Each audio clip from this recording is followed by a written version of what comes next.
旗杆上的黄雀。同样的气流包围着我们，它的经济像我的食指和名字，在发热的季节，在3世纪，充满睡眠和金属。风宽阔，它的翅膀轻轻抖动。桑珠子城堡，我在漆黑的夜晚反复叠一个纸飞机，想起桑珠子笔直的墙壁，刺破梵天之衣。17世纪的一个春天，一只燕子没有归来，成群的乌鸦落在城墙上，宣告不祥。20年前，父亲抓着我的手，站在日喀则的街角，说：“看，那是桑珠子宗。”每天都有人死去，每天都有人死去。花园里每天都有新鲜落叶，泥土上沾着蝴蝶或蜻蜓的翅膀。我是苗族社西楚，安邦了过，都小你外，都把你要你个，让你记得啊，但你记住，但都让靠上了，弄大脚记得。菊在也，日出东南，菊在也。黄在菊，阳在菊，阴在菊。菊在菊旁，菊在物语。火车，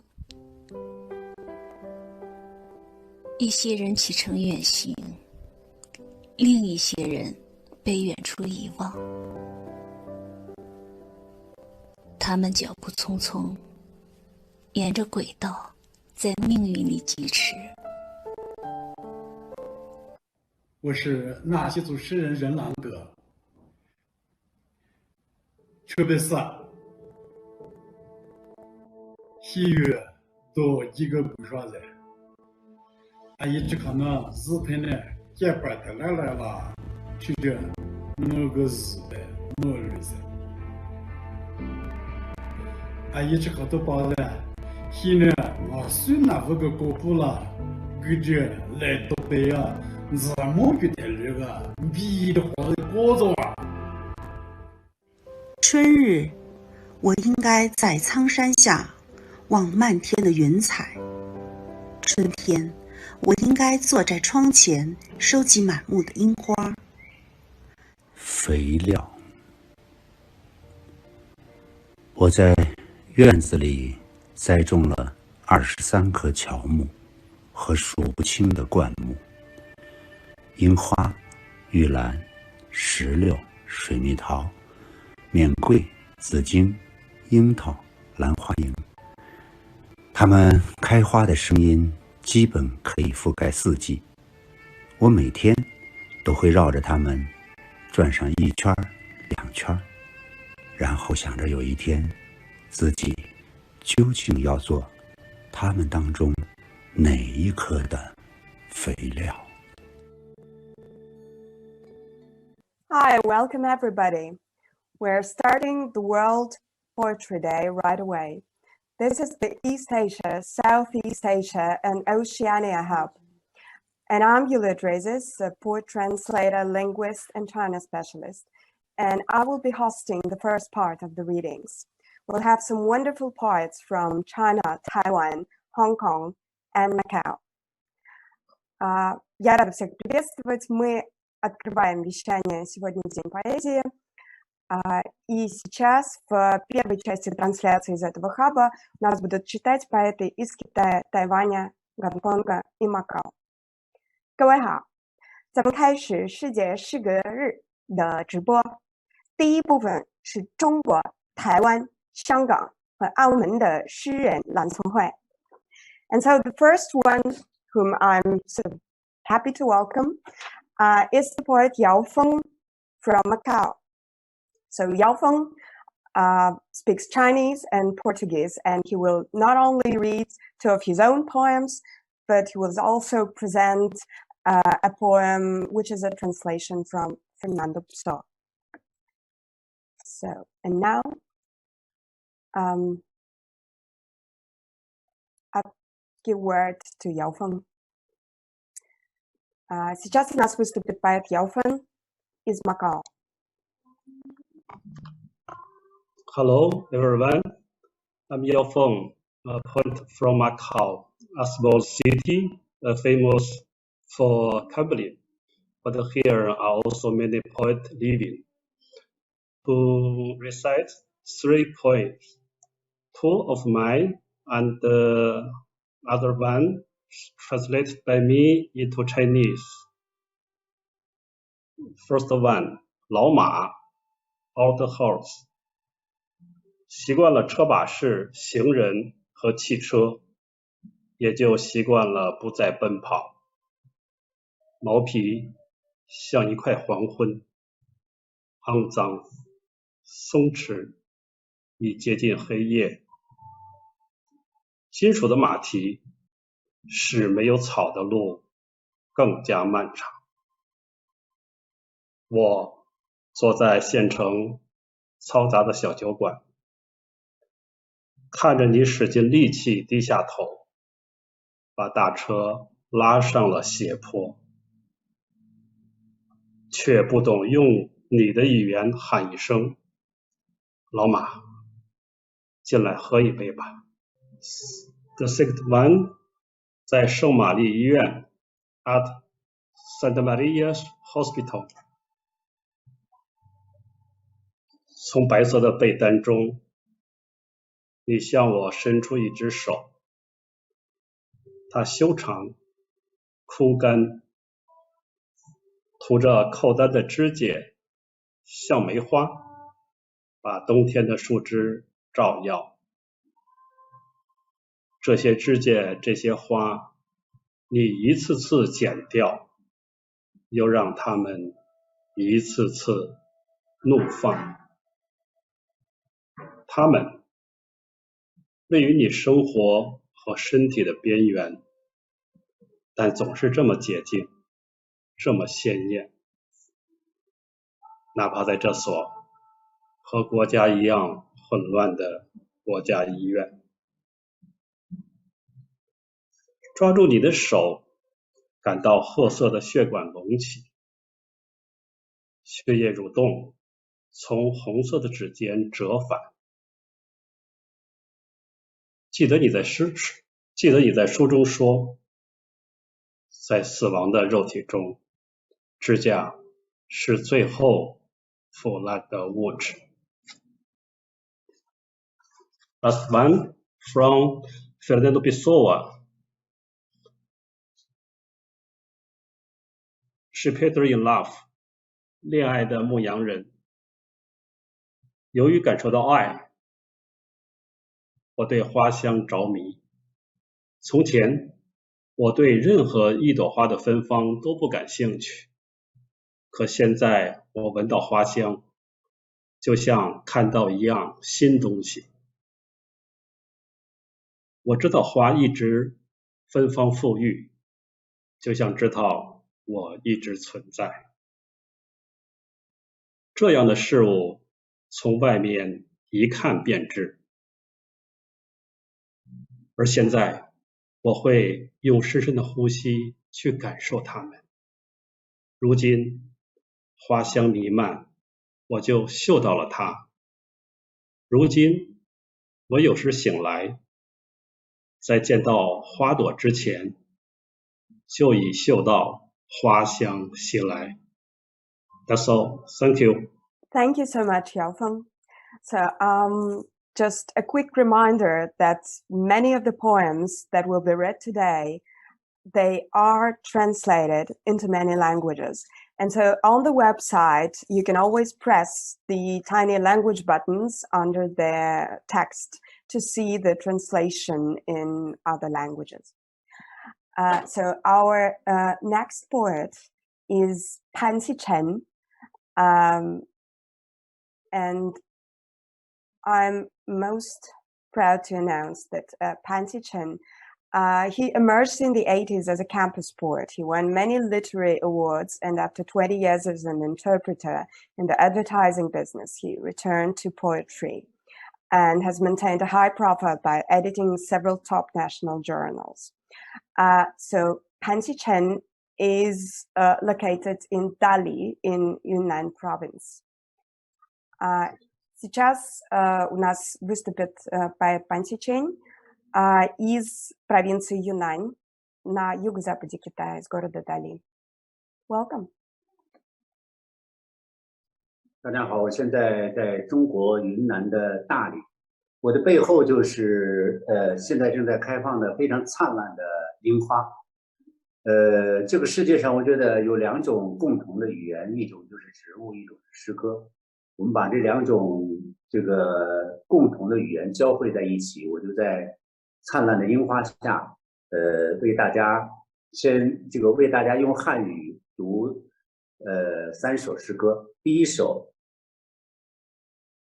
雪的谬论。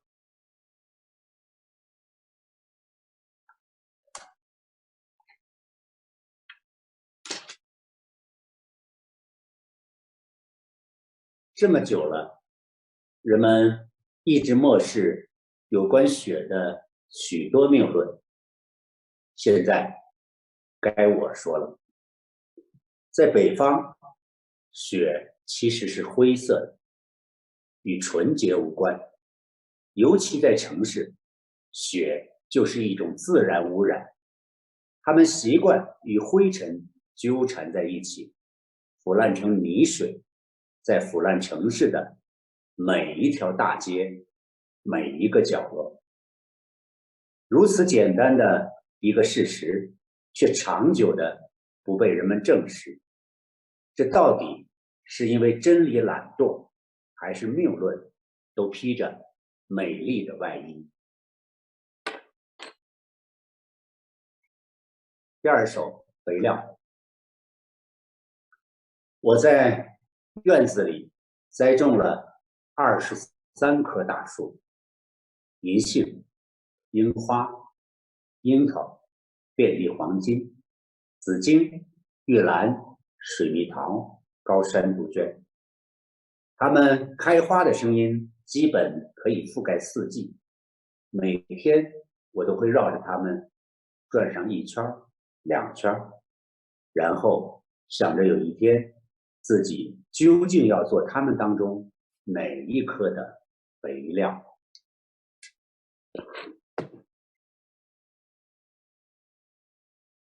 那么下面要读的一首是我特别崇敬的一位这个爱尔兰的诗人叶芝的一首名作《当你老了》，也是我最喜欢的一本袁可嘉先生的一本。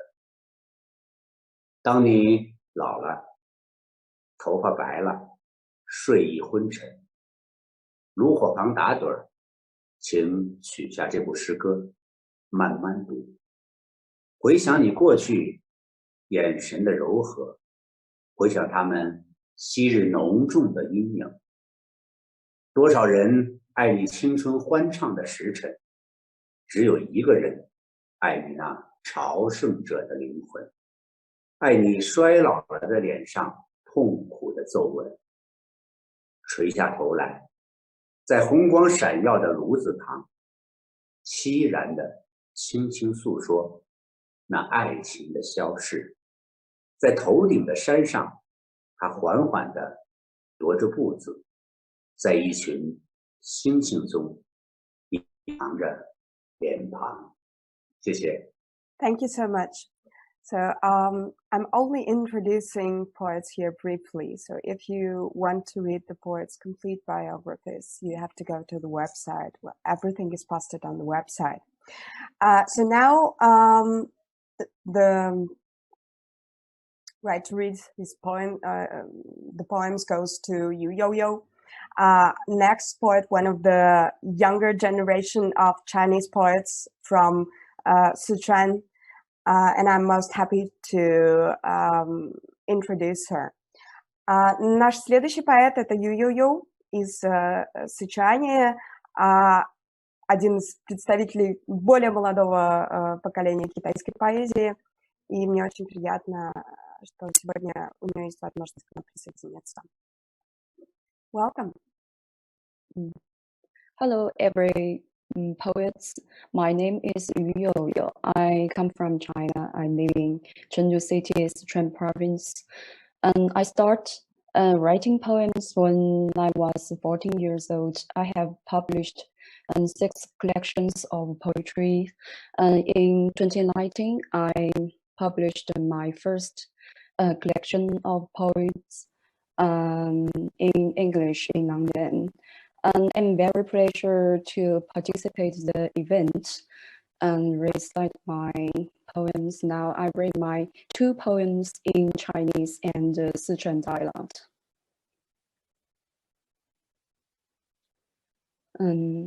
The first one, 未发育。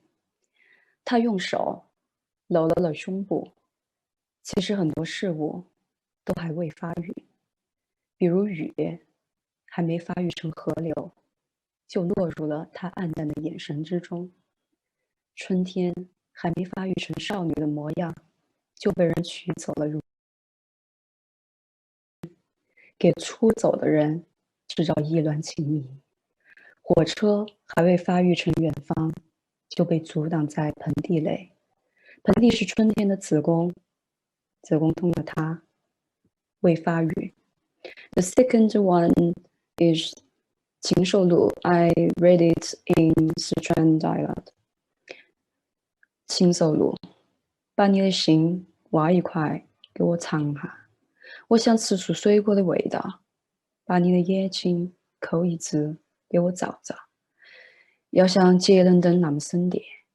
把你的鼻子削下来，我带他去下水道觅食。把你的手砍给我，去拍死怀孕的母蚊子。可恶的脊椎，为什么要是笔直的？如果它弯一点，或者给一头狮子下跪，像跳蚤那么有弹性，把腿锯下来当成拐棍。要不然去搅拌石膏，我要塑造成一匹烈马和驴交配，生下骡子。骡子绝不会为生育而烦恼。我为什么不可以想吃草就吃草，想吃肉就吃肉呢？一匹马践踏了自尊，绝尘而去，为什么不可以被吃掉，在别的肠胃里一样飞奔自如，被驾驭，被使唤，被奴役？马也可以骑在马背上。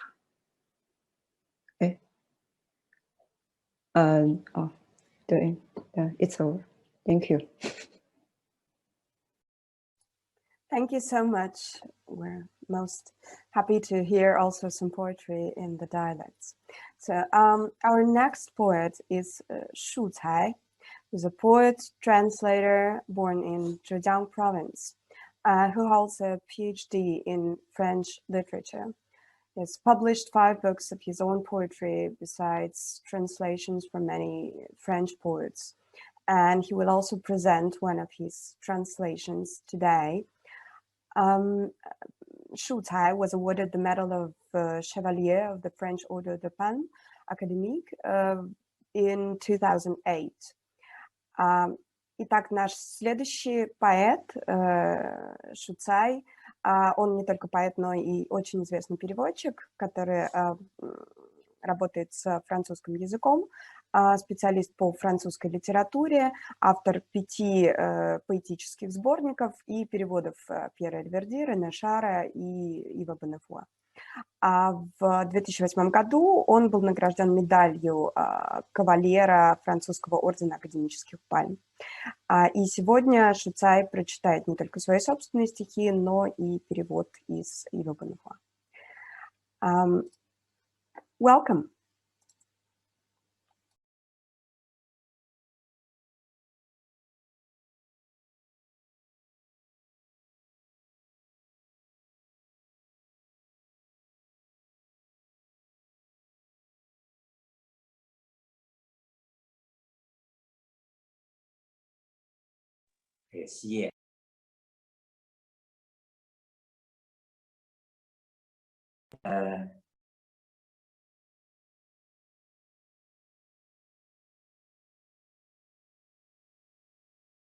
译本伯恩福尔的诗。第一首汉字，一个汉字，我盯着它，它自己打开了，连它最隐秘的部分也被我察觉。一个汉字自己打开，又自己闭合，这中间的间隙花掉了我的一生。第二首母亲，今晚一双眼睛在天上，善良、质朴、情满忧伤。今晚这双眼睛对我说，孩子，哭泣吧，要为哭泣而坚强。我久久地凝望这双眼睛，它们像天空一样，它们不像露水或者葡萄，不，它们像天空一样。止不住的泪水使我闪闪发光，这5月的夜晚使我闪闪发光。一切都那么遥远，太遥远的，让我终生难忘。这双眼睛无论在哪里，无论在哪里，都像天空一样。因为每一天，只要我站在天空下，我就能感到来自母亲的光芒。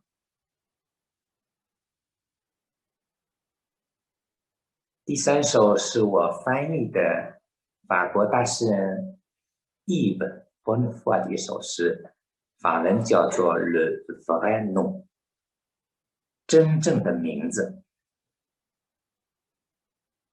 我把你住过的这座古堡命名为荒漠，这个声音为夜，你的脸为不在场。当你在贫瘠的土地上跌倒，我把掠走你的闪电命名为虚无。死是你曾经热爱的国度，我来，但永远是通过你阴暗的道路而来。我摧毁你的欲望、形式、记忆，我是你毫不怜悯的敌手。我把你命名为战争，在你的身上，我获得战争的自由。在我的手里，我会有你阴暗而沧桑的面孔。在我的心中，我会有这被暴风雨照亮的国度。谢谢，谢谢伊琳娜。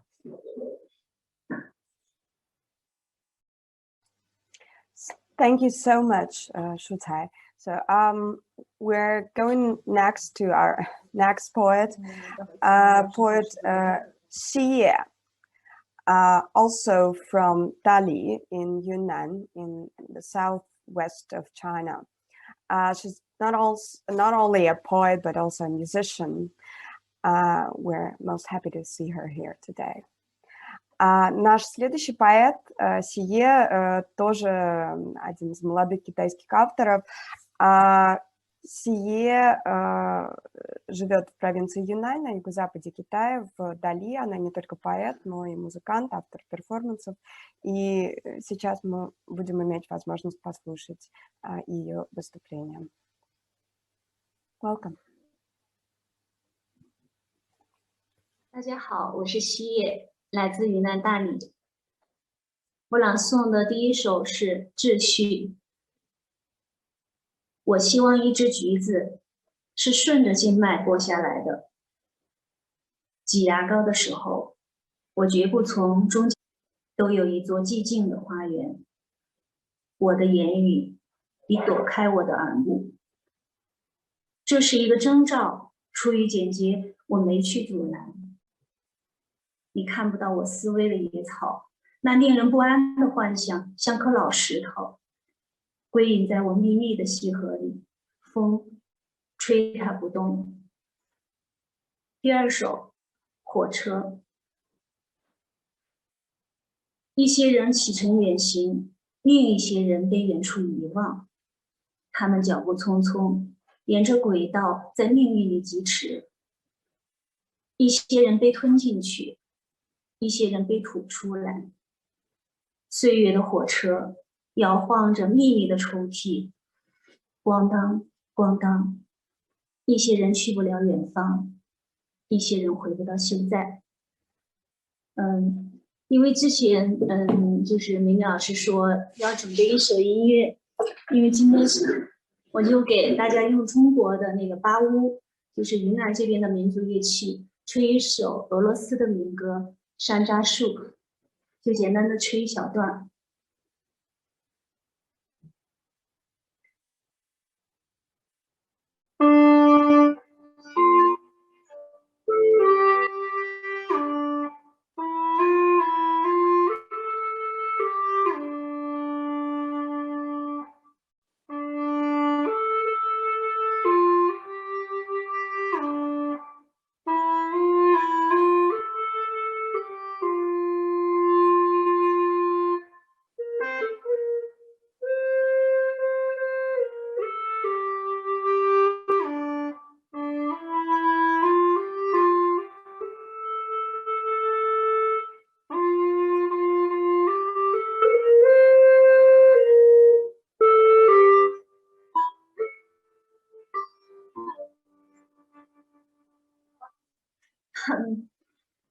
不好意思，有点紧张。最后读一首那个翻译的，我歌唱一个人的自身是李野光翻译的，瓦尔特惠特曼。我歌唱一个人的自身，一个单一的个别的人。不过要用民主的这个词，全体这个词的声音。我歌唱从头到脚的生理学。我说不单指外貌和脑子，整个形体更值得歌吟，而且与男性平等，我也歌唱女性。我歌唱现代的人，那情感、意向和能力上的巨大生命，他愉快，能采取合乎神圣法则的最自由的行动。谢谢。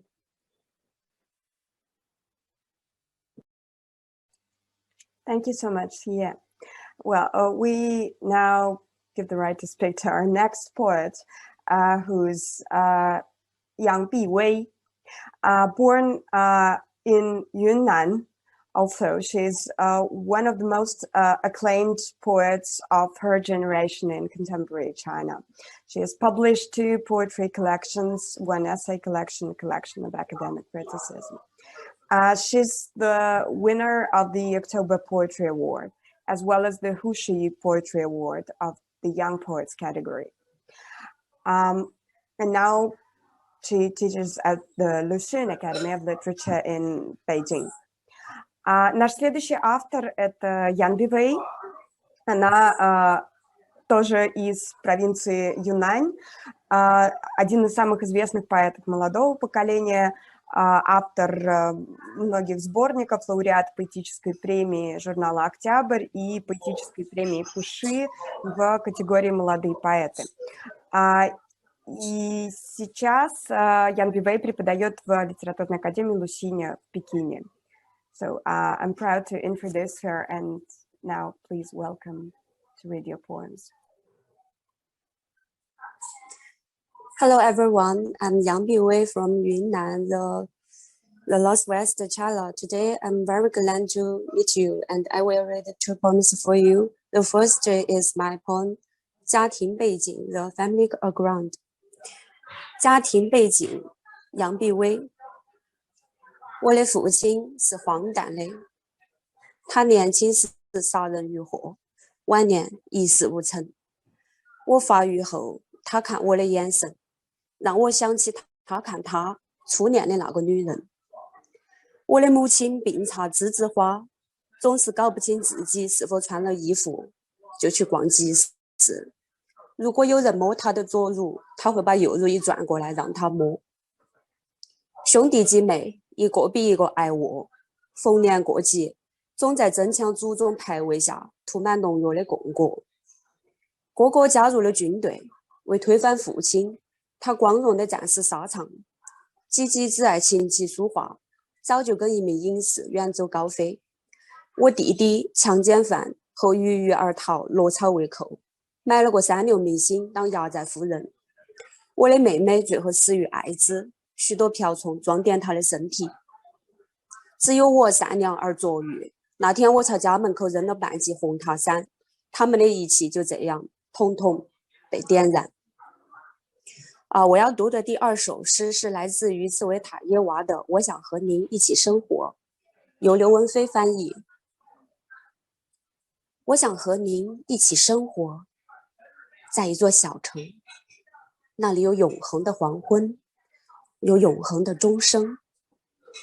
乡村的小旅店里，古老的钟表轻响，像时间的水滴。傍晚，阁楼里时而传出长笛声，吹笛的人站在窗口，窗口有硕大的郁金香。或许你甚至没有爱过我。房间中央是贴瓷砖的大火炉，每块瓷砖都是一幅画，玫瑰、心、舰船。唯一的窗户上是雪，雪，雪。您或许躺成我爱的模样，慵懒、漠然、无忧，时而刺耳地画着火柴。香烟忽明忽暗，烟灰像灰色的短柱，在烟头处久久颤抖。您甚至懒得弹掉烟灰，整支香烟飞进了炉火。Thank you， 谢谢大家。Thank you so much. So our next author is Yundrung Gyurme, who's a young poet from the back Tibet, Shigadze, as opposed to the front Tibet, Lhasa. He graduated from Renmin University in Beijing with a master's degree in philosophy and returned to Tibet, where he specializes in the studies of Tibet religions. So he published his first book of poetry in 2019. He speaks Tibetan and writes in Chinese with a deep concern for Tibet in the past. Наш следующий автор – это Юндрун Гюрме, молодой поэт из Тибета, из Шигадзе, который специализируется на изучении тибетских религий. В 2019 году в свет вышел его первый сборник стихотворений. Юндрун Гюрме говорит по-тибетски и пишет по-китайски. So I'm happy to give word to him, please.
Unfortunately, there's no sound in the translation. Well, we're waiting. Okay, so I think we pass to another poet. And now our next author is Takako Arai. Takako is writing in Chinese, but she's of Yi descent. And she speaks Yi, one of the Tibeto-Burman languages of China. And it's really great also to have here those poets who speak in smaller languages. Takako was born and grew up in Xichang. She went to college in Chengdu and later to the graduate school in Chongqing, becoming the first e-woman specializing in visual art. So she started publishing poems when in college and became well known as one of the best e-poets of the younger generation. So currently she's a PhD student in Malaysia. Takako, наш следующий автор, родилась и выросла в Сичане. Она говорит по-китайски и на языке И, лоло, одном из тибето-бирманских языков Китая. И она в настоящий момент учится в Малайзии.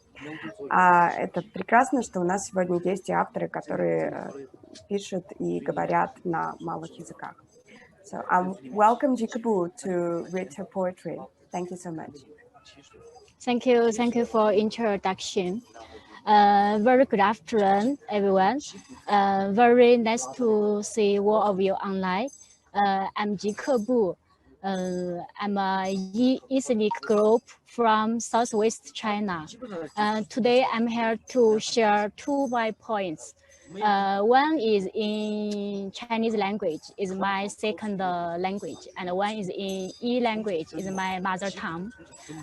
So the first title is 就叫他索马，就叫他索马，以众人之爱命名。爱他，不止前世今生，仿佛连未来，从天上到人间，没有比他更美的神。但与其说爱他的美，不如说爱他饮尽万年风雪，独立高山，白也白的辽阔，红也红的苍茫。铿锵之情来自逆行的空气以及逆行的水土。也将怀抱他们荒老，向天地万物，所有自然而然的生和亡。而世界从不关心风朝哪个方向吹，你从哪儿来，你是什么，你到哪里去。但他拥有自己的花园和旧梦，还有清澈透亮的名字，就叫他索马。The second one is in E language. Dia buve. Dia buti chi mana jizi 19. Dia buti chi ngani ji lidwa di bejusa. Sinitsna vudu njini. Gamatsna tuze njini. 从苏可可有个公这个的就，别了就到过去，不拉直接后到去，伊那边解决20岁后的事，从地主人你可赔钱呢，弄那个知道，几日，马公那个时候是你초생 가지 알로나 초세 출라소소 나그모 초과 술라미다다고 삼사비아토 아베 슬라부터다 아디 해츠아토소 디가부베 가시실로 부조조 니닝아그모 니닝아 의모 아무 니니 아디 부조조다 고해. Thank you for listening. That is one of my points. Thank you so much. So it was great to hear those poems. So unfortunately, we couldn't hear Yundrong Gyurme. So maybe we still have the chance to hear him today. Maybe he will go on air a bit later. So as for now, I see that our South Asian hub with Indian, Pakistani poets started working already. So it's already possible to see the translation from the South Asian hub on our website. So the website also has plenty of information. So it's not only possible to watch the translation on YouTube, it's also possible to watch it directly on the website. So, and as for now, maybe we will still have a chance to hear Yundrong Gyurme. But now we've got another Tibetan poet, so Samer Darkpaw, who's a Tibetan poet and novelist born in the 80s. So, Samer was a monk from age 9 to age 24. He started to learn Chinese at age 29. And worked as a private school teacher and a chef, a cultural event planner, a graphic designer, whatsoever. So in present time, he lives in Halsa. But what I see here are some good news. Like I started introducing Samer already, but we see Yundrong Gyurme is on air. So now one more time, we will have the possibility first to hear Yundrong Gyurme, a poet from the Back Tibet, from Shigadze, as I've introduced already. He graduated from the Zhenmin University in Beijing with a master's degree in philosophy, and he currently resides in Tibet. He writes in Chinese and speaks Tibetan. 这是雍仲久美，中国人民大学哲学院哲学硕士，诗人。雍仲久美毕业于中国人民大学哲学院，现就职于拉萨高市区管委会。So welcome. Hello everyone, and I'm Yongzhong Jiumei, and I'm in Lhasa, Tibet, China. I started to write poems almost in 2008 in Tibetan and Chinese, and I have published a poetry collection.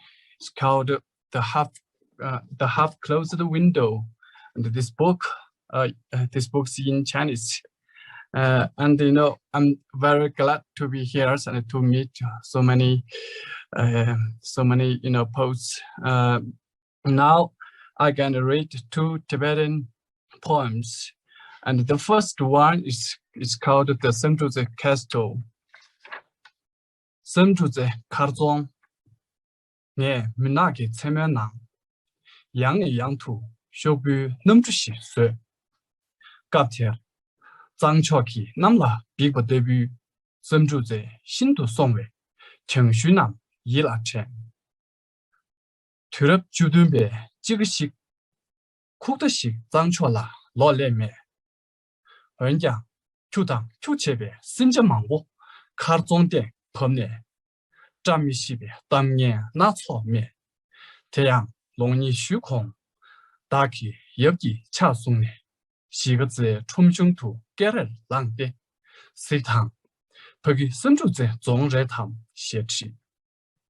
Kershubi Changunam, Tedong, Songre, Jingtsuni, Yusar Jewe, Poga Shitang, Jawal. Gwen Tuian Chang Arti, Zerlung Tre, Namia, Kerjanga, Lu. Toren Kyodan, Chodu, Milamambo, Shimetu, Churu. Tema se, Shobu Numtuti, Chidarian, Dep Modu, Jikchena, Sombo Lube, Changote, Jago. Du Chunke, Kingordan, Jawar, Midabe, Chuni, Dogobashi.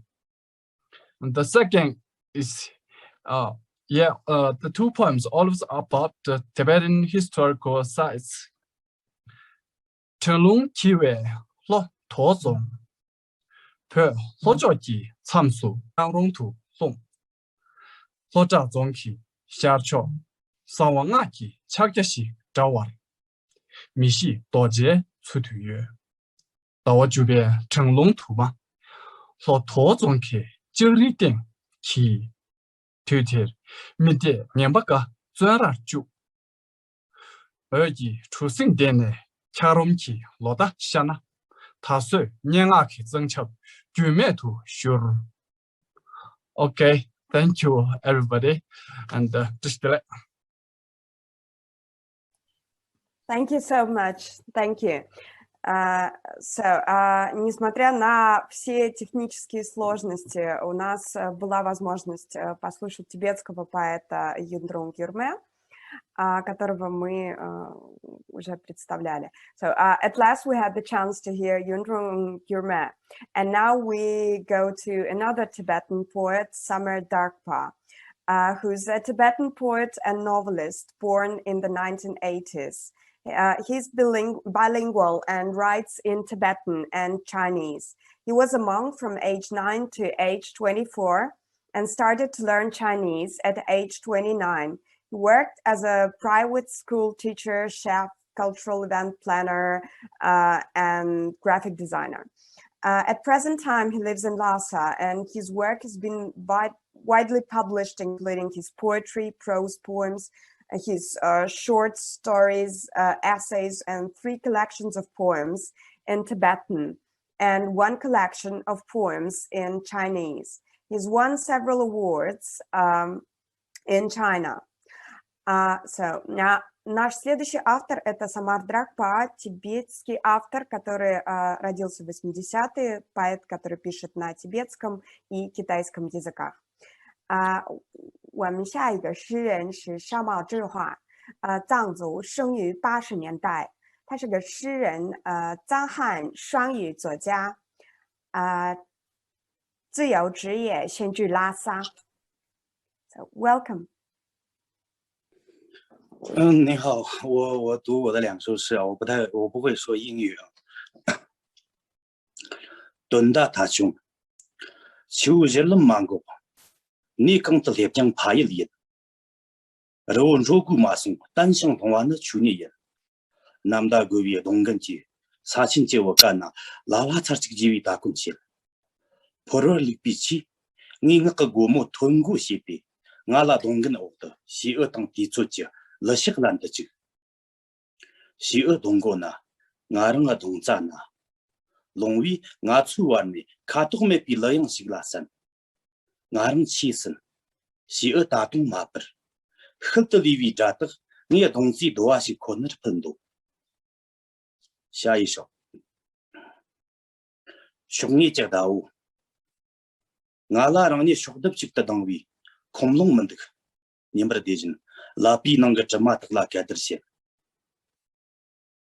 哈当里比咱们甚至为个年哦，张口的前期个他往看破案能人，这样这些俺得到把里蓝色乌克兰特征，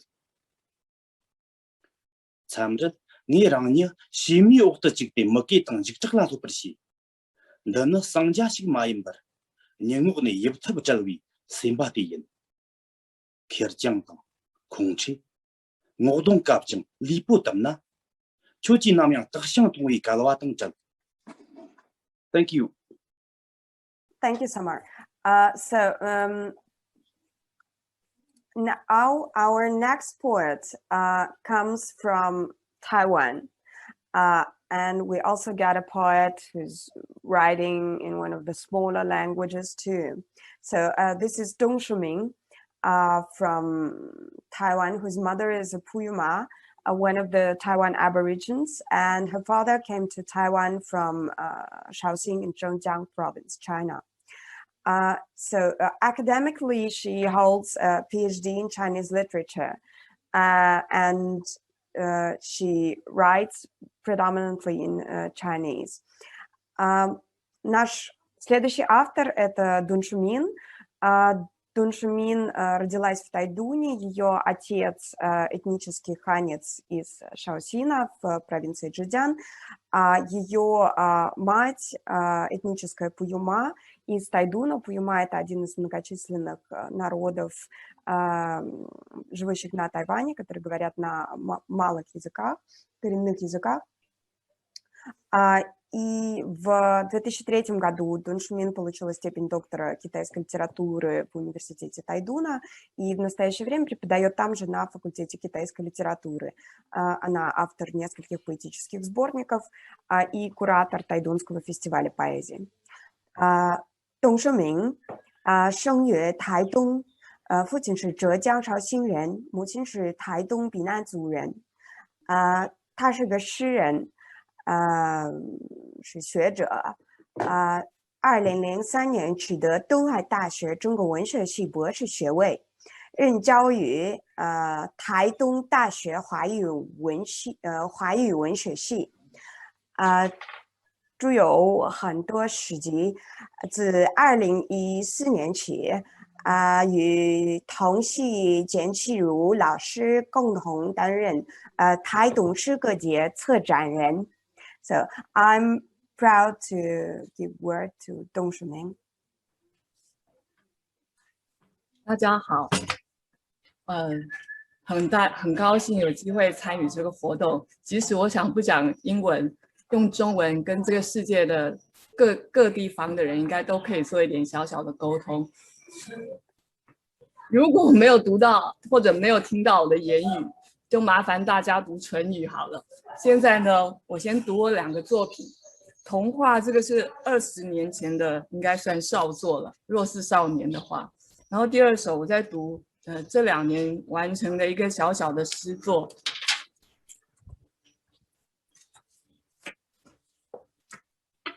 童话，童年是雀鸟衔来的一枚梦，落在正直的电杆上，探问一棵树和一朵云哪一个更快乐？树在山肚里抽长，云在天的怀里磨蹭，快乐便是相依相偎，倾听固执长路和剽悍的风，沿途高歌，海洋后海洋，喝呀我还要喝，干杯！当满脸酡红的青山额角长出了皱纹，那一年的秋天竟不再唱着歌来了。天地狂舞，弄得我满身泥泞。世界为什么要生那么大的气呢？他说，温和的人发起脾气来也会一塌糊涂。我说，真像我在最顽劣的时候，便拼命要去做一匹马。所以，地球原来老早就是个不快乐的小孩，那他铁定也不在乎星星坠落一地的啜泣了。还好，扫帚是热心肠又温暖的大人，一挥能叫再沉重的忧伤都带着希望安全着陆。我是一棵树，它是一朵云，在一条回家的路上边走边聊，终于穿过迷雾，朝我奔来的是不是梦？回头时才发现是自己遗落的华年，藏好它，别让童年撞见了，否则童年一老，我们便不得不和快乐道别。而那最终又是谁，在极远的高处，如星光对我微笑？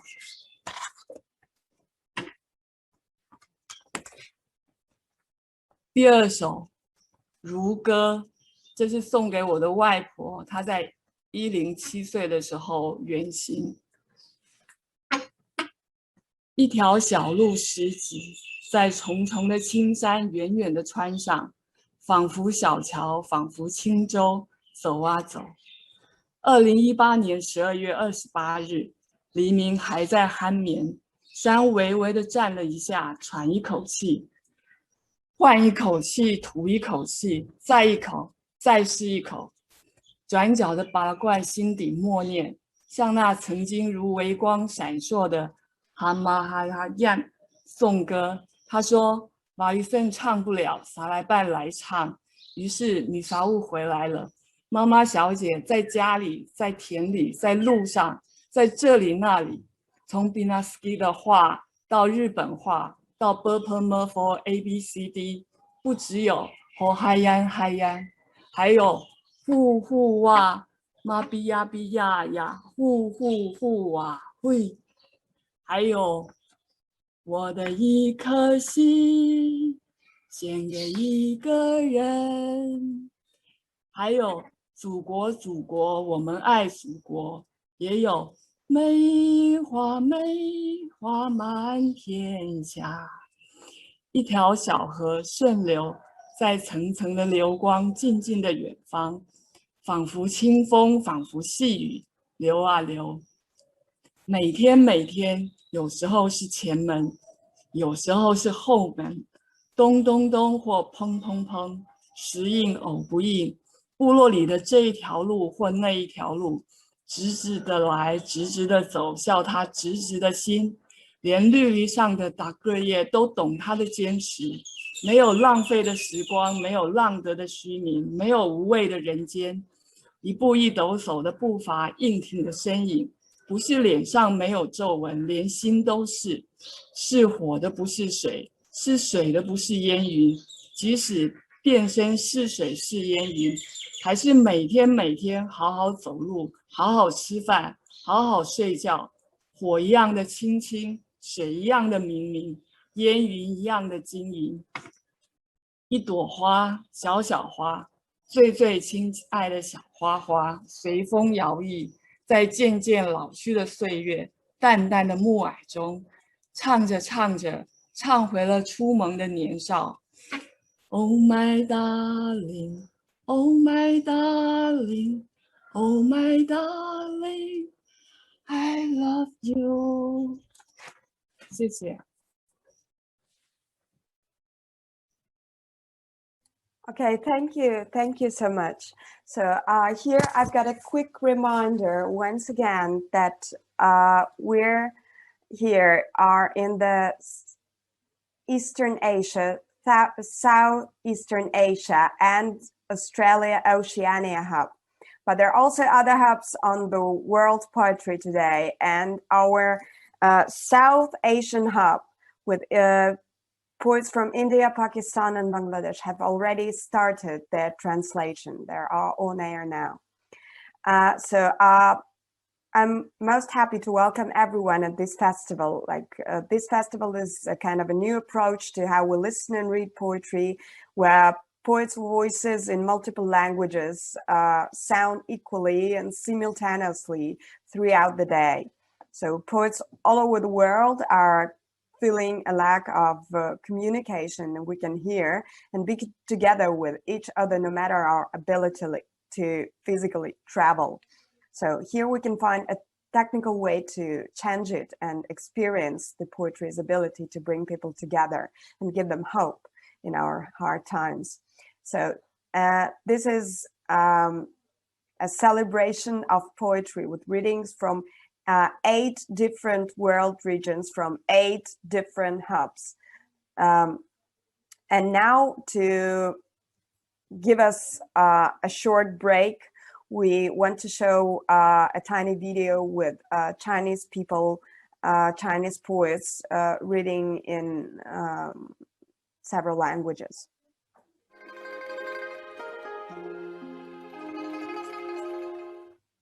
旗杆上的黄雀，同样的气流包围着我们。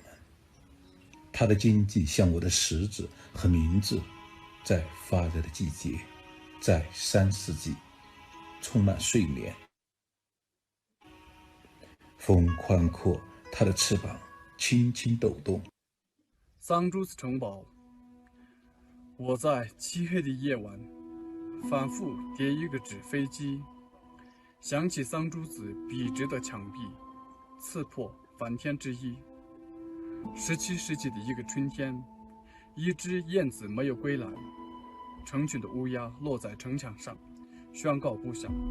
20年前，父亲抓着我的手，站在日喀则的街角，说：“看，那是桑珠子宗。”每天都有人死去，每天都有人死去。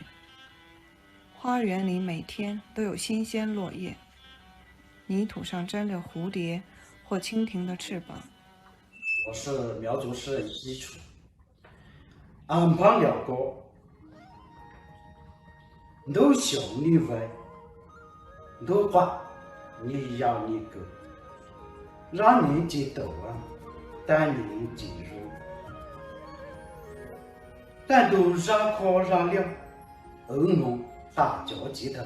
菊在也，日出东南，菊在也。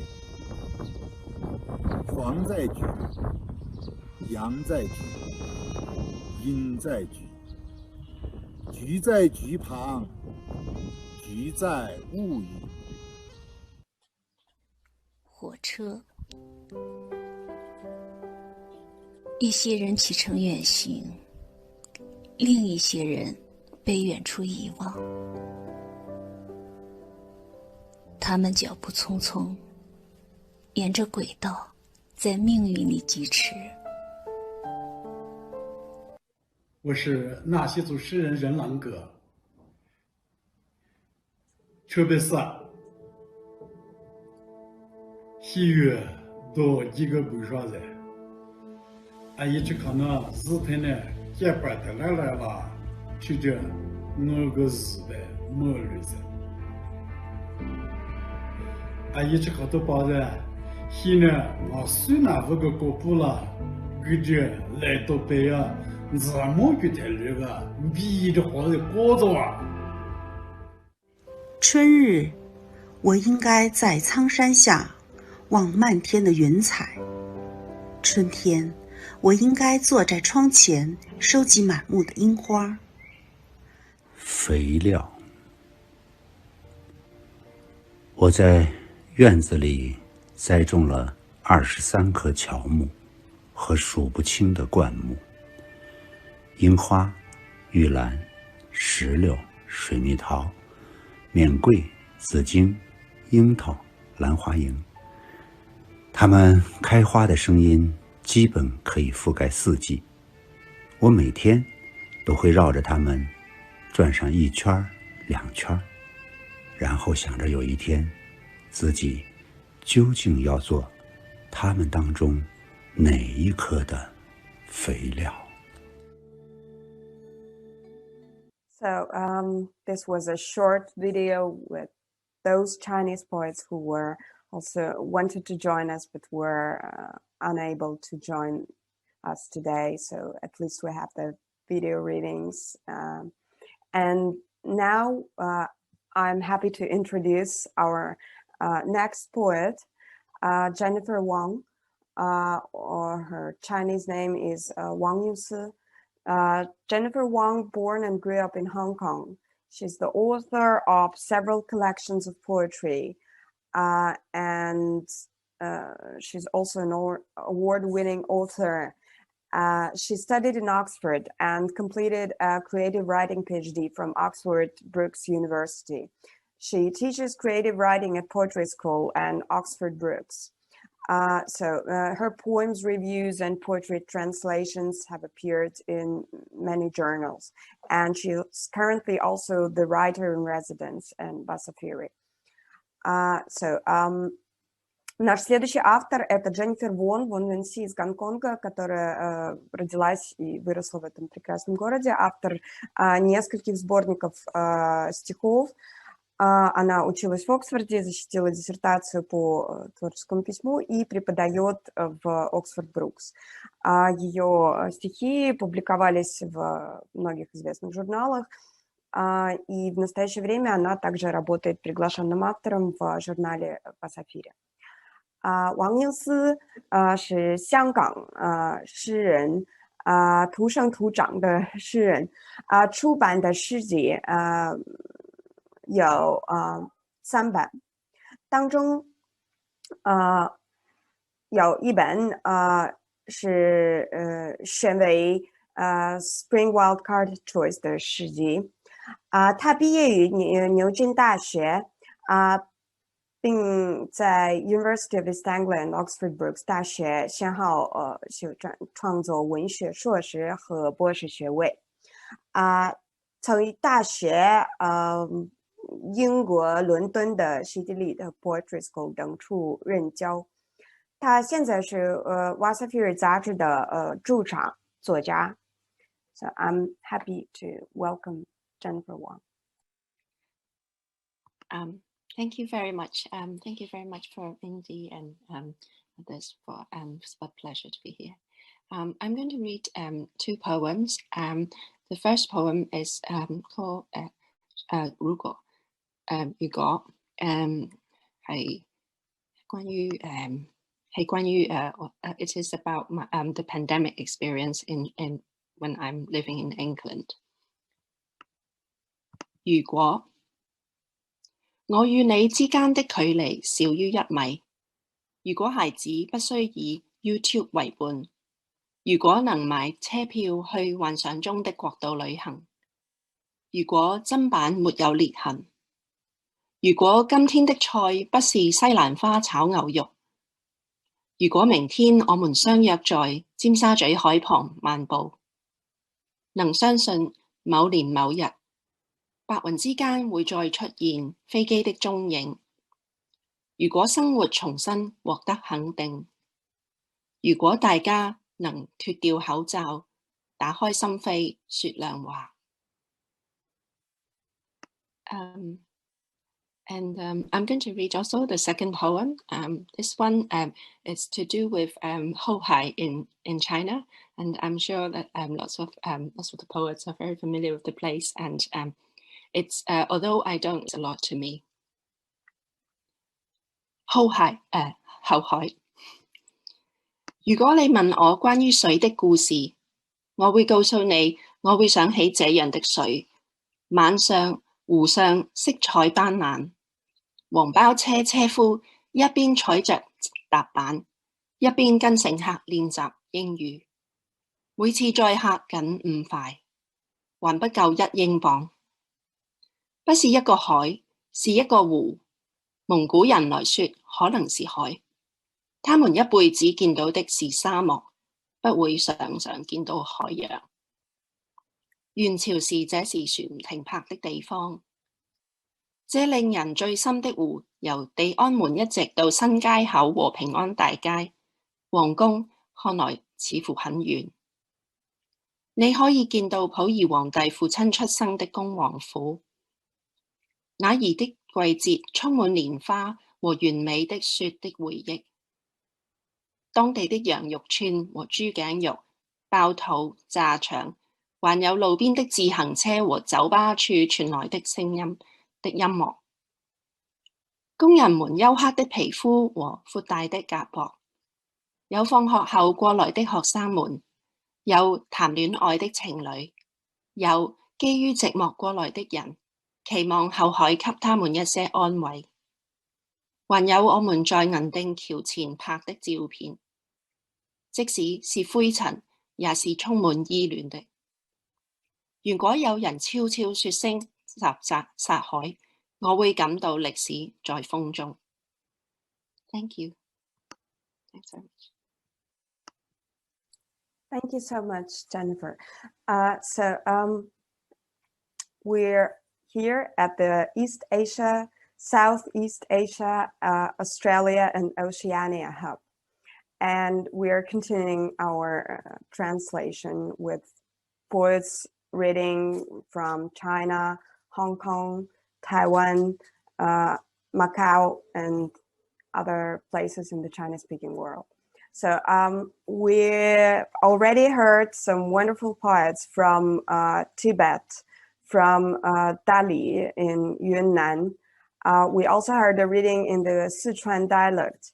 And now we're so happy to also to have Cantonese here. So like Jennifer was presenting her poetry in Cantonese.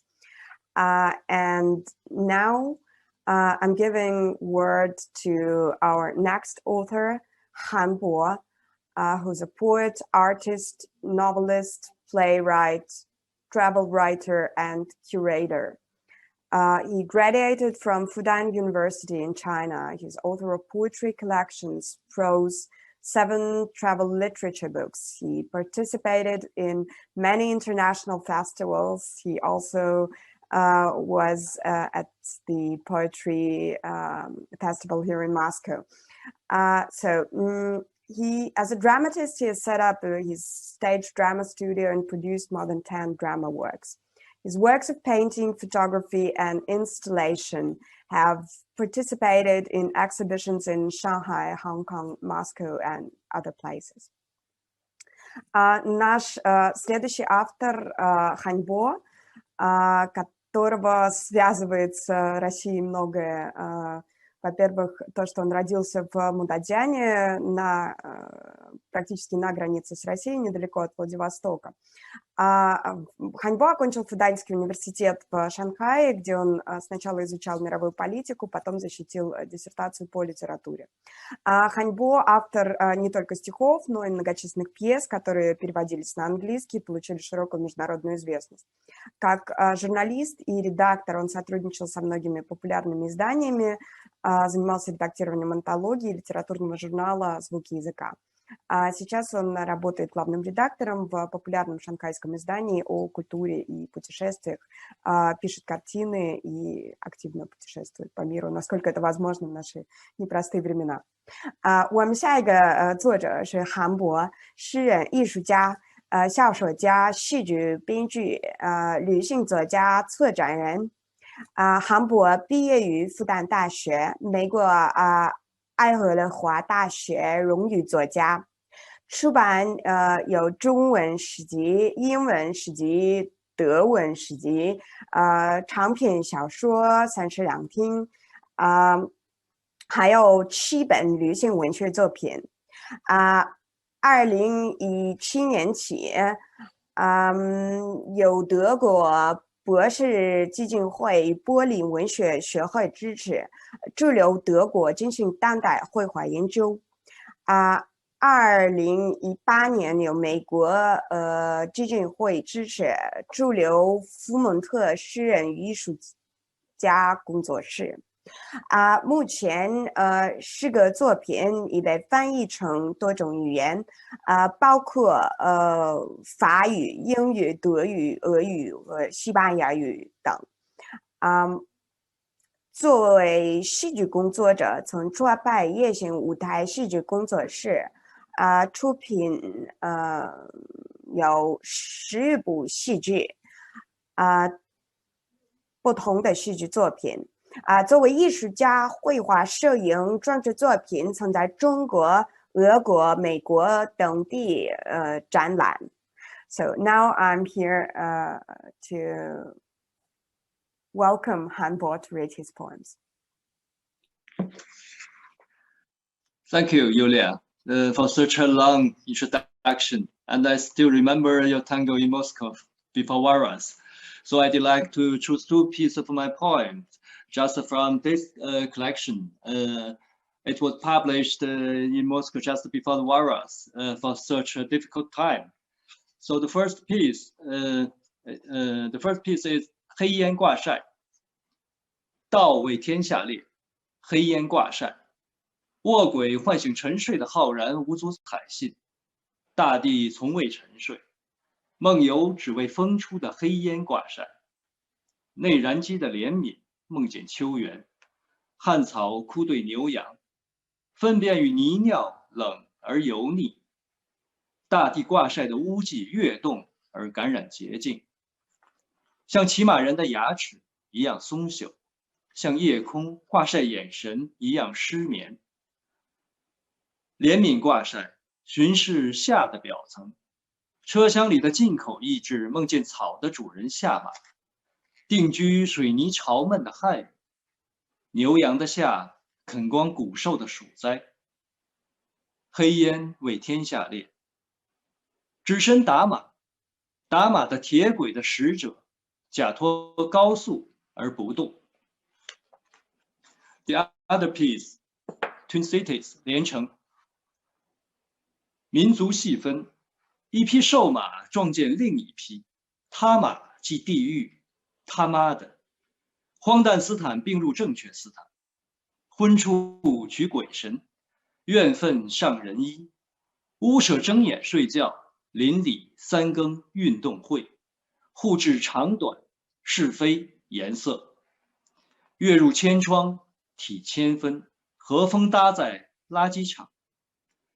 一个人挖坑，一个人埋空，一个人挖坑中之空，一个人埋空中之坑，一个人借坑空挖空坑，一个人凭空埋坑空。做诗人头晕目眩，两侧经书，咸与咸酸，一侧鞭长不及马腹，一侧眼眸扑破坦克。Thanks, gracias. To every poet all over the world. 谢谢。Thank you so much, Hanbo. So now we're here at the East Asia, Southeast Asia, Australia, and Oceania Poetry Hub. And in our first part of our translation, we've got predominantly Chinese poets, poets from Taiwan, Hong Kong, Macau, not only reading in Chinese, but also reading in the many languages of China, in Tibetan, in some of the Chinese topolects, so Chinese dialects, and Cantonese, and we also had some videos with people reading in other Burman languages of China. So it's great to have such a variety of languages here today, and I'm most happy to welcome these poets. So I've got a quick reminder that after the Chinese part of this translation, we'll have some brilliant readings by poets from Japan, Korea, Cambodia, and Vietnam, as well as Thailand. So you're welcome to stay and hear some more great poetry today. And now I give word to our next author. Our next author is Bao Huiyi. Bao Huiyi was born in Shanghai, and she holds a PhD from the University College in Dublin. She's a poet, she's a literary translator and scholar in medieval literature. She's currently teaching as an associate professor at the Department of English at Fudan University. She's the vice director of China-Australia Creating Writing Center in Fudan. And she's published 2 books of poetry, 1 monograph in English, 1 monograph in Chinese, 3 books of essays. She's translator of 12 books from English into Chinese. She taught at the Trinity College in Dublin before joining Fudan. She's a member of the Shanghai Writers Association and also of Shanghai's Translators Association. Наш следующий автор — это Бао Хуиyi из Шанхая, доктор наук Дублинского университета в Ирландии и доцент кафедры английского языка в университете Фудань.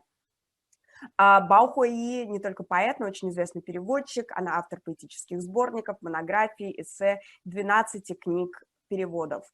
Бао Хуиyi — лауреат Международной ирландской премии для переводчиков, премии Национальной библиотеки Вэньцзинь и других. Она, кроме всего прочего, заместитель главы Китайско-австралийского центра творческого письма в университете Фудань и исполнительный директор Шанхайской ассоциации переводчиков.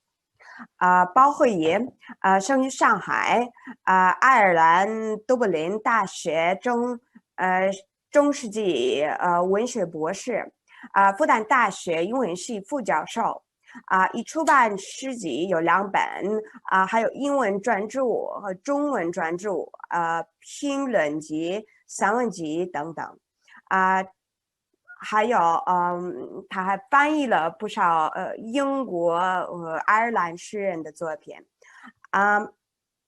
包慧也曾受爱尔兰文学交流会国际译者奖、中国书店文学奖、国家图书馆文静图书推荐奖等，入选上海市青年文艺家培养计划，曾任教于爱尔兰都柏林圣三一学院文学翻译中心，现为复旦大学中澳创意写作中心副主任，上海市翻译家协会常务理事。And I welcome Bao Huiyue to read 2 poems of hers and 1 translation from Harry Clifton. Hi, thank you, Julia, for the introduction, and thank you, Mindy, for having me here. I'm very happy to join you in this special way on this day. So I'm going to read 2 poems of my own first, and then to be followed by a translation from the Irish poet Harry Clifton. So the first one is called The Archipelago, 岛屿生活。这是冰川时代遗留的巨型圆丘，这是淡金色山谷拥带的灰蓝峡湾，这是圣灰树，正顶峰炫耀逝者缤纷的许愿节。这是一场久远饥荒后废弃的牧场。从一座岛到另一座，选择永远是假象。从一片海到另一片，维京人心知肚明，所以续长须，削龙骨，从容劈开雪宗怒浪。你得好斗又贫瘠，像节节败退的泡沫高墙，才会管那叫征服。岛民们从不那么想，他们熟知那白云，日日出没于西山，执着于崖畔，它不会改变形态，投身湖海。他们眼中长草，细看礁石坡绵延，暗忖先祖们是否来自俄摩拉。死去国王的宝座列队，引入浓雾与骤雨。那峭壁上独坐的老人还吹响永不变奏的风笛。从一座岛到另一座，从无沾受孕的番石榴到化身绵羊的山蔷薇，奇迹是众岛的特产。从观看一幅画到成为画，成为颜料、天青石、山脉，成为布纤维和透视法。你想知道的一切，岛屿都乐意吐露，但别指望真相。So the second one is called On the Curing of Depression. 关于抑郁症的治疗。现在我只需把胸中的钝痛精细分辨，命名、加注、锁入正确的替格。哪些眼泪是为受苦的父亲而流？哪些为了染霜的爱？又有哪些仅仅出于战力，为这永恒广漠无动于衷的星星监狱里，我们所有人的处境？假如每种精微的裂痛都能像烦恼于为时宗找到自己不偏不倚的位置，像醉液与但丁的漏斗，它们将变得可以承受。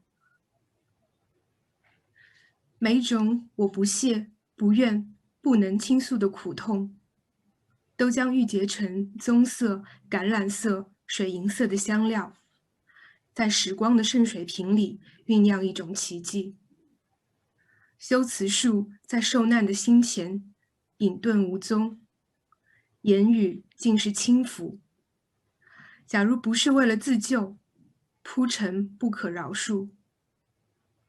假如可以带粉笔进入迷宫，以纯蓝标记每一处通往灾祸的岔口，我到过这儿，必将永不再受诱，它们将变得可以承受。假如我尝到的每种汞与砷能使你免于读懂这首诗，它们将变得可以承受。小病号。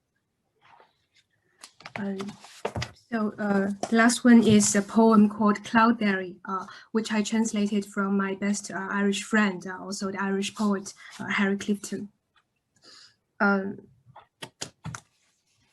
云梅，雾霭和披盖沼泽，那是冰川消逝的地方。书上却说是这儿才能找到云梅。就在这一小片土地上，在达特山脉的西坡。我可以看见你瞪着我，好像在说什么，在这种天气里，难道野玫瑰果正逐渐转红的山楂，致命的颠茄，对你还不够？这个国家一半的树里正迸溅出各色毒草和万灵药，这些还不够。管它叫烤苹果吧，像加拿大人那样，我不在乎。阿尔卑斯山和动原，泥沼和枯萎的石楠，是他选定的故土。至于我厌倦了把生命缩减为一种居家的隐喻。我想回去，就一次，在一切爱尔兰之物的背面，去往那自由迁徙的时代。那时，一个男人上路，脑袋里只有一个词语，只有一块破碎罗盘的指针为他导航，穿越现在已沦为风景的地方。受惊的羊群的沼泽棉花，颤抖如100万名先知的胡须，正率领他们的选民离开放逐之地，去尝尝普遍性结出的淡而无味的果实。像我一样，它扎根于看不见的事物，并且属于所有的地方。谢谢大家。Thank you all very much. Thank you. Thank you so much. Thank you for reading your translations in your own poetry. So now I'm reminding everyone we're here at the World Poetry Day today at East Asia, Southeast Asia, Australia, and Oceania Hub. And we're gonna have readings by some poets from Japan, Korea, Vietnam, Cambodia, and Thailand very soon. So like in half an hour's time, we'll be here with another set of countries. And following them, we will also have readings by poets from Australia, poets from Indonesia, poets from Singapore, Malaysia, and other countries in this region. As for now, on the website, it's possible to see our translation. It's possible also to watch it on YouTube. But if you go to the website, you can also see the complete biographies of the poets, and you can also switch between hubs, like among hubs, because there are plenty of them. There are 8 different hubs, and the South Asian hub has already started their translation. It's already possible to hear people reading from India, Bangladesh, Pakistan, and this region. And now we continue with our Chinese poets. So the next poet whom I'm proud to see here today to introduce is Zheng Xiaoqiong. Zheng Xiaoqiong was born in Sichuan and went to work in Guangdong as early as 2001.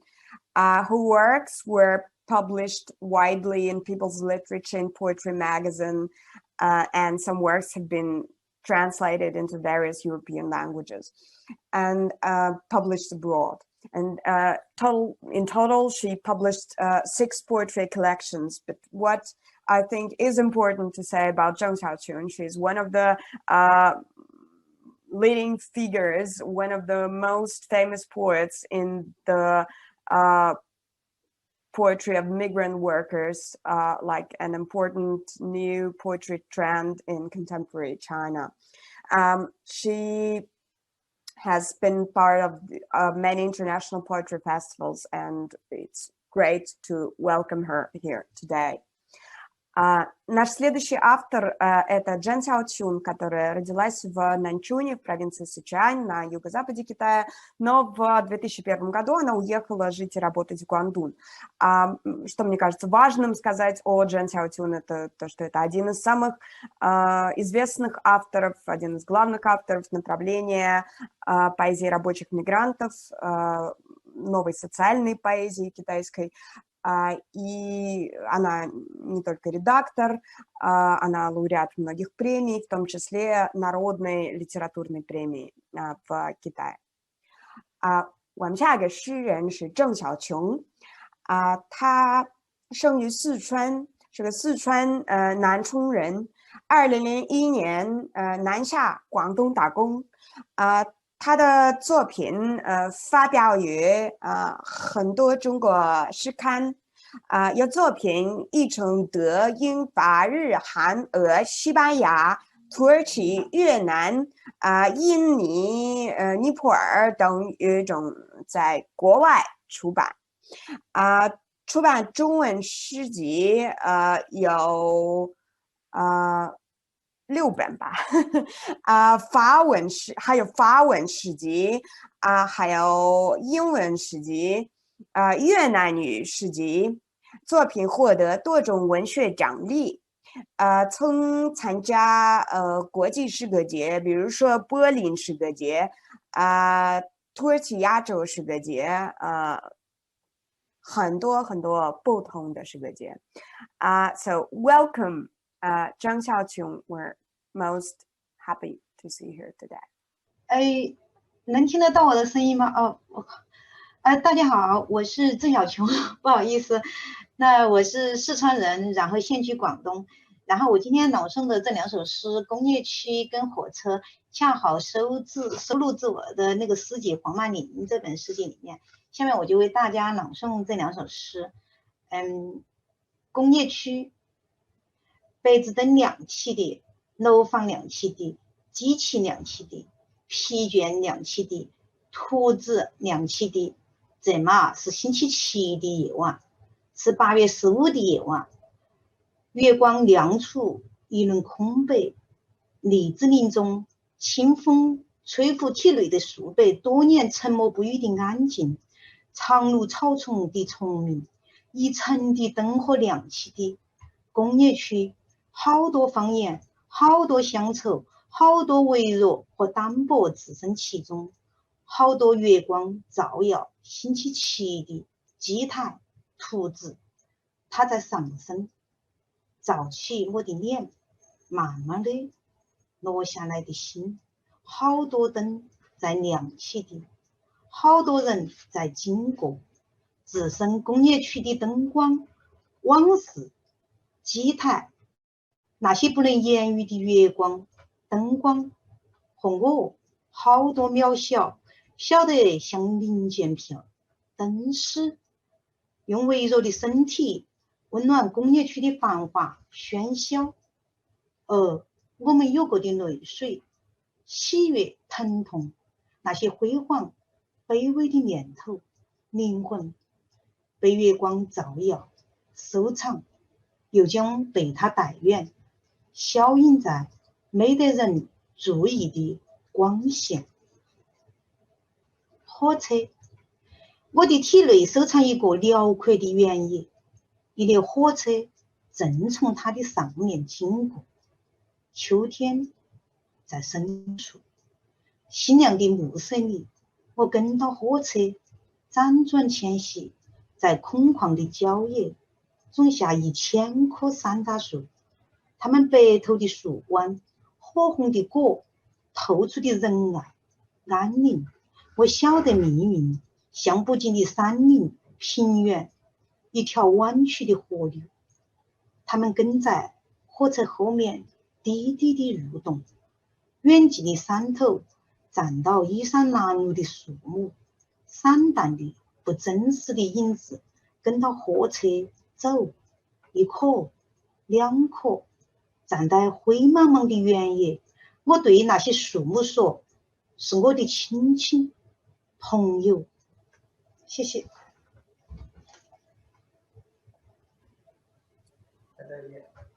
Thank you so much. Thank you, Johnson. 谢谢，谢谢，谢谢月亮。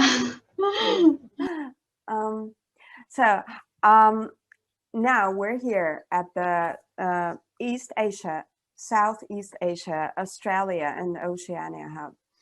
And now I think we've got one more thing to see from Yunnan, Dali in China. We have our wonderful poet Chia, who will also play some music and make a kind of a poetry music performance for us. Thank you. 大家好，我先给大家介绍一下那个云南的乐器，那个葫芦丝，为大家吹一段吧，因为没准备。这边的民族乐器叫月光下的凤尾竹。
还要继续吗？ Thank you so much. I think you can do one more if you like. 这个是中式印第安笛，就是把印第安笛稍微改良了，是变成了中国式的了。我吹一段那个故乡的原风景。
都是小乐器。那个小抒情我没有准备，我给大家弹一首流行的钢琴曲吧，然后休息一下，我们可以继续了。我就弹一首短的。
好的，谢谢。没有准备，临时弄的。Okay, thank you so much. Thank you. So we're continuing our China part of this translation. And now we're gonna have a wonderful video with some more Chinese poets reading. So now there will be an option to see those who didn't have the possibility to physically join us during this live stream. Now we will have the opportunity to see and hear some more poets.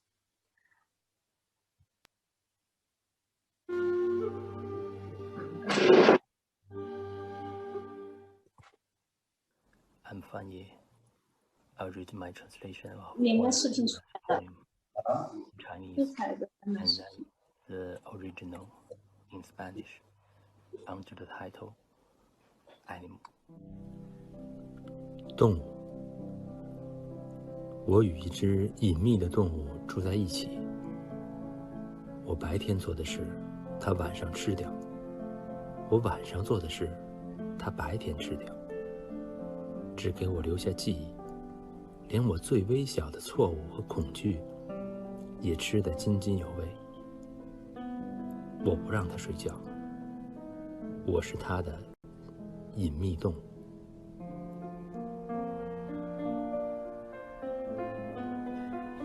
El animal. Cohabito con oscuro animal. Lo que hago de día, de noche me lo come. Lo que hago de noche, de día me lo come. Lo único que no me come es la memoria. Se encarniza en barbar hasta el más chico de mis errores y mis miedos. No lo dejo dormir. Soy su oscuro animal. My name is Xue Qingguo, a Chinese translator of Arabic literature. I will read a short poem by Mahmoud Darwish, first in Chinese. 夏与冬，没有什么新鲜事。这里的季节只有2个：漫长的夏天，长如远方的宣礼塔；冬天，犹如一位修女在虔诚祈祷。至于春天，则无法停下脚步，除了在耶稣升天时驻足道一声您好。而秋天不过是闭门回味我们的岁月年华如何飘零在回归的路途。我们把生命遗落在何处？我问一只绕着灯光飞舞的蝴蝶，顿时它在泪水中燃烧。صيف وشتاء لا جديد. الفصول هنا 2.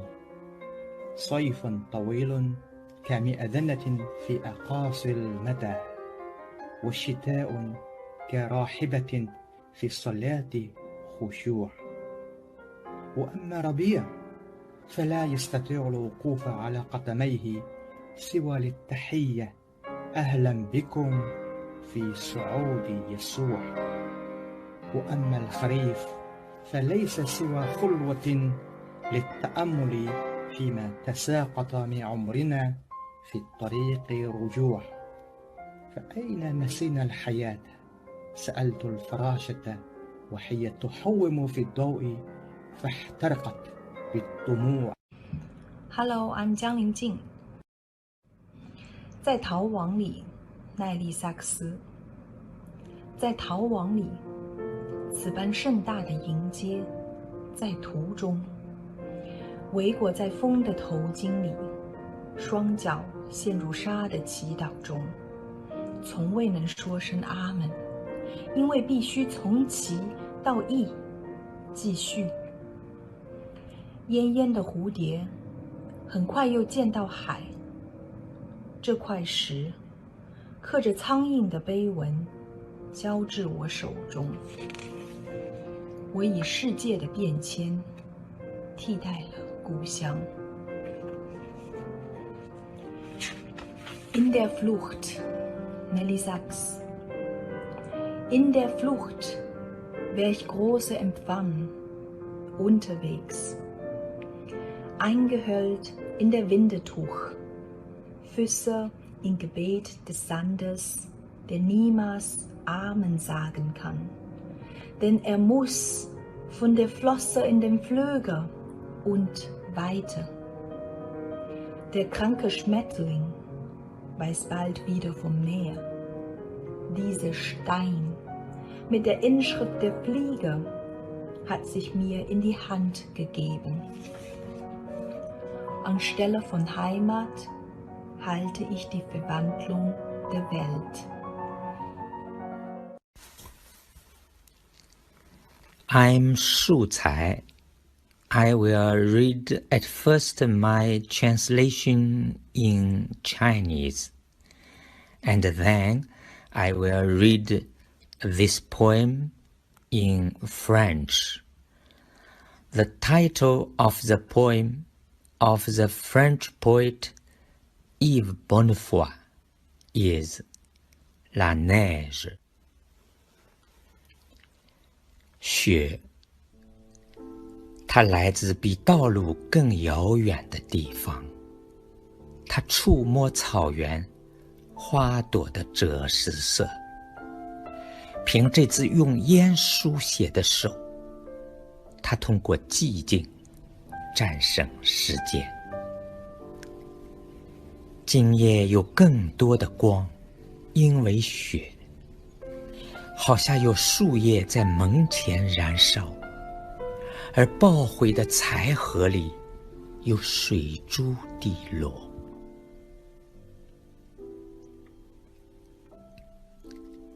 La neige, elle est venue de plus loin que les routes. Elle a touché le pré, l'ocre des fleurs. De cette main qui écrit en fumée, elle a vaincu le temps par le silence. Davantage de lumière ce soir à cause de la neige. On dirait que des feuilles brûlent devant la porte et il y a de l'eau dans le bois qu'on rentre. My name is Mingdi.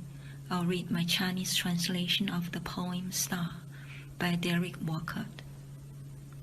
心，如果在万物的光亮中，你真的隐退，退潮一样，被撤退到确定而恰当的距离，就像月亮一整个晚上被隐藏在树叶之间。愿你给这所房子带来隐秘的喜悦。哦，星星双倍的同情。对于黄昏你来得太早，对于黎明又来得太迟。愿你苍白的火焰引领我们最糟糕的部分，穿越混乱，带着平淡的日子里的热情。 My name is 刘文飞。你脚步声的音乐，曼德尔施塔姆。你脚步声的音乐，响在寂静的林中积雪，像缓慢的幽灵，你走进寒冷的白天。冬天像黑夜深沉，积雪像流苏悬垂。乌鸦站在树枝上，它一生见多识广。匆匆赶来的梦像涌起的波浪，它热情地粉碎年轻的薄冰。我灵魂的薄冰啊，在寂静中生成。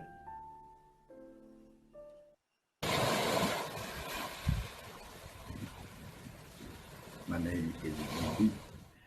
Here I will read a poem of Swedish poet Thomas Tranströmer. 活泼的快板，黑色的日子走后，我演奏海顿，手上感到一阵简单的温暖。情境愿意，温和的榔头在敲，音色苍翠，活泼安详，并是说自由并没有消亡。有人不向皇帝进贡。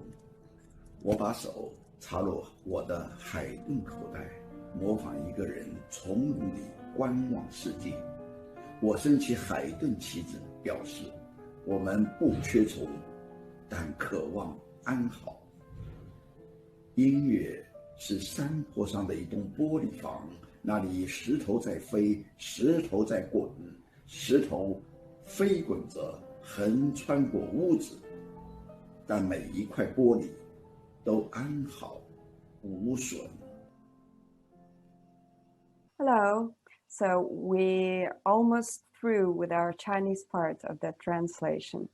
And our next part in this hub will be poetry readings from Japan, Korea, Vietnam, Cambodia, and Thailand. And I now give the word to our next presenter, who is a poet from Japan, Yosuke Tanaka. Yosuke Tanaka is the author of 4 poetry collections. He works as a molecular cell biologist, but he's also the editor of the poetry magazine Kisaki and monthly poetry reviewer in other Japanese journals. His poems have been translated by different authors, and he held unique poetry workshops on numerical tanka in Tokyo, Kawasaki, Kolkata, Maebashi, and other places. So we're happy to see Yosuke here. And now I leave and give the word to Yosuke to present the Japanese poets. Can you hear me? Hello, everyone. Hello. I'm Yosuke Tanaka from Tokyo, Japan. And it's a great pleasure and honor to be here to serve as the Session 2 presenter and Zoom coordinator. And thank you for the great introduction, Yulia. I'm really grateful. Today, it is a very heavy storm here in Tokyo, which is said to be bringing us the spring season. I wish this poetry reading will also bring us the delightful spring season against the pandemic. Please stay relaxed and enjoy the readings by 12 poets from Japan, South Korea, Vietnam, Cambodia, and Thailand. So let's start the reading of 12 poets. And after these readings, we have a very marvelous range video. So please enjoy. So our first poet is Mari Kashwagi from Japan. She's an excellent poet in the younger generation and also has published many works, also as a curator of Japanese ceramic art. Today, she's going to read 2 short poems from a recent, very beautiful bilingual poetry collection entitled Butterfly. Mari, please. Thank you, Yosuke. Can you hear me? Yes, thank you. Hello, everyone. I'm Mari Kashwagi from Japan. Today, I'm reading 2 of my poems, Butterfly and Butterfly Rainbow. I read them first in English, and then in Japanese.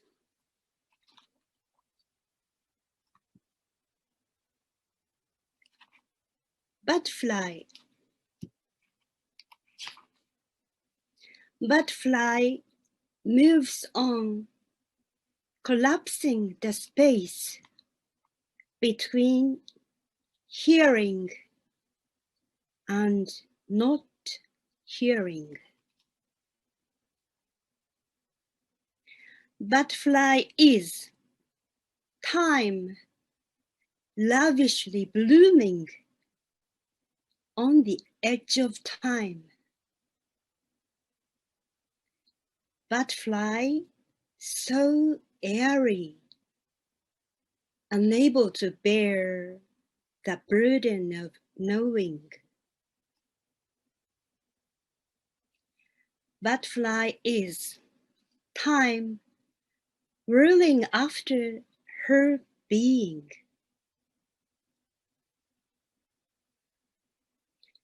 Butterfly is going, leaving behind only time, shaped like a butterfly. Butterfly, that she will be going, is sealed in her being. The next poem, Butterfly Rainbow. Rainbow shimmers, a memory of butterfly having been here. On butterfly's shoreline, rainbow slumbers. What rainbow could not articulate? A butterfly. Sky's reincarnation as a rainbow. Butterfly. Rainbow rises. Butterfly alights. Then I'm going to read them in my mother language, Japanese. 蝶、聞こえることと聞こえないことの間を壊してゆく蝶。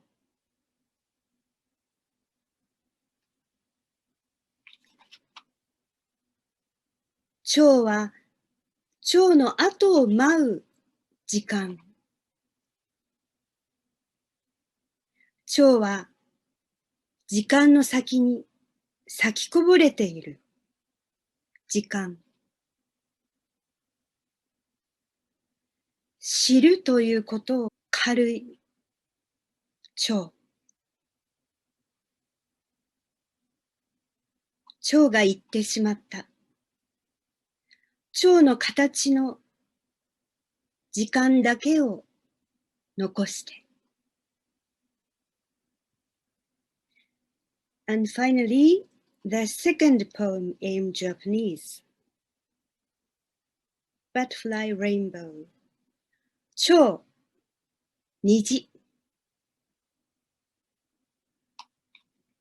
虹が泳ぐ。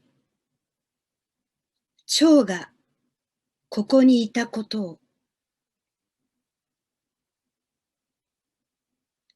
蝶のほとりにまどろむ虹。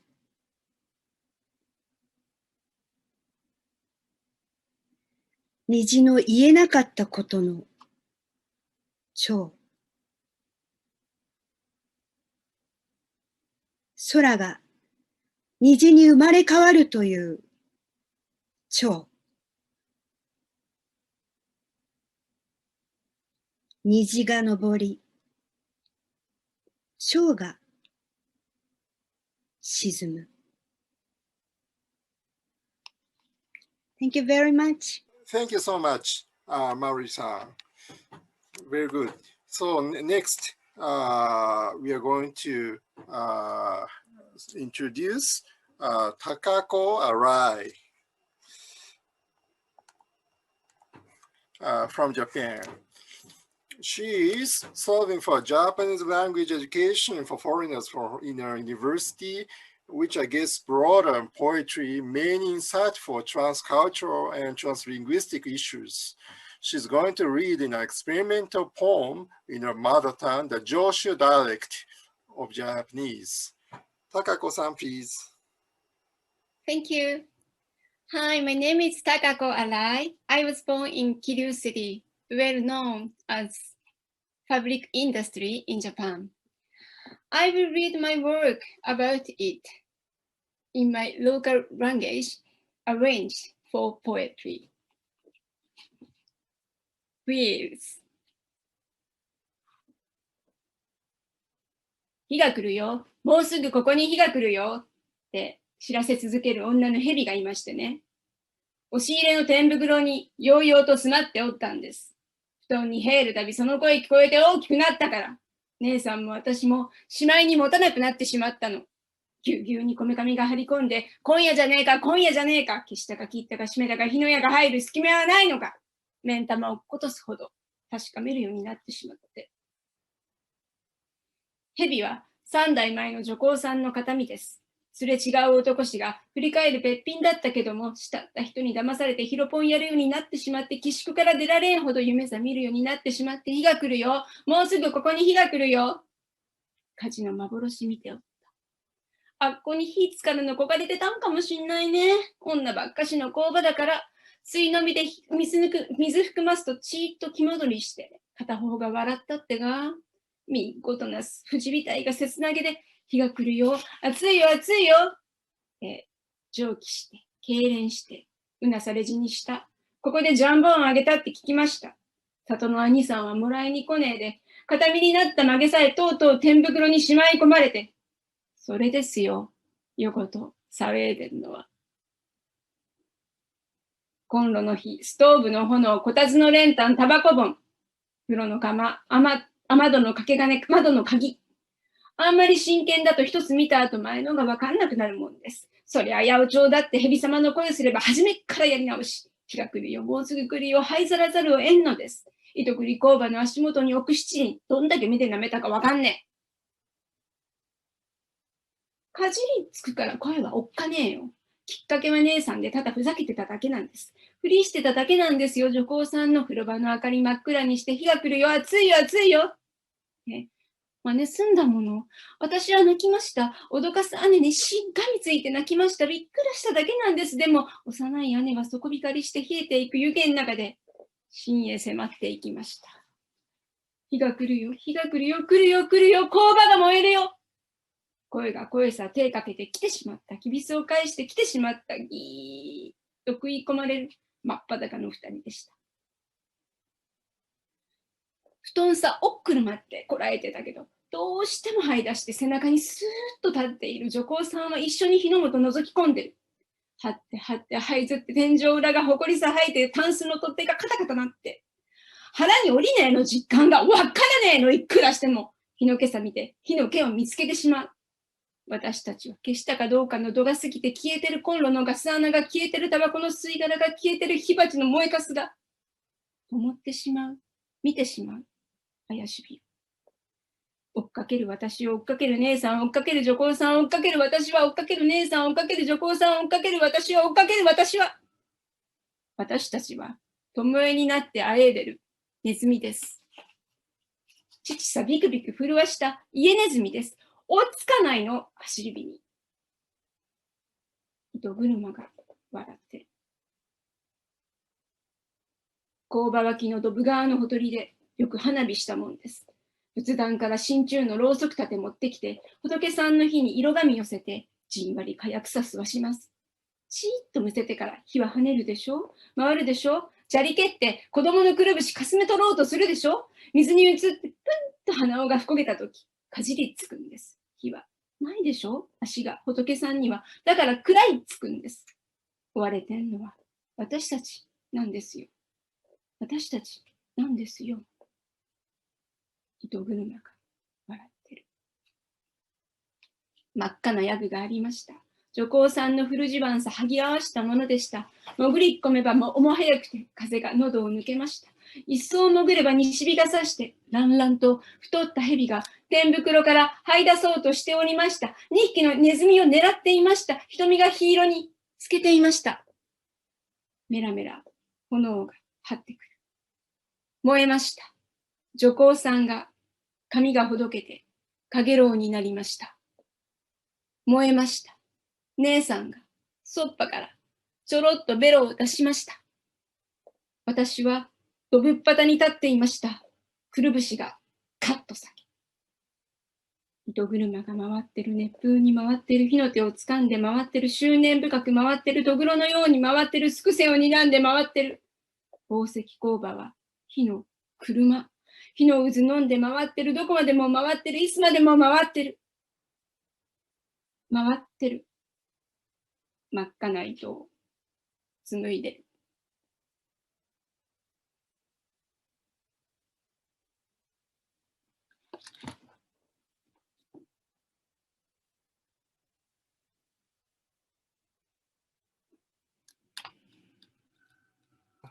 Thank you so much, Takako-san. So this, according to the opportunity, I'd like to read my own poem, 2 poems. As a molecular cell biologist, I went to many places overseas before the COVID-19 pandemic. And I read 2 of my poems regarding my trips to the Australia and also in Germany. So the first one is Orion, entitled Orion. This is the Orion stars in the southern hemisphere, and I felt very, I'm familiar to the southern hemisphere because this was the first time I went there, and I went to a children's hospital of Dr.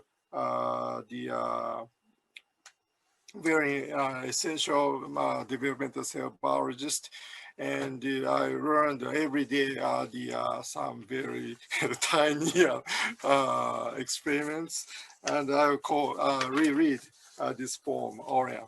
Okay, Orion. シドニーの鉄道は東京の鉄道に似ていた。都心の環状線から北と西と南に視線が分かれ、乗り換え駅ではひっきりなしに通勤電車が発着する。銀色の電車はコロコロした2階建てで快適な座席が並んでいる。シーサイドの中央駅から西行き黄色のラインで30分。郊外電車は途中まで快速である。素敵な速さで小駅を全部通過して明るい郊外の駅に着く。駅前に本屋と雑貨屋と写真屋とラーメン屋の小さなモール。1週間前、気温は40度に上がり、南行き青色のラインで通勤電車が脱線した。9人が死亡、15人が重傷。雨は全く降らない。パラパラと砂ぼこりが立ち上がり、道の並木の葉がチリチリに乾いている。青空に夏雲が浮いて少し曇ることはあるが、またすぐに晴れる。施設はおとぎの城のように立っている。柔らかな青い入り口を入ると、ガラス窓のスロープが吹き抜けをぐるぐる下っていく。明るい陽光の中で女たちはニコニコと愛想がいい。チキンバーガーとカプチーノ。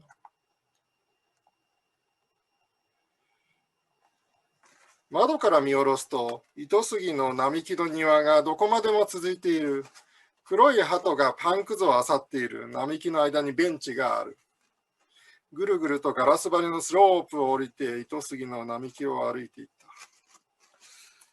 芝生のロータリーを過ぎ、舗装道路を横切っても、まだまだ並木道はまっすぐに続いている。天然の風がさらさらと気持ちが良い。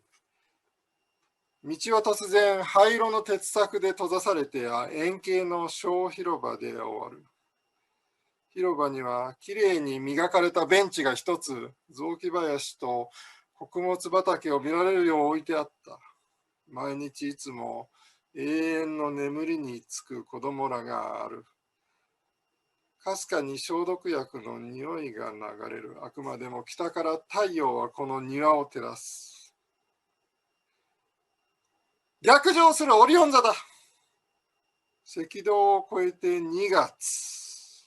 南半球はひっそりと静かである。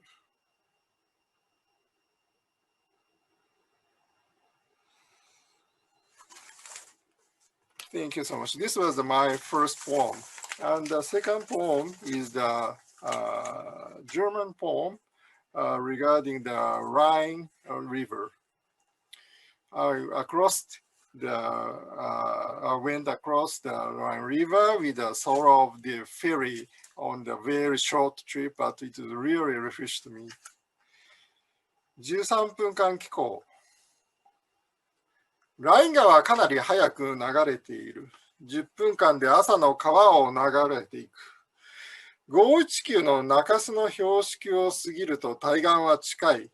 振り返ると1万円のぶどう山、頂上に城がある。川べりの赤い屋根の村々が教会の先頭を天に突き刺している。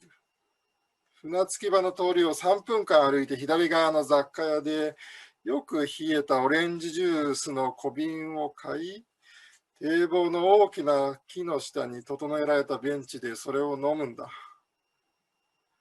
夏の強い日差し、帰りのフェリーはまだ来ない。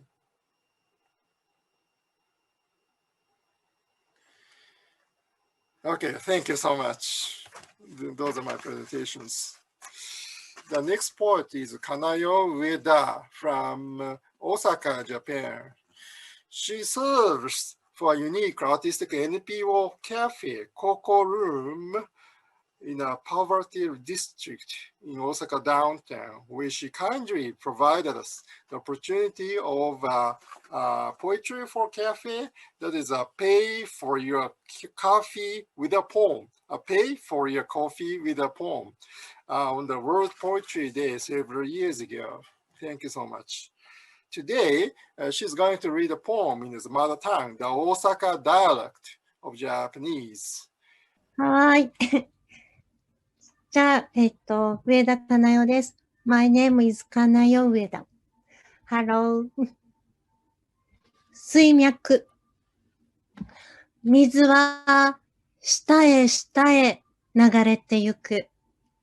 呼びかける声。通っている。聞こえへん声。問われてる。かき分けて野生の草の言葉。眠る言葉。脳に不時着して、そこで生きる言葉。屋根から出てゆく言葉。地に潜り、千年後に芽吹く言葉。一千行の滑走路に飛び立つ言葉。あ、ゴルフクラブ杖のようにして歩いてるあのおじさん。道路の脇でひっくり返ってるやん。転んでるけど大丈夫？大丈夫やないですよね。あ、あの大きい犬。あの犬に倒されたん？おじさん。起き上がることもできひんで、目カーッと見開いて叫んだん。ちゃうわ！地球の引力や！その瞬間、有名なフレーズが浮かんでん。地球も揺れたで。万有引力とは、引き合う孤独の力である。道路脇のレストランの店主が覗きに来てね、この様子見てるねん。栄筋の日差し、照り返してんで。もうその店はないねん。壁が緑色で、洒落た扉やった。建物の後ろは阪堺電車が行ったり来たりしてんねん。引力に引っ張られたおじさんのために、救急車呼んで見送って、何度か繰り返したん。このおじさんの福祉サポートする人からケース検討会議に呼ばれて、アルコール依存についての話やって聞いてね。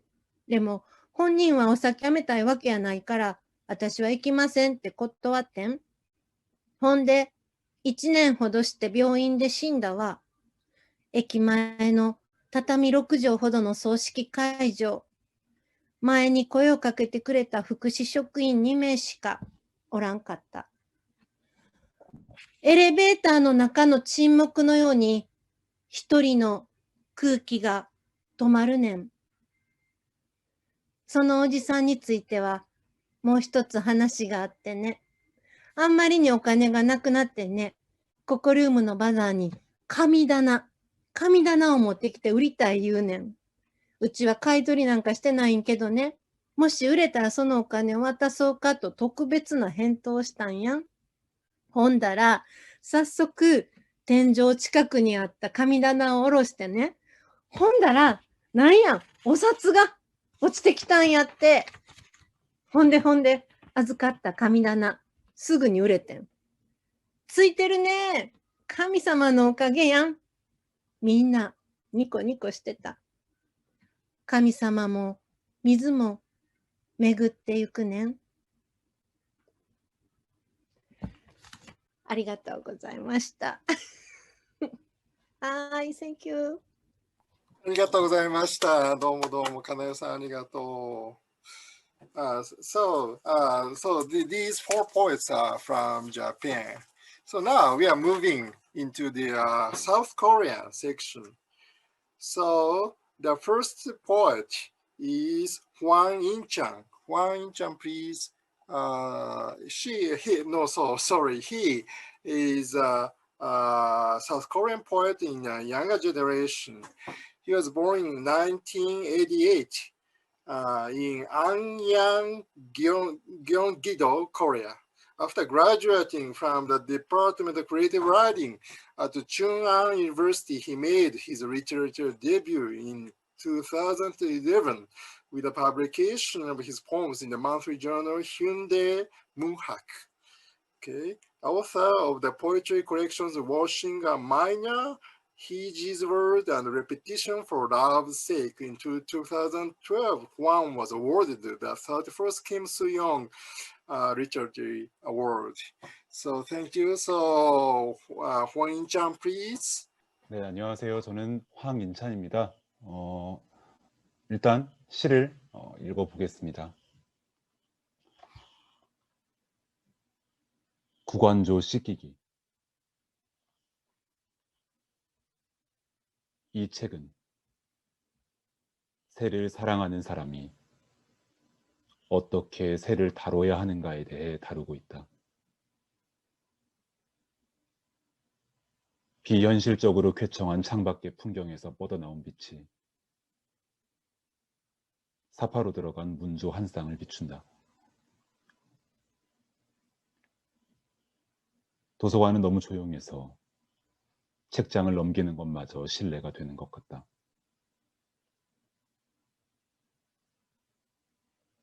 나는 어린 새처럼 책을 다룬다. 새는 냄새가 거의 나지 않습니다. 새는 스스로 목욕함으로 일부러 씻길 필요가 없습니다. 나도 모르게 소리내어 읽었다. 새를 키우지도 않는 내가 이 책을 집어든 것은 어째서였을까?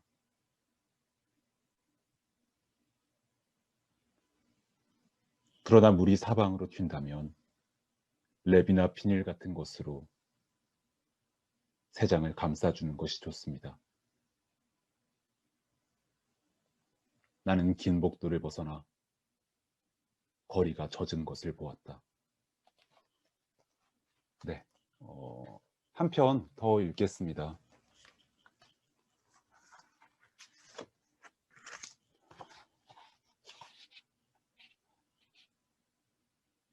건축.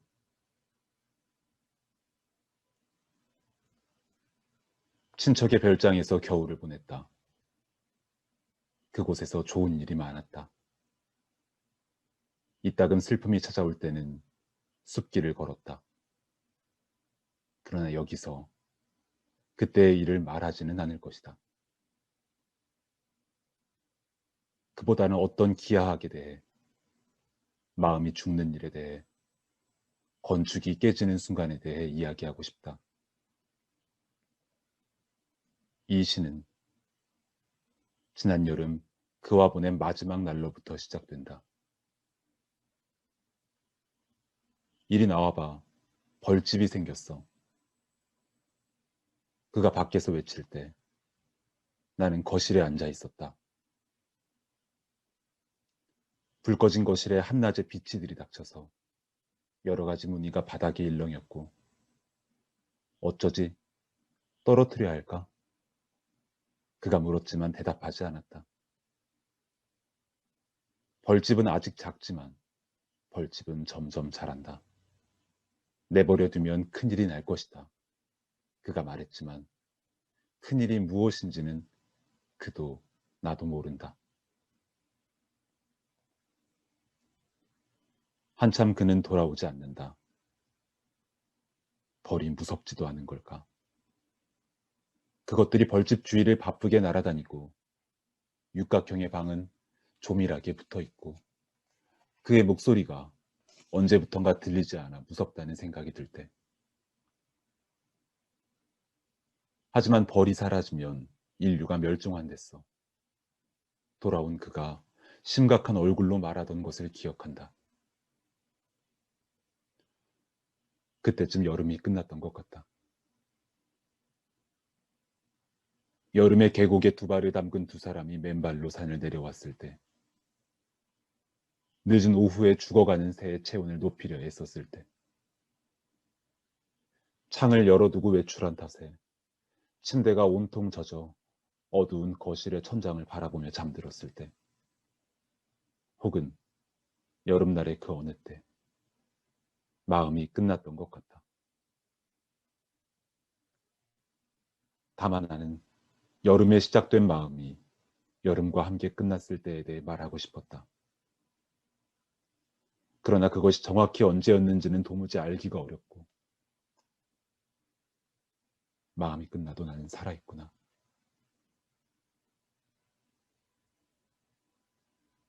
숲길을 걸으면서 그가 결국 벌집을 깨뜨렸던 것을 떠올렸다. 걸어갈수록 숲길은 더 어둡고 가끔 무슨 소리가 들리기도 했다. 그리고 이 시는 시간이 오래 흘러 내가 죽는 장면으로 끝난다. 그때는 아름다운 겨울이고 나는 여전히 친척의 별장에 있다. 잔뜩 쌓인 눈이 소리를 모두 흡수해서 아주 고요하다. 세상에는 온통 텅 빈 벌집뿐이다. 그런 꿈을 꾼 것 같았다. 감사합니다. 땡큐.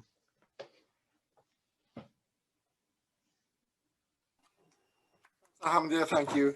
So, very beautiful reading. And the next poet is Kim Soo Young. She, please.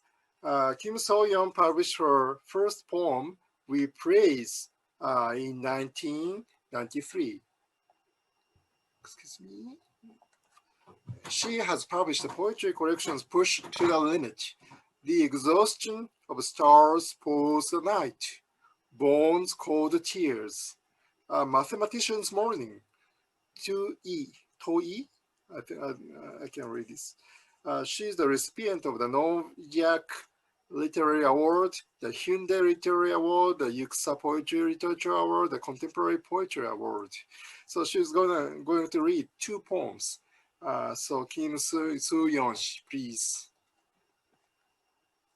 안녕하세요. 저는 김소연이라고 합니다. 망원동이라는 제목의 시를 먼저 읽도록 하겠습니다. 망원동. 지금은 하루가 구부정히 걸어가고 있다. 박수 줍는 노인처럼 뒷짐을 지고서. 반짝이는 조약돌을 주었다. 온전한 동그라미 속 온전한 온기를 손안에 꼭 쥐고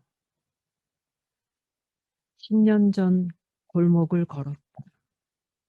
여전한 감나무, 여전한 목욕탕, 여전한 놀이터, 여전히 부서진 장난감들. 인형 하나를 주었다.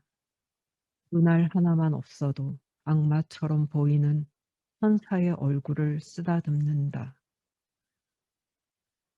나는 소식이 필요하다. 아무 일도 일어나지 않았다는 소식. 너무 많은 잎들이 지고 있었지만 살려달라는 절규 같은 건 들리지 않는다. 유머거리의 수화처럼 하루 종일 잎들이 떨어지고 있다. 조금 더 어두워져야 한다. 여린 불빛들을 모두 볼 수 있으려면, 더 여린 불빛들로 옛집을 찾아가려면. 아직 아무것도 도착하지 않았지만 기다리던 사람을 만난 것처럼 그 자리에서 나는 기도를 멈춘다. 10년 전 하루를 주워 호주머니에 넣는다. 무사히 밤이 온 것이다. 네, 새벽이라는 시 한 편 더 읽겠습니다. 새벽. 무서운 짐승이 걷고 있어요. 무서운 짐승을 숨겨주는 무서운 숲이 걷고 있어요. 무서운 숲의 포효를 은닉해줄 무서운 새의 비명이 번지고 있어요. 그곳에서 해가 느릿느릿 뜨고 있습니다. 침략들이 냉기를 버리고 더 뾰족해져요. 비명들은 어떻게 날카로워질까요? 동그란 비눗방울이 터지기 직전에 나는 어떤 비명을 들었습니다. 이 비명이 이 도시를 부식시킬 수 있으면 좋겠어요. 너무 많이 사용한 말들이 실패를 향해 걷습니다. 입을 다물 시간도 이미 지나쳐온 것 같아요. 숲의 흉터에서는 버섯이 발가락처럼 자라나고 있어요. 이 비명과 어딘가 비슷하군요. 달이 사라지기 전에 해가 미리 도착합니다. 함께 할 수 있는 한 악착같이 함께 해야 한다는 뜻. 나무가 뿌리로 걸어와 내 앞에 도착해 있습니다. 무서운 짐승보다 더 무서워요. 무서운 것들은 언제나 발을 먼저 씁니다. 발은 무서워요. 발은 고단함만 알고 도무지 악담을 먹습니다. 감사합니다. Alhamdulillah, thank you so much. So our next poet is Kim Soo Young. So our next poet is Shin Bo Seong, please.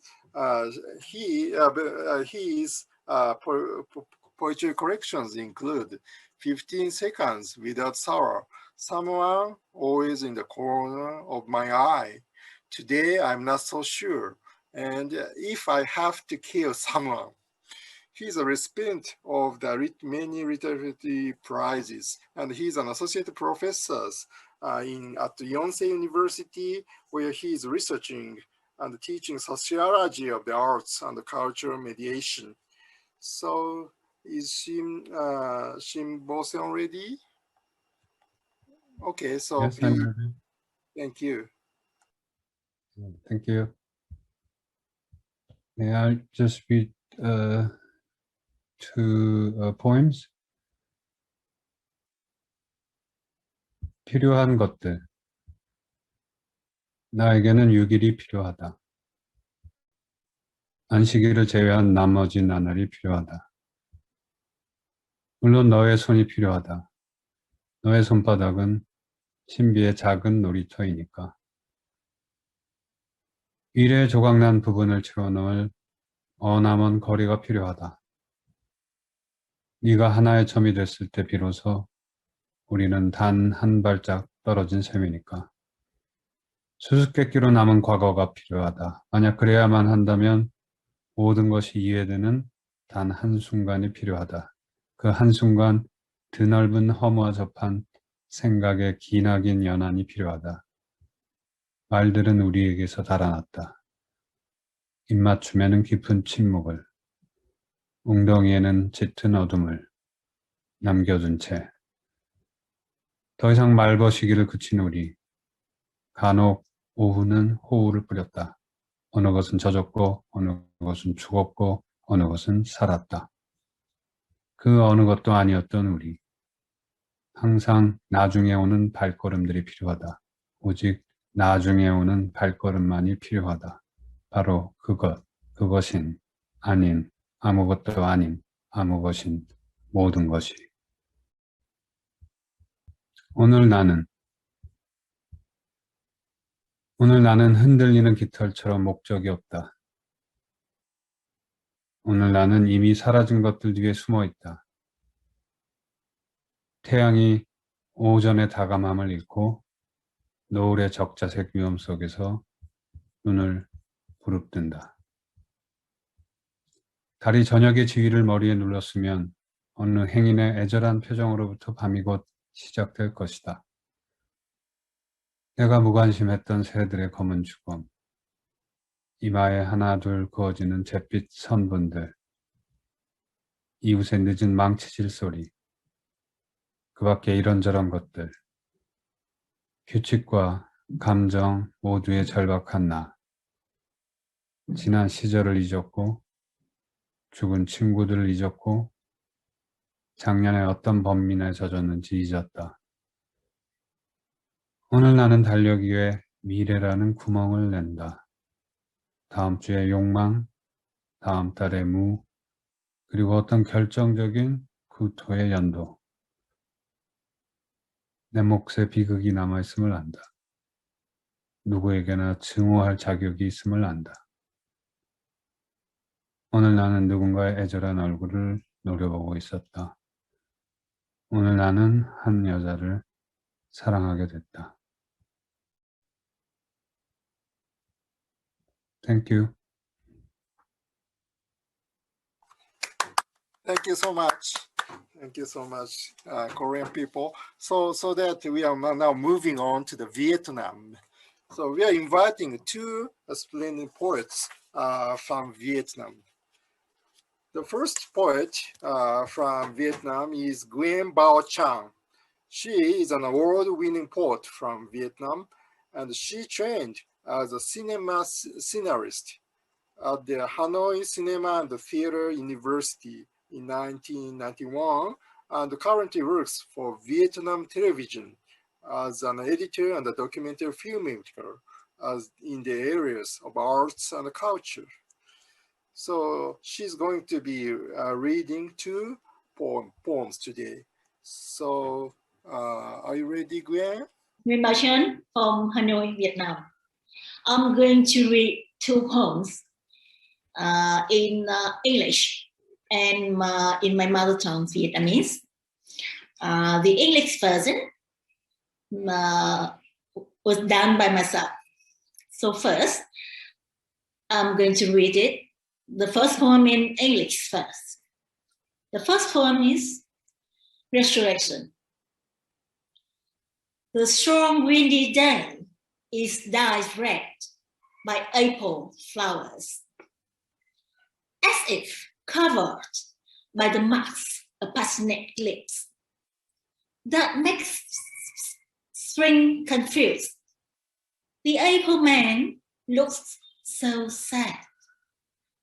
The enchanting green could not tie him up. He may disappear into the darkness of sorrow. The brown eyes of the April man are tearful. He cries for his motherland. and the worries of human lives, where the clouds have gone, the sunlight is scattering, the way home is vague, the old well is dry, no mirror for the sky, but there are still the hidden water resources running silently under the unseen soil. Tears, sweat, and blood have been overflowing, penetrating the earth for thousands of years. They have also been coming up to the tree's branches through the roots. The bitterness turned into beautiful flowers and sweet fruits. It painfully falls with a crown of thorns. Clouds become fresh rain, falling down to carry the earth. And love is resurrected at every single dawn. He's a Vietnamese.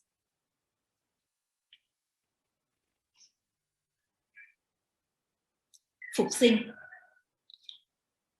Hoa gạo tháng tư nhuộm ngày cả gió, những vệt môi nhức đỏ rối lòng xuân.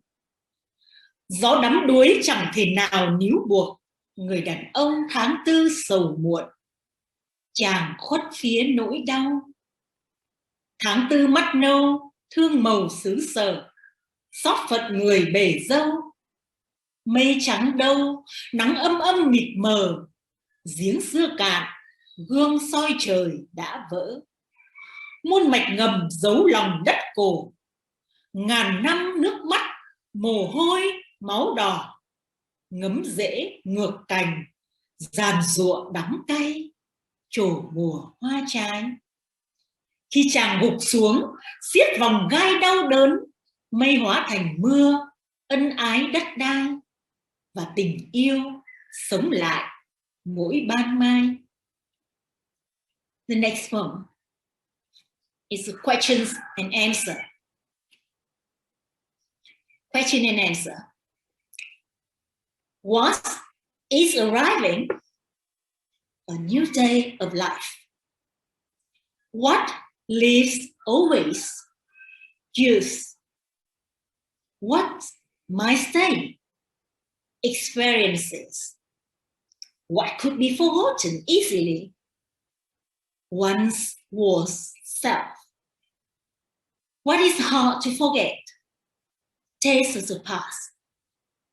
What should be well engraved? Others' kindness. What should be ignored? Others' depths. What should not be repeated? One's old mistakes. What should be faded? Last sorrows. Vietnamese version. Hỏi và đáp. Điều gì đang đến một ngày mới của đời? Điều gì mãi rời xa? Thanh xuân. Điều gì còn nán lại? Kinh nghiệm. Điều gì dễ bỏ qua? Phiên bản lỗi của chính mình. Điều gì rất khó quên? Mùi vị ký ức. Điều gì nên ghi khắc? Lòng tốt của người. Điều gì nên buông? Món nợ của người. Điều gì không nên giữ? Sai lầm cũ của mình. Điều gì cần phải xóa? Nỗi đau vừa hằn in. I'm done. Thank you very much. Thank you. Thank you so much. Thank you so much. So we are going to move on to the next poet. And our next poet from Vietnam is Gwen Tuian. Also an award-winning poet from Vietnam. Gwen Tuian is an education expert children's author, poet, translator, and social activist. Deputy Director of the Russian Vietnamese Literature Promotion Support Foundation, Vice Chairman of the Children's Writers Committee, Vietnam Writers Association. She studied in Moscow. Today she's going to read 2 poems. Gwen Tuian, please. Thank you. Good afternoon. I would like to give my warmest greetings to poets around the world and poetry lovers of every language.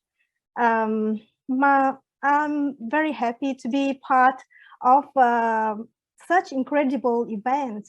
And I think that poetry connects, shares, and transcends the borders of nations and of people.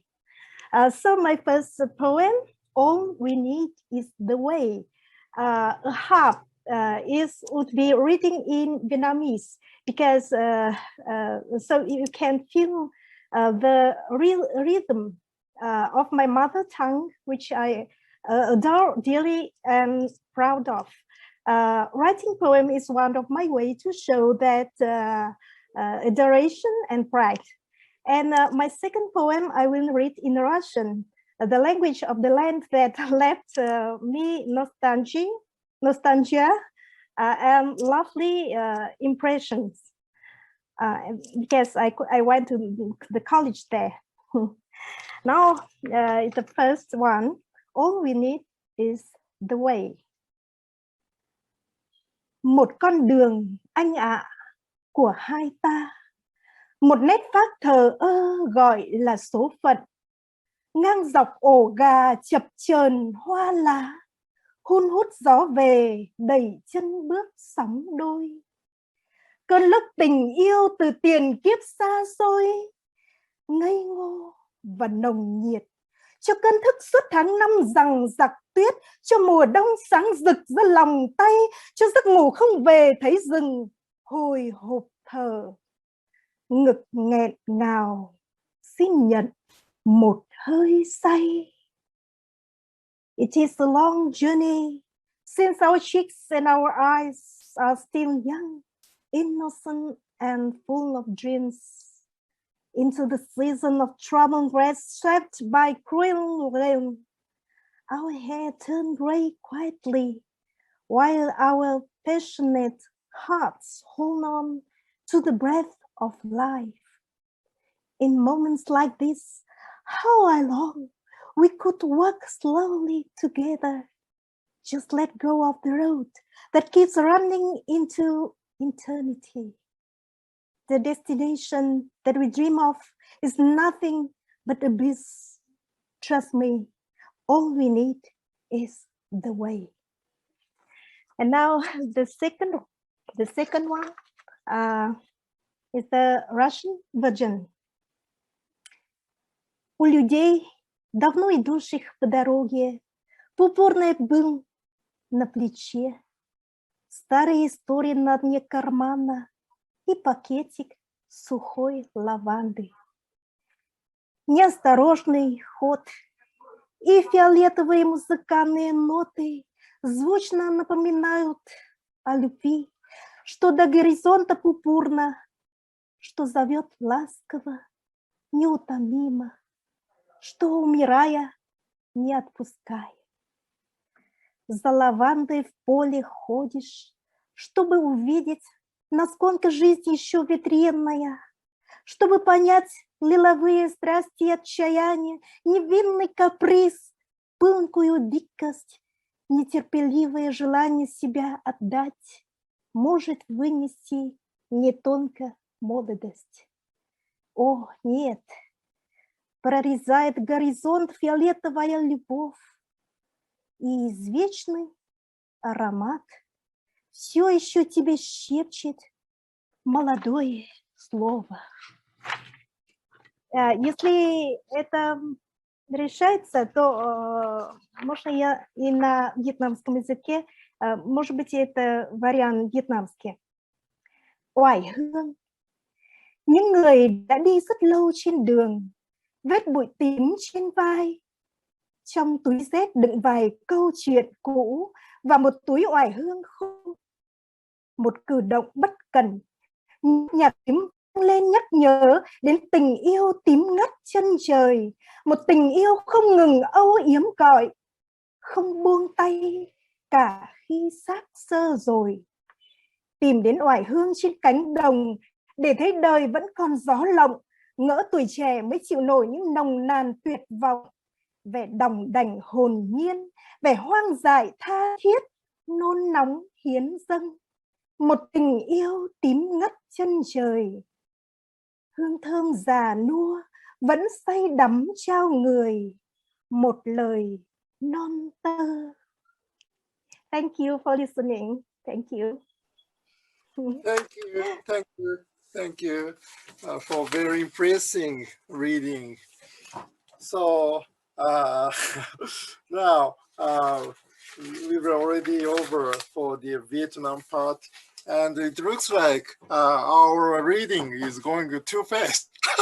So we do have plenty of time. So please do feel free to take any questions or something by this chat if you have to any points of these sessions. They are still around here. And so now we are going on to the Cambodian part. So we are inviting two very splendid poets from Cambodia. And the first poet is Fina Sol. I'm ready. Okay, you're ready. But there, because there's still some time, I'll read the bios. Fina Sol is a writer, poet, publisher, and literary translator.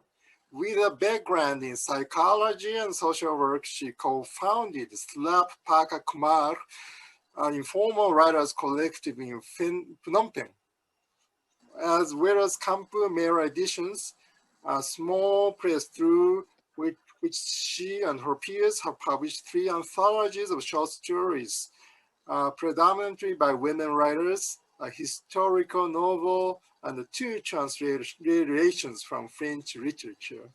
In 2017, she also founded the Khmer Literature Festival, which was organized successfully in 2019 after the 2018 programs double in size and scope from the first year. Congratulations. She regularly organizes reading events, embracing the value of inclusivity and free expression. She's working on a publication of a poetry collection of Cambodian women poets. So, Fina Sol, please. Thank you. I feel so warm for the introduction. Thank you. And I'm also pleased to celebrate the World Poetry with you all as well today. I'm going to read 2 poems. And the first one is my memory about my first poem ever that I remember during growing up in the early 80s. So it is called Bo Bo Moat Moi Le Ching Chang, or it is called in English, Lips on the Wall. I'm going to read these poems in Khmer, and through half of the poems, I will going to traditionally chant as well. Bo Bo Moat Moi Le Ching Chang, Te Chơ Kom Bang, Ke Hak Khơi Chba Tha Phnet Put, Phnet Nu Nơ Tai Tam Ruk Rok, Rol Pel Khmeng Chrok Lên Chngai Chit, Phnet Hak Ong Wo Som Anat, Khnyom Som Lên Put Pi Pu Yeung, Nơ Lơ Ching Chang Kdap Te Chơ, Phnet Khmeng Lên Kraum Lơ Srai Kong Eung, Phnet Rut Tam Chla Chit Put Peung, Tha Nê Kon Yeung Khnyom Som Lên, Klen Chngiem Chop Snam Dan Kam Pleung, Ching Chang Khang Cheung Min Complain, Krop Dal Ke Banh Lư Krom Kreng, Ching Chang Khang Cheung Pen Chom Nam, ផ្ទះឈើធំខ្ពស់ពីប៉ុលពតមានសពប្រកបពីម្ដាយផ្ដាំមានអ្នកស្លាប់ច្រើនសូមកូនចាំផលបុណ្យបំណាំចាំប្រលឹងអារម្មណ៍ពេលលេងមានអ្នកមើ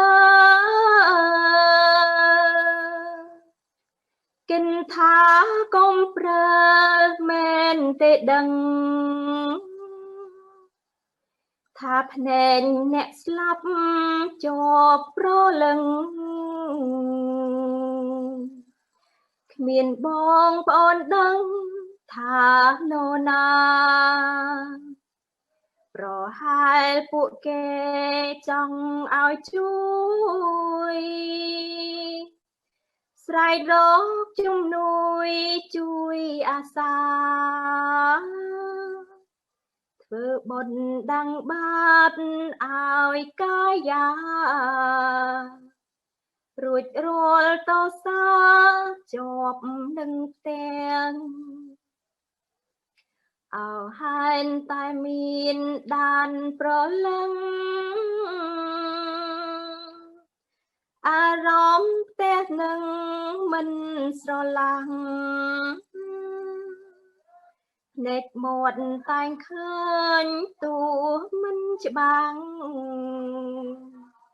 ស្រែកណាំងហើយសុំក្មេងឲ្យជួយ This is the first poem. Thank you. I'm going to read the second poem.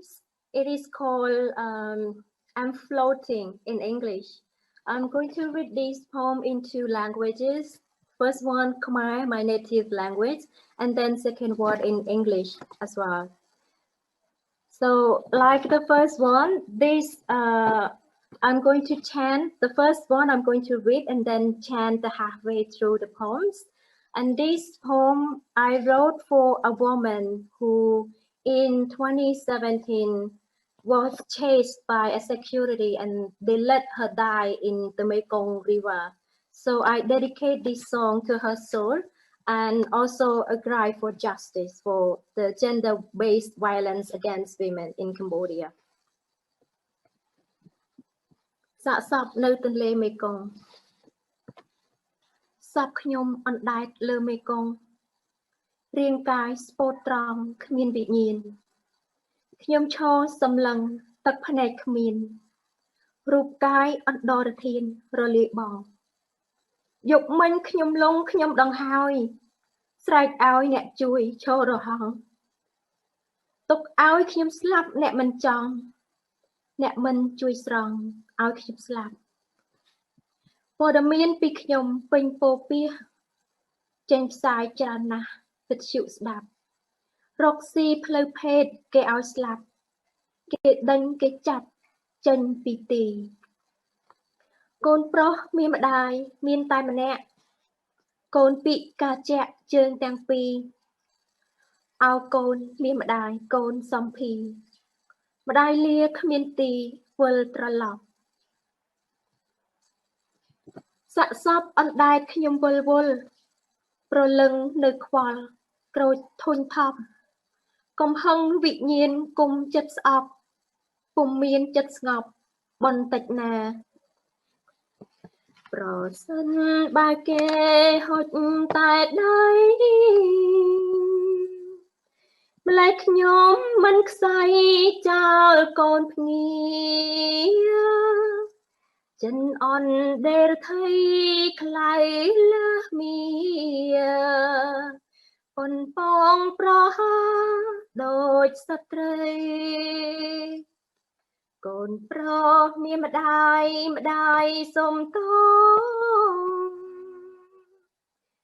កើនមកជ្រុលខោស្ត្រីអស់ផ្លូវរកស៊ីផ្លូវផែនចិញ្ចឹមបើកូនធំកូនត្រូវអង្គភ័យម្ដាយអោមេកងសូមលេបខ្ញុំទៅគុំតុងខ្ញុំនៅអនដែតអាយ អោត្រីទុនលេកុំចិនណាយចឹកកាយខ្ញុំទៅជាចំណៃអោអ្នកនេសាទកុំរួញទេព្រមឡងរូបាសូមប្រណីសូមឲ្យមេកងទឹកក្របីលេបរូបខ្ញុំនៃចេញពីលោក Thank you. Thank you. Thank I you so wonder much. if I have a few minutes to read in English. Yes, please. Yes, yes. Thank you.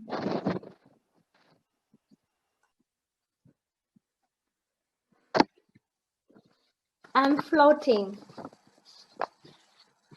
I'm floating in. I not glance at my decaying body. I'm floating on you, beloved river. Last night I was drowning and you looked away. I cried my heart out, but you walked with dismay. I'm floating on the Cambodian news. People feel sad and confused, but that could not help me. I left behind a handicapped child. I have already missed his smile. His childhood I left behind with no return. My drowning body is floating, creatures without hearts, departing without giving their hands. I was dying and I could not see my child's innocent face. I was a sex worker whose life was beyond tip and lower.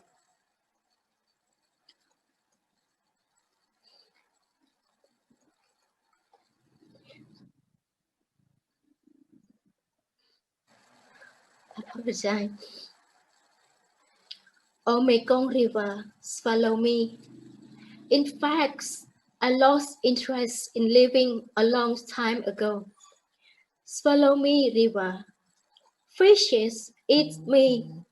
Do not hesitate. It's you, fisherman. I pray you do not put your eyes on my body.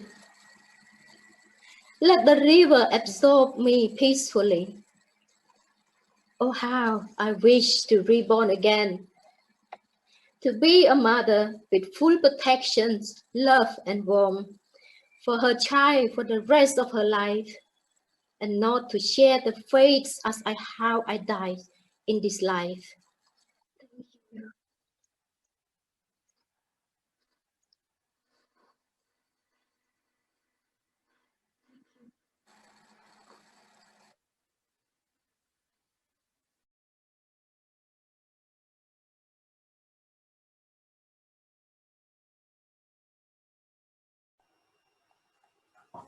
Okay. So Fina, you are unmuting right now. Thank you so much. So impressive, Fina. Yeah. Thank you. Thank you. I'm so emotional. Sorry. Okay. Yeah. I felt like this also reminds me T.S. Eliot's The Wasteland. There's also fisherman drowning or something, but it's not to make them. Okay, thank you so much. So now I think it's time to move on the next sport, Yang Chiringri. I don't think the pronunciation is perfect. He's also from Cambodia. He's born in 1988 in Kandar province near Phnom Penh to parents that were forced to marry during the Khmer Rouge. Helps to teach children and promote reading through the Magic Library project. He edited a bilingual collection of modern poets, In the Shadow, which was published in 2016, and is a co-founder of Slap Paka Khmer, an informal group that is created with the aim of promoting writing. Collaborated with a Brazilian cinema researcher creating video poetry and sharing them with Khmer and expat audience. His poems have been appeared in the New Hak Literary Journal, an Asian anthology, and the Biennale of Asian Poetry in New Delhi. So he's going to read 2 poems today. So Yen Cherry, please. Hello, Jim. Hello, everyone. Every poet Asia, across Asia and Africa and Europe, and I'm so happy to be here and to share and celebrate the world poetry together. So I have 2 poems to share with you guys today. So the first one I will read in Khmer. I will chant in Khmer and I read the translation later. And please note that the nature of this poem is a woman. ឃើញបងទីហ៊ានបងដើរសុំទានតាមបេនតាមផ្សារលើកដៃសំពាំងសំបីកោមាអូនលួចសួរថាបងពិតឬខ្លែង អូនតាមលួចគុណសពព្រឹករឹងទុនអេរិយាបងស្ដែងតែអូនអាសូរសំលៀងបងឯងលេចចេញជាងស្ដែងទីហ៊ានសន្តានអូនរិនគិតជ្រៅ ឃើញដៃបងត្រូវកំបុតពីប្រានអូនសួរខ្លួនទៀតថាតើកល្យានពិតជាធ្លាប់បានបូជាជូនជាតិអូនកិញពីបង បិទចិត្តនួនល្អងនៅតូចចង់អៀតមិនហ៊ានឲ្យលុយខ្លាចខំម្ដងទៀតបើទួងសារជាតិបងពិតយ៉ាងណា I see you a soldier, a wanderer and a beggar. You beg at a bus station and in the market by clapping your palms together. Young people like me ask whether you are real or fake. Are you real or fake? I kindly observe your gesture, both soft and fresh, harsh and callous. Your actual manner I emphasize. You faded, used up, discoloring uniform. Show me that you are real. You are a real soldier. I sink deeper as I watch your movement of your body, where your hand used to be, pulling trigger at enemy like rivers of soul to the end of the world. And I ask myself again and again, how have you survived? How have you really made sacrifice for the nation? I turn away from you, still unconvinced that you are a real soldier, to give you my spare change. Are you real or fake? So the first poem finished.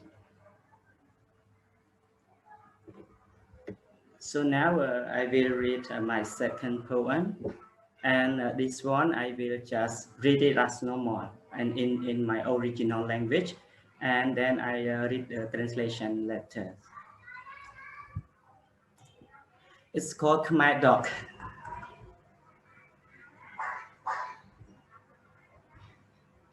គេងគិតអាណិតឆ្កែក្នុងស្រុកកម្រឃើញសុខស្ងប់ដងណាព្រឹកថ្ងៃល្ងាចយប់ឆ្កែឆ្លេឆ្លាដេញខំមនុស្សសាសាក់ផងគ្នាចម្ងាយ10 ម៉ែត្រក៏តាមព្រុសចិត្តគៀកហោះស្ទុះហែកអង្គាភ្នែកពេញកំហឹងហូរពោពៀប្រុងតែខំគ្នាឥតស្រាកស្រានលោតែឆ្កែណាសន្សំសុខបាយក្តៅបញ្ចុកញុះត្រាបានឆ្កែតែស៊ីហើយក្តៅក្នុងប្រាណឃើញគេហក់ផ្កានឥតរញរាគិតយូរទៅជ្រៅអាណិតយុបយន្តក៏ឥតព្រមលែងលាព្រោះតពេញភូមិបង្អើគ្នាពុំមានវេលាណាឆ្កែស្ងប់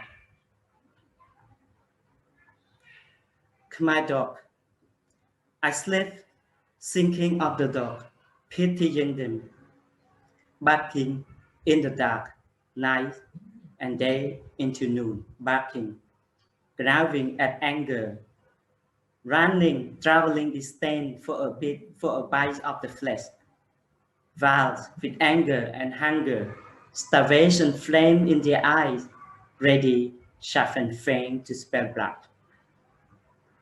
those pursuing peace are served fresh cooked rice to pit them against each other anger inside isolated them without a friend in their eye.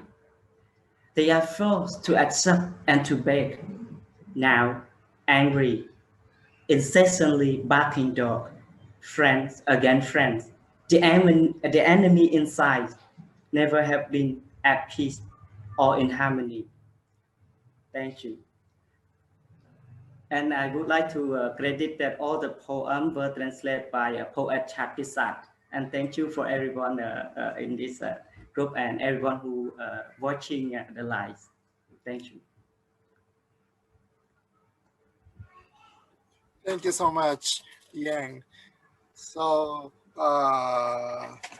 it was so beautiful song, and the poem was very impressive. So we are going to the last poet from Thailand, Sirivati. So, okay, Sirivati, hi, how are you? So, Sirivati is a pseudonym of Mrs.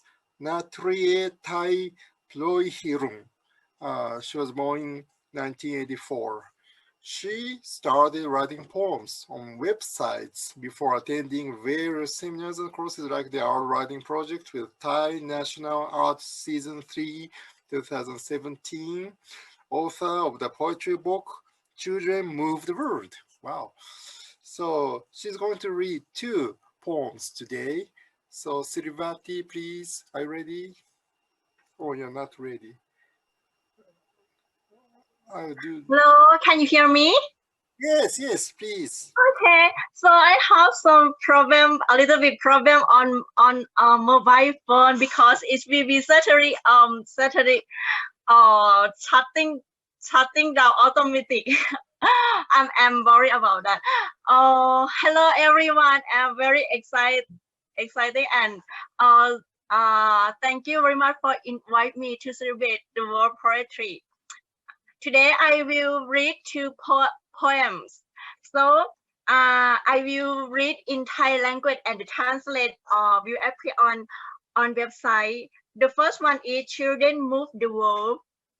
ลูกเคลื่อนโลกกายเกิดก่อต่อเติมเริ่มก่อตั้งจุดประกายไฟหวังอย่างไรบ้างมือต่อมือไม่เคยพรั่นใครบั่นทางโลกข้างหน้าจะพราวพร่างหนทางเธอลูกของแม่แม่ของลูกลูกของโลกยังเปื้อนปนวิปโยคอยู่เสมอที่ประท้วงที่ปะทะที่จะเจอที่จะมองที่จะเมื่อจะหมดแรงคลื่นลูกใหม่หมุนวันเปลี่ยนพันผ่านด้วยกำลังเหิมหาและกล้าวแกร่งเคลื่อนวิถีความเป็นไปที่เปลี่ยนแปลงล้างบาดแผลแก่งแยกอยุติธรรมเถิดยึดมั่นอุดมการณ์อันยิ่งใหญ่ขับ เคลื่อนโลกหมุนไหมอย่าให้ต่ำคิดต่อสู้ใช้สมองสองมือก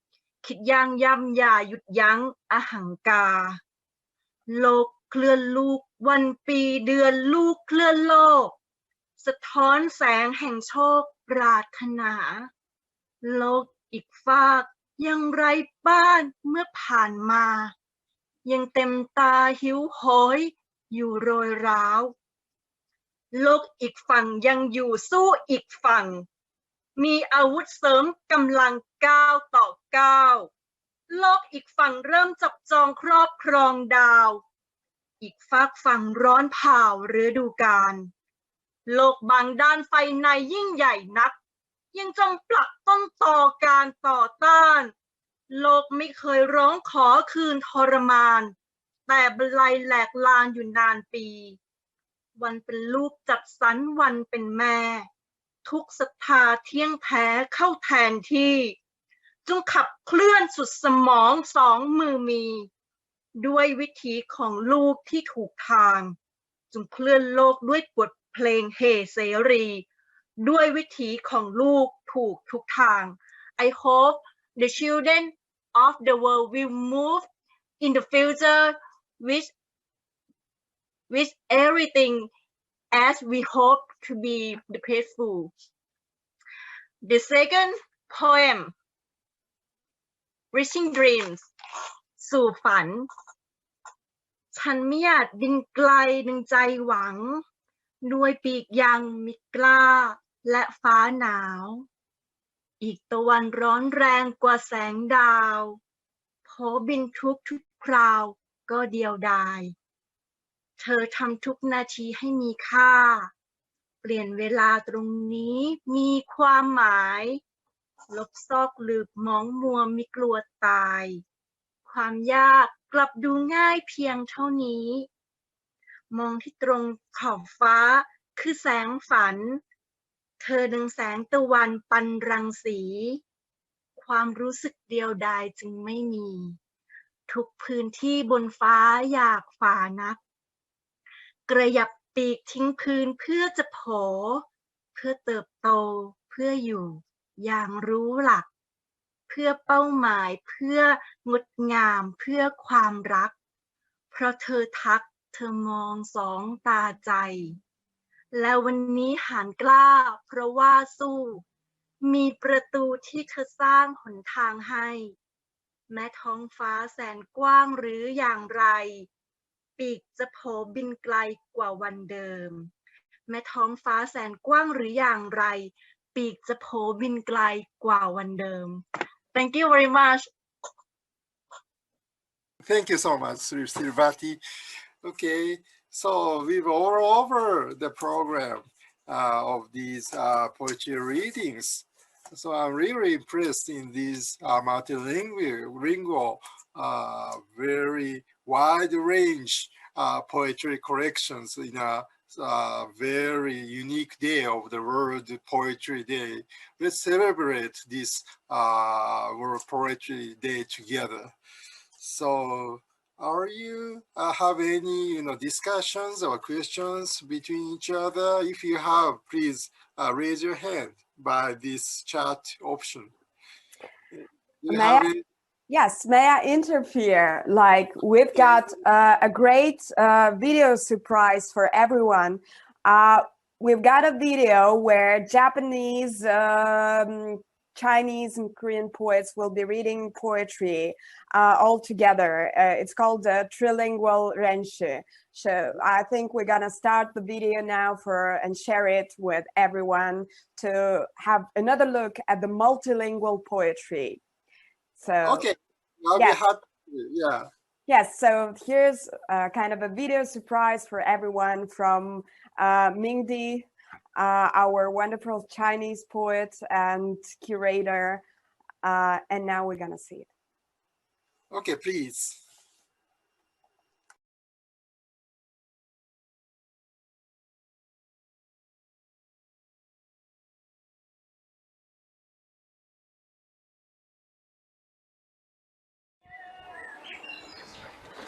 Trilingual 練習1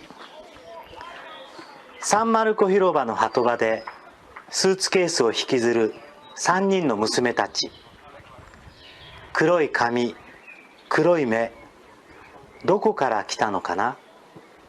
黙っていたなら3羽のカモメみたいに区別がつかない。ねえ、声を聞かせて。艾丽尔哼起一支曲，海风将声音传送至咖啡馆。一位白发男子抬头看见三姐妹，白杨树影在他眼中晃动。 갈매기도 잠든 깜깜한 밤, 아이들이 수트케이스를 끌고 떠나고 있다. 모두 잠들었는데 아이들만 깨어있다. 서쪽 부두에서 아무도 몰래 배가 출항하고 있다. 1년째 같은 아이들, 같은 배, 같은 구름, 같은 하늘이 떠나고 있다.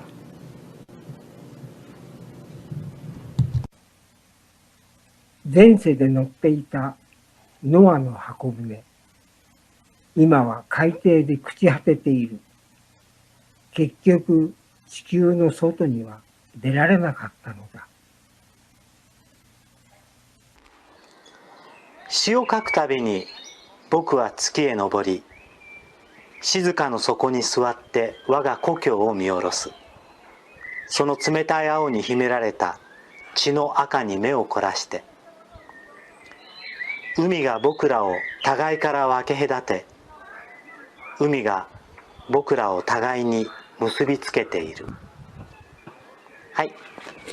今晚，天空是暗淡的船舱，我们醒着，眼睛是一只只新月，驶向彼此共和的太阳。 전깃줄 위 새들의 날개가 젖어 있다. 열리지 않는 문을 긁어대던 손톱들처럼 벚꽃잎이 지고 있다. 먼 산 위에 태양이 흠뻑 젖어 무거워지고 있다. 바다로 만든 사람이 창문 밖에 서 있다. 새벽 안개처럼 얇아 안을 수 없는 사람이다. プランクトンはどんなソフトでデザインされたのだろう。顕微鏡から目を離して一時放心している少年は神という言葉を使わずに世界を無双したいのだ。文字穿行如影子，苹果高歌 ，iPhone、iPad、iPod、iTunes 掀动海底，飓风海啸，然后是寂静寂静。艾丽尔姐妹们将语言藏于金色的珊瑚中，深水之上，文字再次启程，如鱼群。 穿行于有咸味的海浪与海草。窓から見下ろす北斎の駿河湾。高度3万フィートで頬張るのり巻き。あの人の頬を伝う涙の味を思い出している心の雲。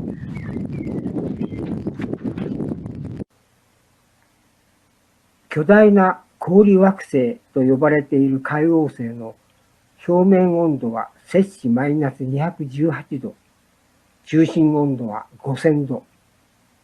体温36度5分の私は地球上の室温21度の部屋で4月7日12時16分現在生存中です。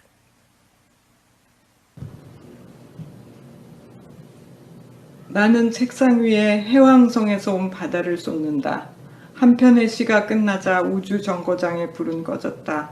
나는 의자에 앉아 그 깜깜한 바닷물 속에 두 손을 담근다. 海水涌进稻田，一只海豚飞起，巨大的嘴，囤积稻米。它飞起，白色弥漫低矮的天空。它飞起，一个女人在奔跑。 他要在太阳升起之前把米藏好，留给那些孩子们。ご飯粒が一つ、父という漢字の顎ひげの先っぽにくっついている。迷子の小さな神様みたいに。一本足の威厳を保っていたかかしは、鳥追いの役目を終えて、異教の民族学博物館で余生を過ごしている。棚田と違って、そこには空がない。小学生が3人、ガラスケースにへばりついている。우리는 별의 혈육이듯 쌀의 혈육이다. 흰 밥알을 삼켰을 뿐인데 어째서 빨간 피가 돌까? 밥을 먹지 않는 곳으로 간 아이들이 별처럼 빛났다. 大米稀缺，天空都关闭了。茨维塔耶娃又一次被拒，她看上去比一只鸟还瘦，眼窝深陷。我惊醒，看见头顶有9个月亮，9个月神端着9碗白米饭，伸向快饿死的孤儿。若い層の托鉢の碗に一握りの米。若葉が日の光に輝いている。崩れかかった土塀に沿って歩いてゆく。決して立ち止まるなと異国の死は僕に教えた。城壁を越え、半島を抜け、海峡を渡り、道は自らの歩みの中にこそあるのだと。米粒に託された遠い甘さをかみしめながら峠を降りると、懐かしい祭り林の笛太鼓。 벚꽃 축제 행렬이 지나간 뒤 나무 밑에 종이 사발이 흰 꽃을 먹고 있다. 오랜만에 우리 식구 셋이 맨홀 뚜껑 같은 식탁 위에 그릇을 올려놓고 밥 먹는다. 우리의 머리 위엔 하늘이 입을 벌리고 우리의 발밑엔 하수구가 입을 벌리고 있다. マナ。ヘブライ語でこれは何だろうという名の食べ物。満腹した後にまだ飢えているのが人間だとしたら、その空腹はマナという疑問のせいなのだ。たった一つのおにぎりが宝石だった敗戦後の少年には、魂の上よりも肉体の上の方が切実だったが。ママは歴史の教科書を鵜呑みにしちゃダメよって言ったけど、ひいおじいちゃんの日記はどうなんだろう。その次の数ページはご飯を煮て作った海苔で閉じられている。 내가 물을 마시면 물이 나를 마신다. 내가 밥을 먹으면 밥이 나를 먹는다. 내가 산소를 마시면 산소가 나를 먹는다. 내가 먹으면 먹을수록 내 몸이 땅에 들러붙는다. 감옥의 죄수가 밥알을 뭉개어 부처를 만든다. 神农五谷大地，用眼中的阳光给群山施肥。他种稻子，死于稻子；种草药，死于草药。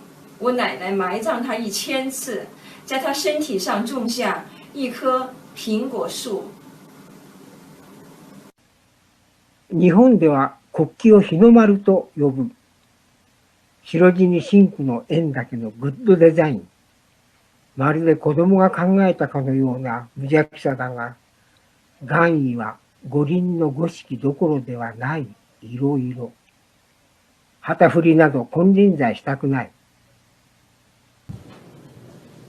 쿠스코의 삭사이 와망에서 태양의 축제가 있는 날이었다. 나는 동지의 아침에서 하지의 서울의 밤에게 안녕 인사했다. 365일 동안 계속될 마라톤 코스의 출발선에 인디오들이 가득했다.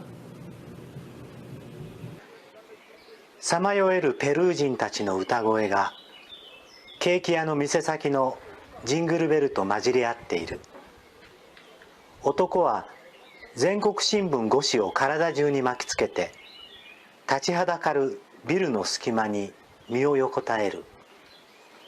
彼は知っているのだ。そこが最初に朝日の差し込む場所であることを。一头拉美丛林的狮子站起，摇一头金色的头发。洛尔加在西班牙倒下，低头之前看见一个金色的太阳，他抓住一根光线，仿佛牵住了一只古时候的和平风筝。 올빼미는 저 빛이 얼마나 아플까? 동굴 속 박쥐는 저 빛이 얼마나 아플까? 다락방에 숨은 소녀는 저 빛이 얼마나 아플까? 밖에서는 불의 군대가 금빛 갈기를 앞세우고 행진해 오는데 새벽의 마지막 샛별을 움켜쥔 나는 얼마나 무서울까? ディスプレイに捉えられた虹がクリック一つで色を失う。写真に色はいらない。光と影だけでいいの。と、銀髪のカメラウーマンは若い助手に向かってのたまう。世界年轻时，女娲生下10个太阳，10个太阳10种颜色，10种性别，他们在空中玩耍，如同军阀。他们的狂热烧死了所有的飞鸟。一个女男孩手握一把弓，10支箭，把9个太阳射开，分割成9个海洋，9座火山。日時計盤の上をアリが這ってゆく。昼から夜へと蝶の羽を引きずりながら、地底の古来のごちそうに。 수화 교실에선 소리 대신 빛으로 종을 친다. 수업이 끝나는 시간도 점심시간도 빛으로 종을 친다. 축구의 파울은 심판이 뛰어와서 친절하게 알려준다. 손목시계를 들여다보던 심판이 게임의 종료 깃발을 높이 들어올리면 이긴 팀도 진 팀도 심판도 관중도 두 손으로 나비를 만들어 햇빛 속에 날린다. 窓ガラス越しに見下ろすとどんな風景も詩的に見えると演説の原稿を仕上げながら独裁者は思う。彼を憎む人々の海の波間に眼鏡のレンズがキラキラ瞬いている。我叔叔戴着单片眼镜，追一只中国坛子。我带2片黄瓜追他，从2个被虫咬开的洞，我看见一朵太阳花引路，把我引到长江边。屈原曾从这里跳下去，我给他带了2000个粽子。他站起来，目光炯炯，左眼金星，右眼荷花。風に煽られ、古代の光に焼かれながらも、私たちの曼荼羅は詩で世界のエントロピーに抗う。こっちの夕日はそっちの朝日。おやすみとおはようは螺旋状に明日へと向かう。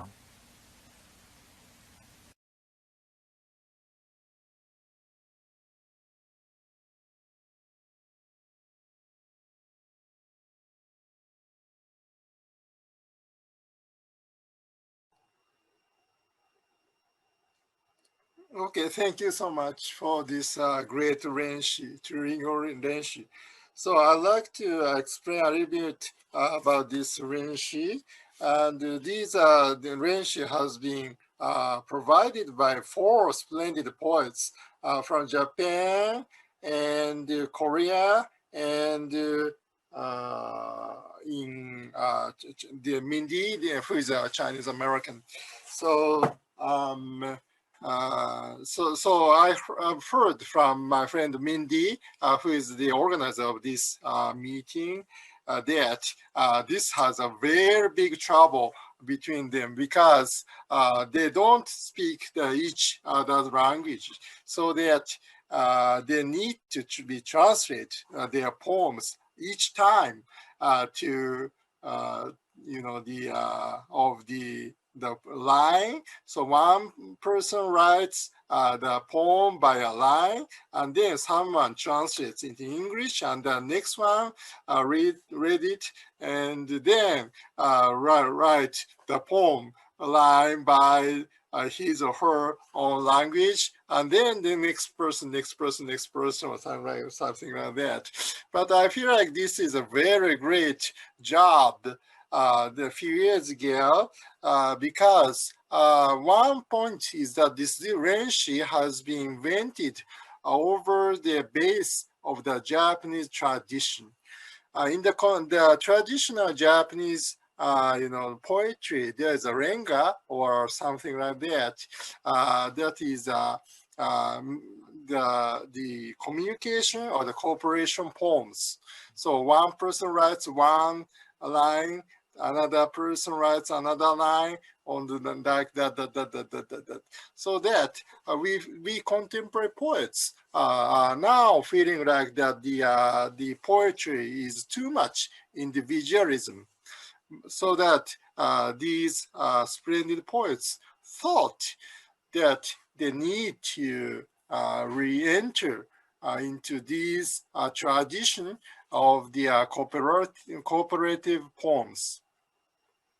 So another example of this cooperativity, I can find Takako Arai as the Onbago translation. So our friend Takako Arai is now reading her own poem, but her recent work, he did another enormous work with rural, local, old women party to translate a very famous poet, Ishikawa Takuboku's tanka poem into their own dialect. So she calls this dialect Onbago. That means the grandmother's language.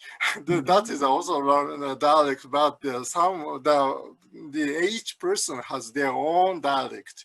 The language is something different from one to another. So that the Takako Arai is very much interested in the soul of the processes to reinvent the cooperativity of poetry by this very unique way. And this, project was also being held at the Tohoku district, who's suffering from the great big disaster 10 years ago from now. Do you have any comment about this, Takako? Okay. After big earthquake, I went to northeast area of Japan, and I met a lot of old women. And they are very, very good at local language. So I tried the project.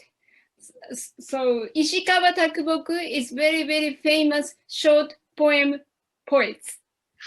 So old women translated Takuboku's short poem into her local language poetry. And for example, ふるさとのなまり懐かし停車場の人混みの中にそう聞きに行く。This is Takaboku's tanka, and I have an English translation by Roger Palbas. So that's poetry meaning is at the station. I slip into the crowd just to hear the accent of my faraway hometown. And could you read the Onbago's translation? So my Onbago is not so good, but I try. ふるさとのなまりゃ懐かしな。人混みの中さ、聞くさ行くべ。Okay, thank you so much for another your dialect issue. Yeah. I want to learn another dialect. Okay, yes, that's it. So there's some such sort of the many unique projects in the contemporary poetry here in Japan, and I guess also you guys also have some sort of the new cooperation and beyond the border. So I think that we must cooperate with each other with the power of poetry, like this very unique meeting that all of your poets really contributed nicely today, and I'm really impressed. Thank you so much. Really, it's a very fruitful night. So I want to return my microphone to the studio. And are you okay? And so thank you, goodbye. So we're here again at East Asia, Southeast Asia, Australia, and Oceania Hub. And now I would like to give a word to Mingdi, one of the poets who participated in the trilingual Renshu project, to give a brief explanation of the video. First of all, can you hear me? Thanks to everybody who gave a wonderful reading today. And thanks for the presenters, Julia and Yosuke. About the video, Yasukima, the Japanese poet, initiated. It's a very ancient form that poets write together one after another. Japanese poets restarted this activity in the 1980s. It's very popular for a while. Then some poets are doing this internationally. He is a trilingual poet. He speaks 3 languages. I'm bilingual. And Domi Choi is a bilingual poet. So we work together. So 5 poets work together. So it's the best writing experience for me ever. And each of us wrote an article, an essay about experience. The video, the complete poems and complete translations in 3 languages, in English, and the essays all on the website of Poetry International Rotterdam. And the festival did this video for us. So we're all grateful for the opportunity. And Julia, thank you. Back to you.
I'm sorry there was no sound in the video, so maybe we can give it another try, because we couldn't hear anything. We only saw the video itself. I can hear. I can say that we started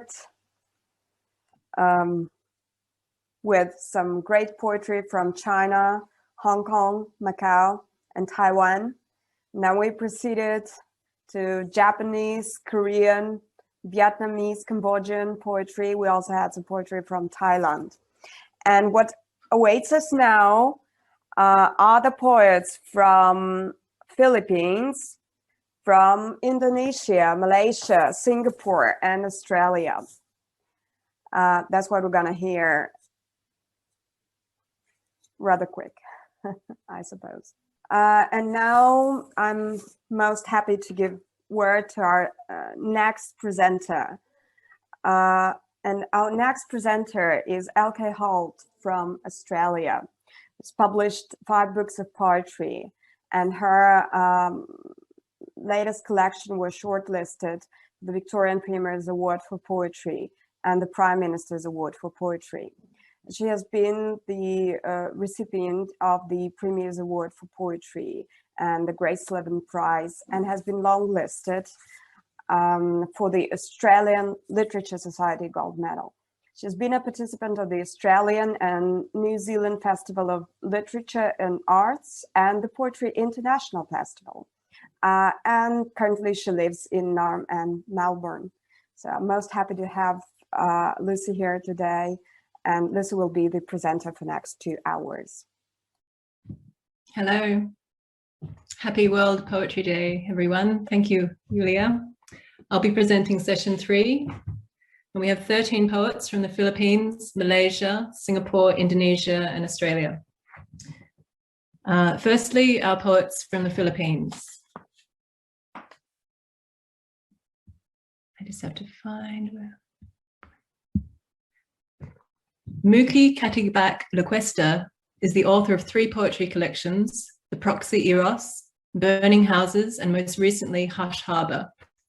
She obtained an MFA from the New School University in 2004 and has since taught in major universities in Manila. Muki has edited contemporary Filipino poetry anthologies for the Cordite Poetry Review and Vagabond Press. Widely awarded for her work, she was also the Filipino delegate to the 2012 Medellin Poetry Festival. Thank you, Muki. I will unmute you. You are unmuted. Thank you. Thank you so much for that introduction. Hi, everyone, and thank you so much, Mindy, for asking me and Ralph to read for you today. It's been an honor. I see so many friends from across the world and so many poets I admire and whose friendships I hope to have after this reading. My first poem, I'll be reading 2 poems, and my first poem was written for an anthology commemorating maybe the only 15 minutes in history where there was absolutely no news to report. So that's what I wish we all had, at least one day where there's absolutely no news. And well, no news, of course, means good news or nothing that completely devastates us. This is called No News World. Today I woke to a no news world. I had time at last for slow morning love. Time to write a note to my son, wedge a green index card into his lunch pail between the sandwich and the milk. Time to ease blue novenas into the ears of my lady, to tell her next year I'll call direct from Portugal. Plane trees down the street have never been more fair or flagrant. It's clear by how they fix themselves to scrawny boughs they mean to stay. Any other day, I'd mourn their small brisk deaths on city walks and panes, their orange tack on my wayward shoes. Delonix Regia. So we have named them, or so God has named us, today and only. The evident claw of Delos and Onyx, the ancient substantive of Regis. We are kingly in Latin and splendid in English for only today. Only and ever today. Yeah, so that's my first poem. I'll be reading my second poem, which I wrote almost exactly a year ago. It was a Valentine's poem when the pandemic had just started, and it's strange seeing how little things have really changed. This is called Breathe. The world is teaching us how not to, with our N95s, our fear of skin, glancing over the bank counter, the cubicle, the uncooked meat. It's a luxury to breathe, a pact with God, a dare with luck. I touch you fearing death, you touch me fearing love. I remember entire fields, wild tracts of air kindling our breath. We touch with a touch of innocence, their lives stretched out ahead of them while we love with half of ours. You give me corrupted air, I give you my wasted hands. You tell me breathe, and I breathe. I tell you touch, and you touch. Thank you so much.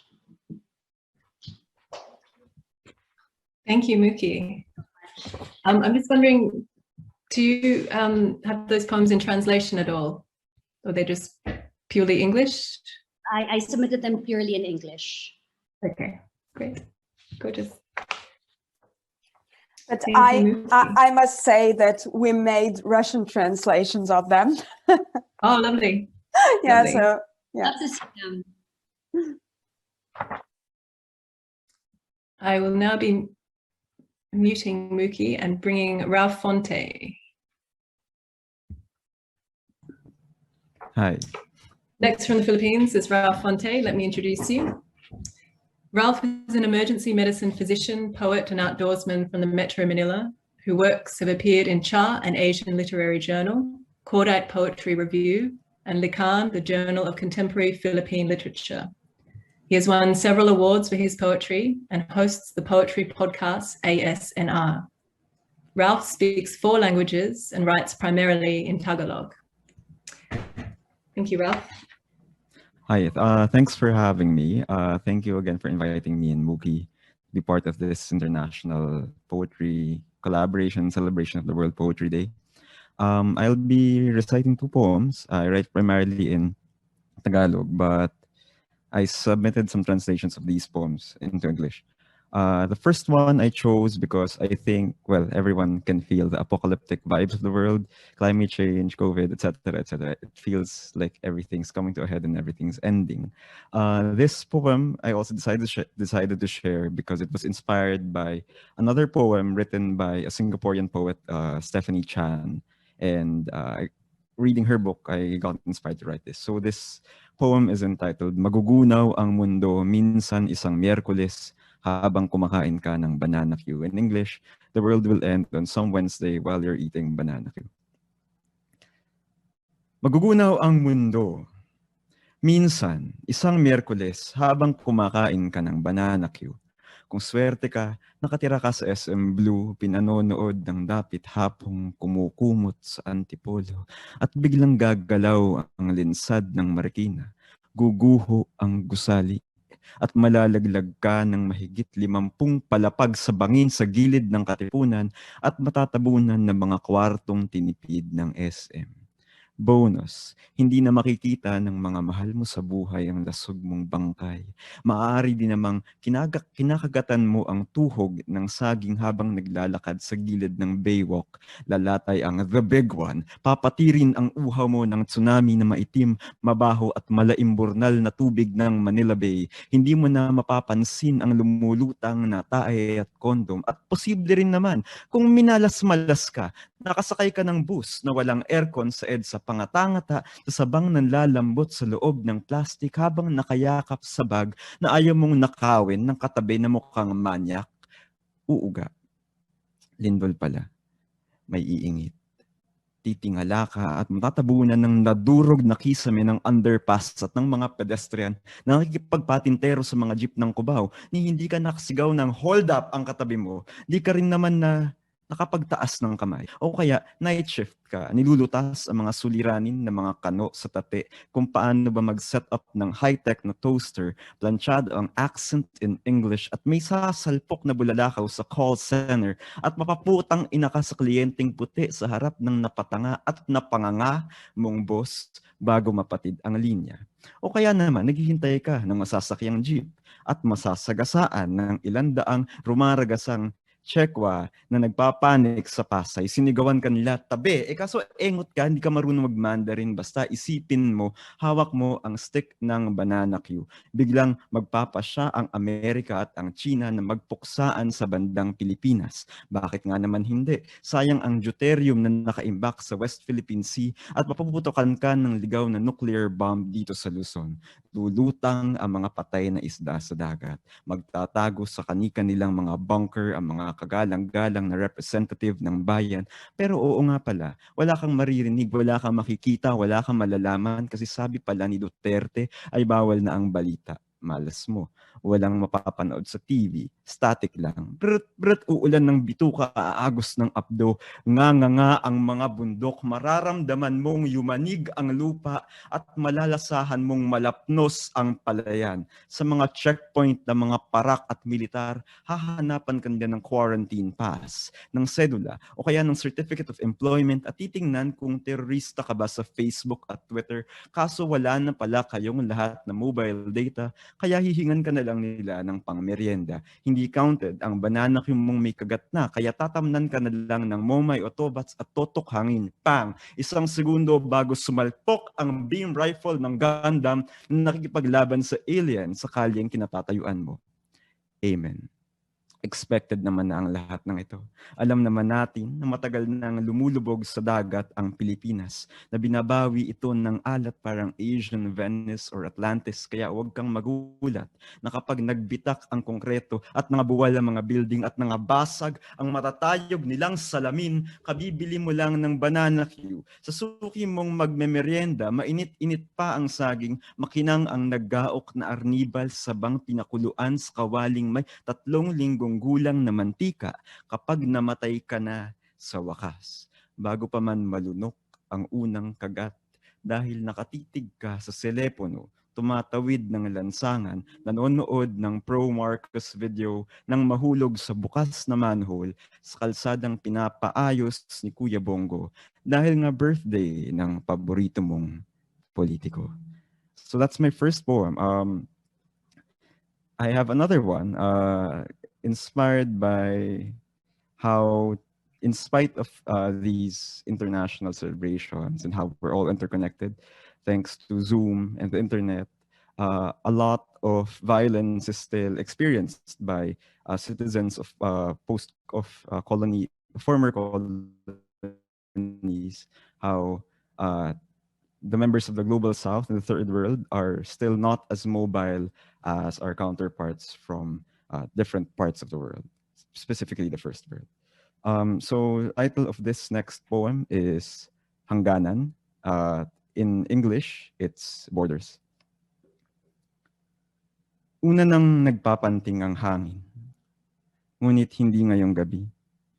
Lagutok sa halip ng nabibiyak na kahoy, katig at sikmura ng bangka, alinman.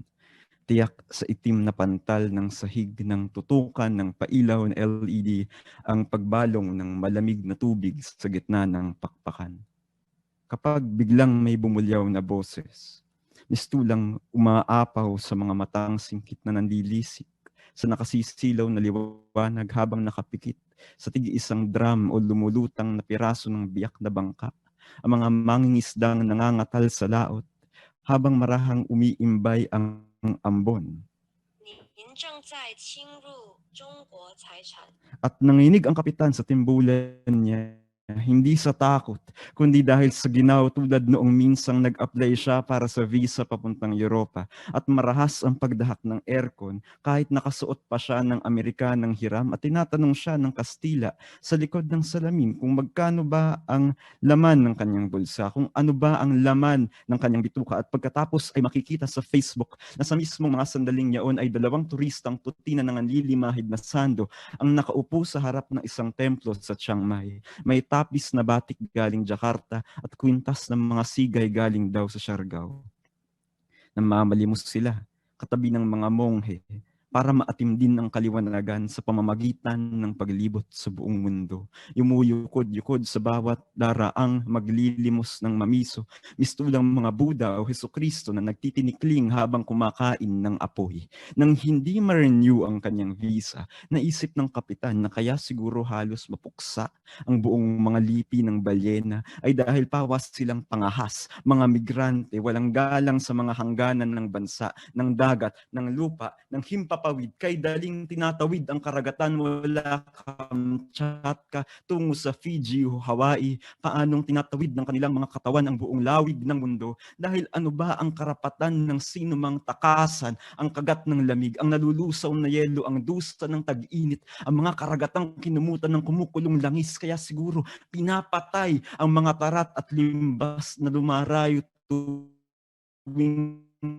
tagtuyo, ginagawang adobo o rebulto may balahibo, kaya nilulumpo ang mga binatang Arabe na nangangahas tawirin sa kalay ang lagusan papuntang Inglaterra, kaya pinapatayan ng mga makina ang mga bangka sa Mediteraneo, puno ng butas at malilibag na katawan ng mga dukha mula Libya at malalayo pang disyerto ay matutong magtiis sa tinik ang hayop, magtiis sa mga rehas ng kanilang hawla, pader na lumalasdas sa pisngi ng sonoran, tinikang alambre ng mga parusahan sa Xinjiang, kaya matatanaw umano sa pampang ng manamok ang mga barotong binabaril ng mga tanod ng Amanpulo dahil nangahas lumapit ng walang permit, ng walang pambayad na 1,000,000 piso halos gabi-gabi.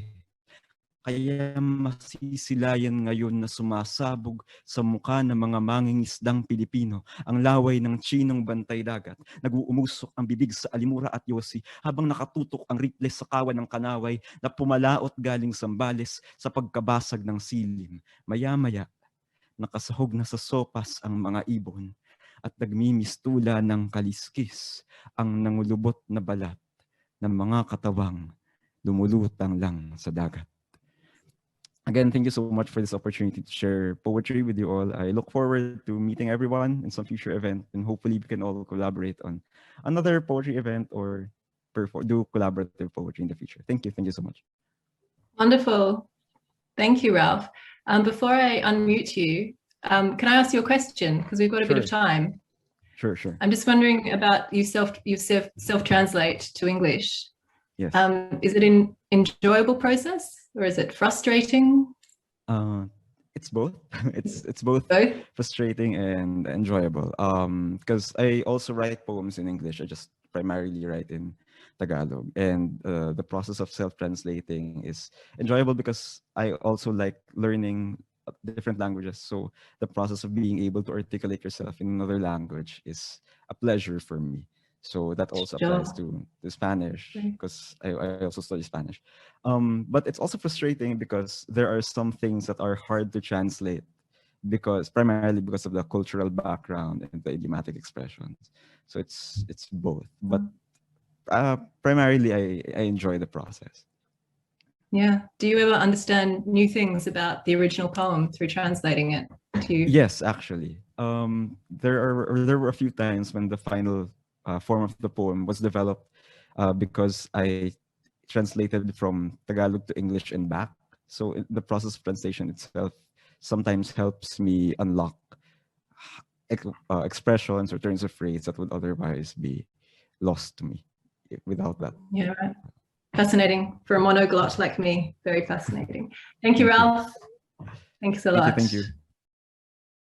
Next, we are moving on to Malaysia. So I'm going to bring the sound to Zahid,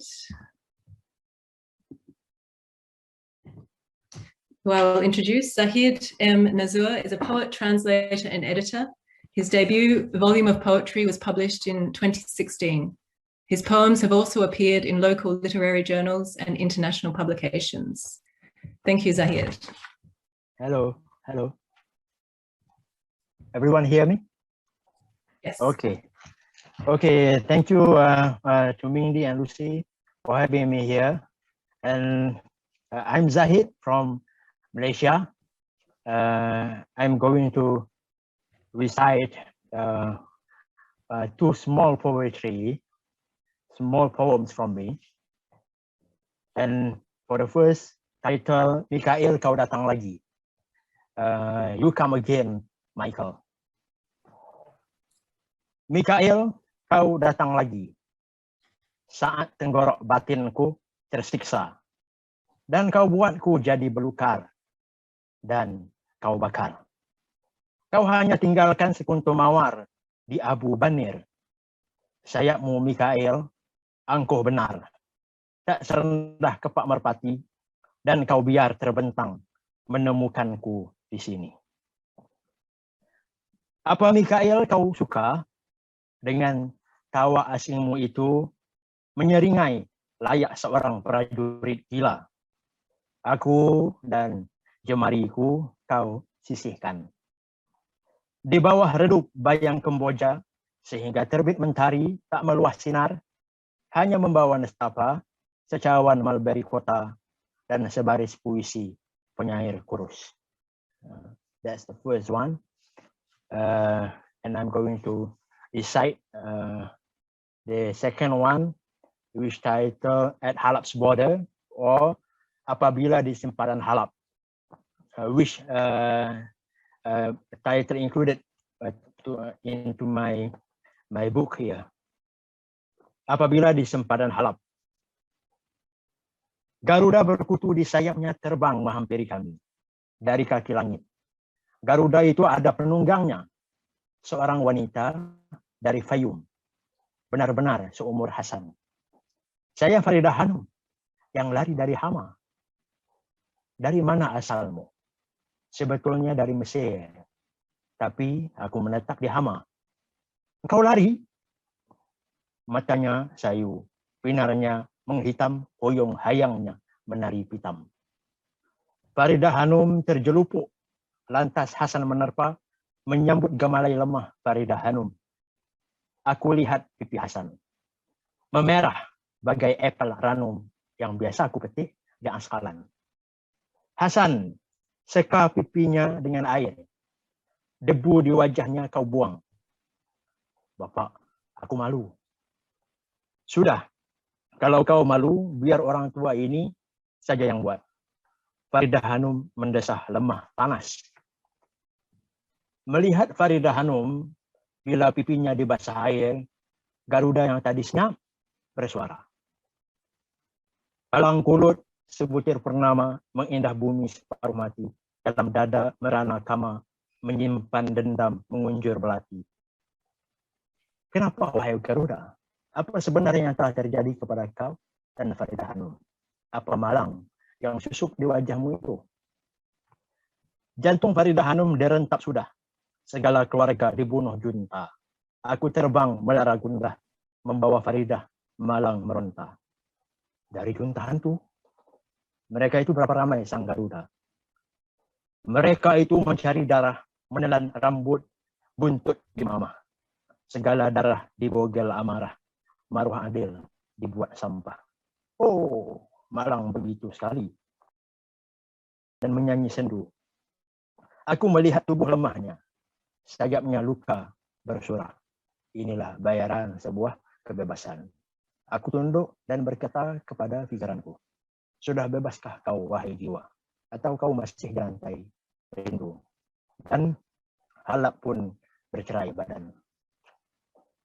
That's my second poem, or the last. That's it. Thank you, Zahid. It was a lovely, engaging reading. Yeah. I will now Okay. Oh, sorry, Zahid, were you still saying something? Sorry, I cut into you. Okay, thank you. Thank you. I'm now going to transfer the sound to who we have next. From Malaysia, we have Coulee Grassy. Please excuse my pronunciation. And I'm giving you the sound, and I will introduce Coulee Grassy is a poet, writer, singer, songwriter, and artist from Sarawak. His work was featured in Poetry Society of America, Lullabies for the Asian American Writers Workshop, the Trans-Pacific Project in 2021. And he has been a featured poet at the KL International Literary Festival. Coulee was involved in many music and literary festivals throughout Asia and Europe with his band Nading Rhapsody since 2011. His book, Tell Me, Kenya Lang, was recently listed as a nominee for the 2020 American Best Translation Book Award. Thank you, Coulee. All right. Hi, everyone. Thank you so much, Wendy, for bringing us here, all the poets around the world. And happy World Poetry Day to everyone here. And I am Coulee Grassy, an indigenous poet from Borneo, Malaysia. And I'm going to read two of my works from this book, Tell Me Kanyalang, also with a translation. So the first poem that I'll read is Akui. Akui means I in Kayan language, one of the indigenous minority here in Sarawak, Malaysia. So this is Akui. Sepet si jauh hari, menyingsing kelikir berpelukan. Manika menangis dari bebola senja long bedian. Bersandar dagu pohon adau, siulan semilir segenggam jantung leluhur tinggal, meraba-raba nadi sendiri. Jika keturunan ini adalah anak naga, deru sungai deras, pasti berakit di lubuk kata, paling dalam memuntahkan keresuan mata. Isip tumbuh selepas hujan, nagamu tak tersinggung, tetapi mengasau akui. Akui. So this is English translation, translated by Pauline Fan. Akui. Sunscreen on the horizon illuminates cleansed gravel. Tears torn from dust eyeball at Long Bedian. Against the knot of the other tree, the wind rustle. Heart feast of the ancestor of Dingao, feeling his own pulse. If these descendants are the sons of dragons, the turbulent waters which truly drift to the deepest wood cavern, spewing a listless eye. Is sip leaf emerge after rain. Your dragon is unperturbed, but Meng ngasau akui. Akui. So basically, akui is about the epiphany of the indigenous man's sexuality. And I'm going to read the second poem. It's called Kapal Kertas Simongi. Simongi means spirit in Bidayo. Also one of the minority here, indigenous minority in Sarawak, Borneo. So this is it. Kapal Kertas Simongi. Kompas awan berpetakkan aurora. Langit purba yang tidak pernah berubah. Zenit dan nadir adalah pasangannya. Kapal kertas pelayar megah. Onok kopot meniarap mengira ikan. Bersembunyi di batu, mengocak jenaka melihat manusia. Terus mengalir sungai, tanpa mengira amukan lipan bekerja, okok bergoncang. Samaknya menangis, lengan anaknya baru tumbuh sedepa, disembelih tanpa suara. Yang himpunan, orang-orang bersalaman, kulit lengan yang digerudi semalam menjadi sepucuk puisi. Kertas, kapal kertas Simongi, belayar lagi. So this is the English translation, translated also by Pauline Fan. The cloud compares is still by an aurora. Ancient sky that does not change, counterpart of Denise and Nadir. A paperboard sails beguile a child, anak koput, sprawl out counts the fish hiding among rocks, teasing each other, watching people. The river runs on, indifferent to the bulldozers running amok. Trees shaking, stomach weeping. Her child's arm is now just a stump, silently butchered. At the gathering place, people greet each other. The bark of the limb, freshly drilled, becomes a poem. The paperboard of Simongi sails again. So there was two poems from me from the book, Tell Me Kanyalang. So thank you, everyone. Happy World Poetry Day. Thank you, Coulee, for reading both versions. That was a treat. I'm going to cross back to Zahid because I cut him off. I think you have a third poem to read for us. Is that right? Not Zahid, really. can you hear me? Not You really. don't? Yeah. Oh, but okay. if you want me to read you Yes, The third poem. I think we've got time. You're here now. All right. I'll be going to read. Okay. From my book also, which Tuan Biru Naza. Tuan Biru Naza. Translated as okay, Tuan Biru Naza. Demi Tuhan kami puas, lena di sisi Tuan Biru.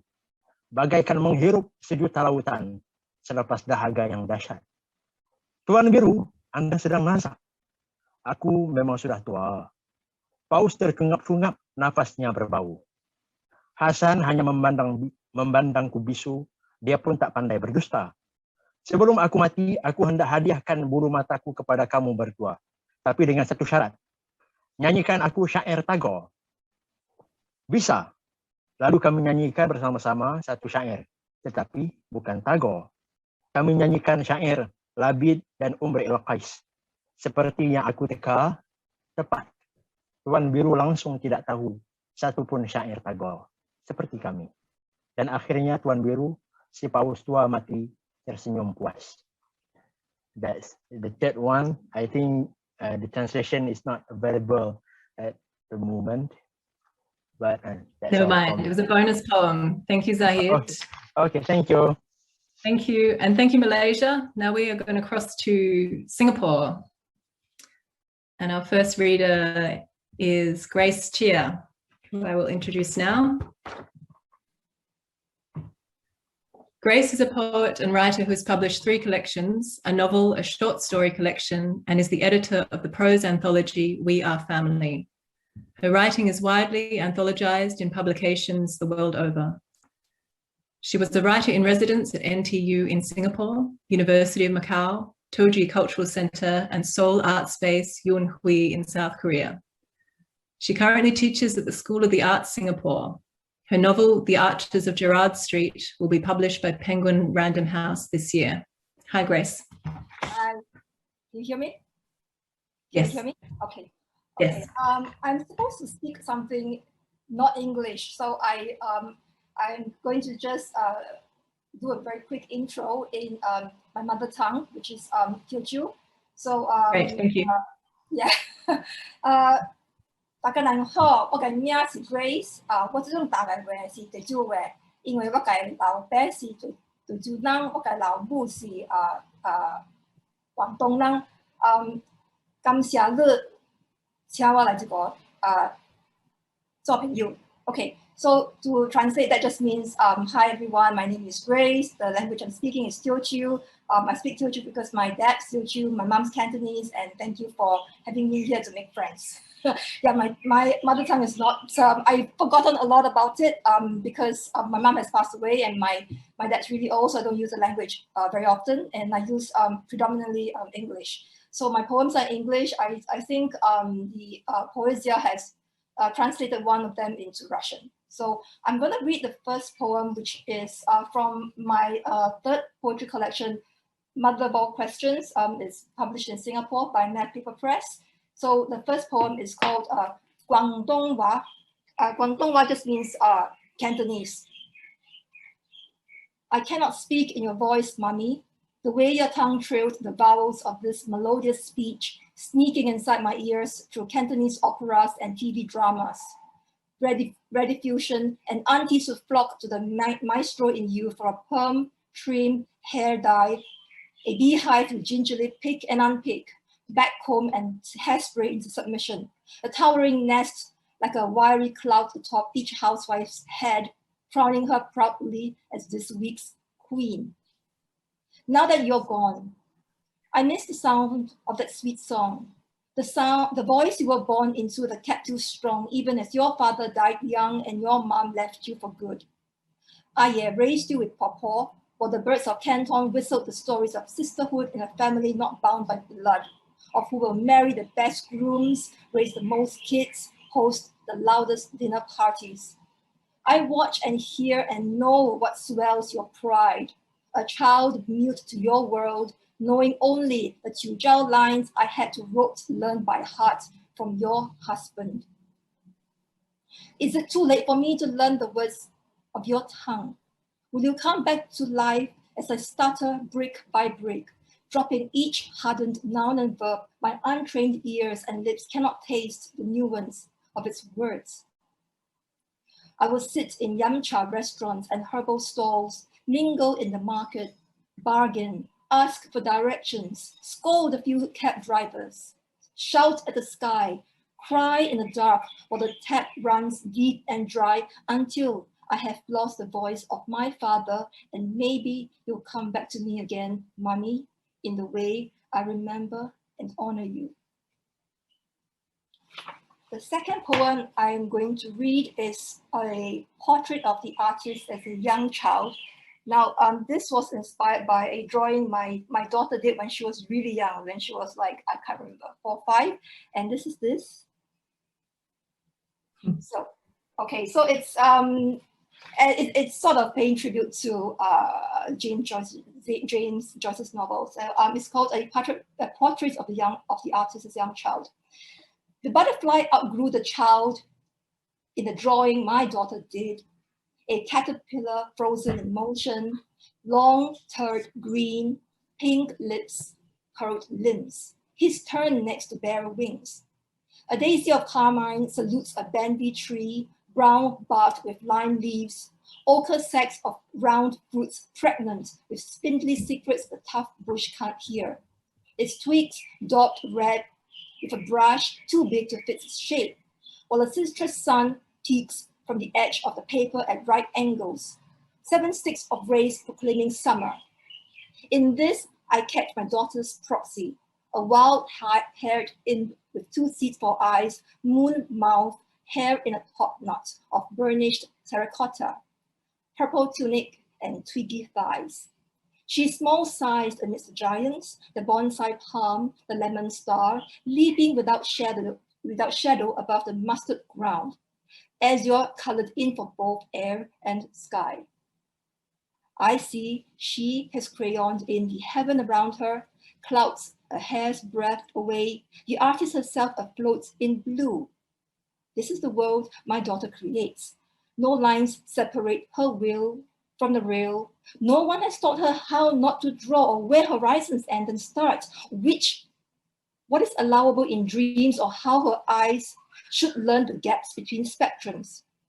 The young are colorblind.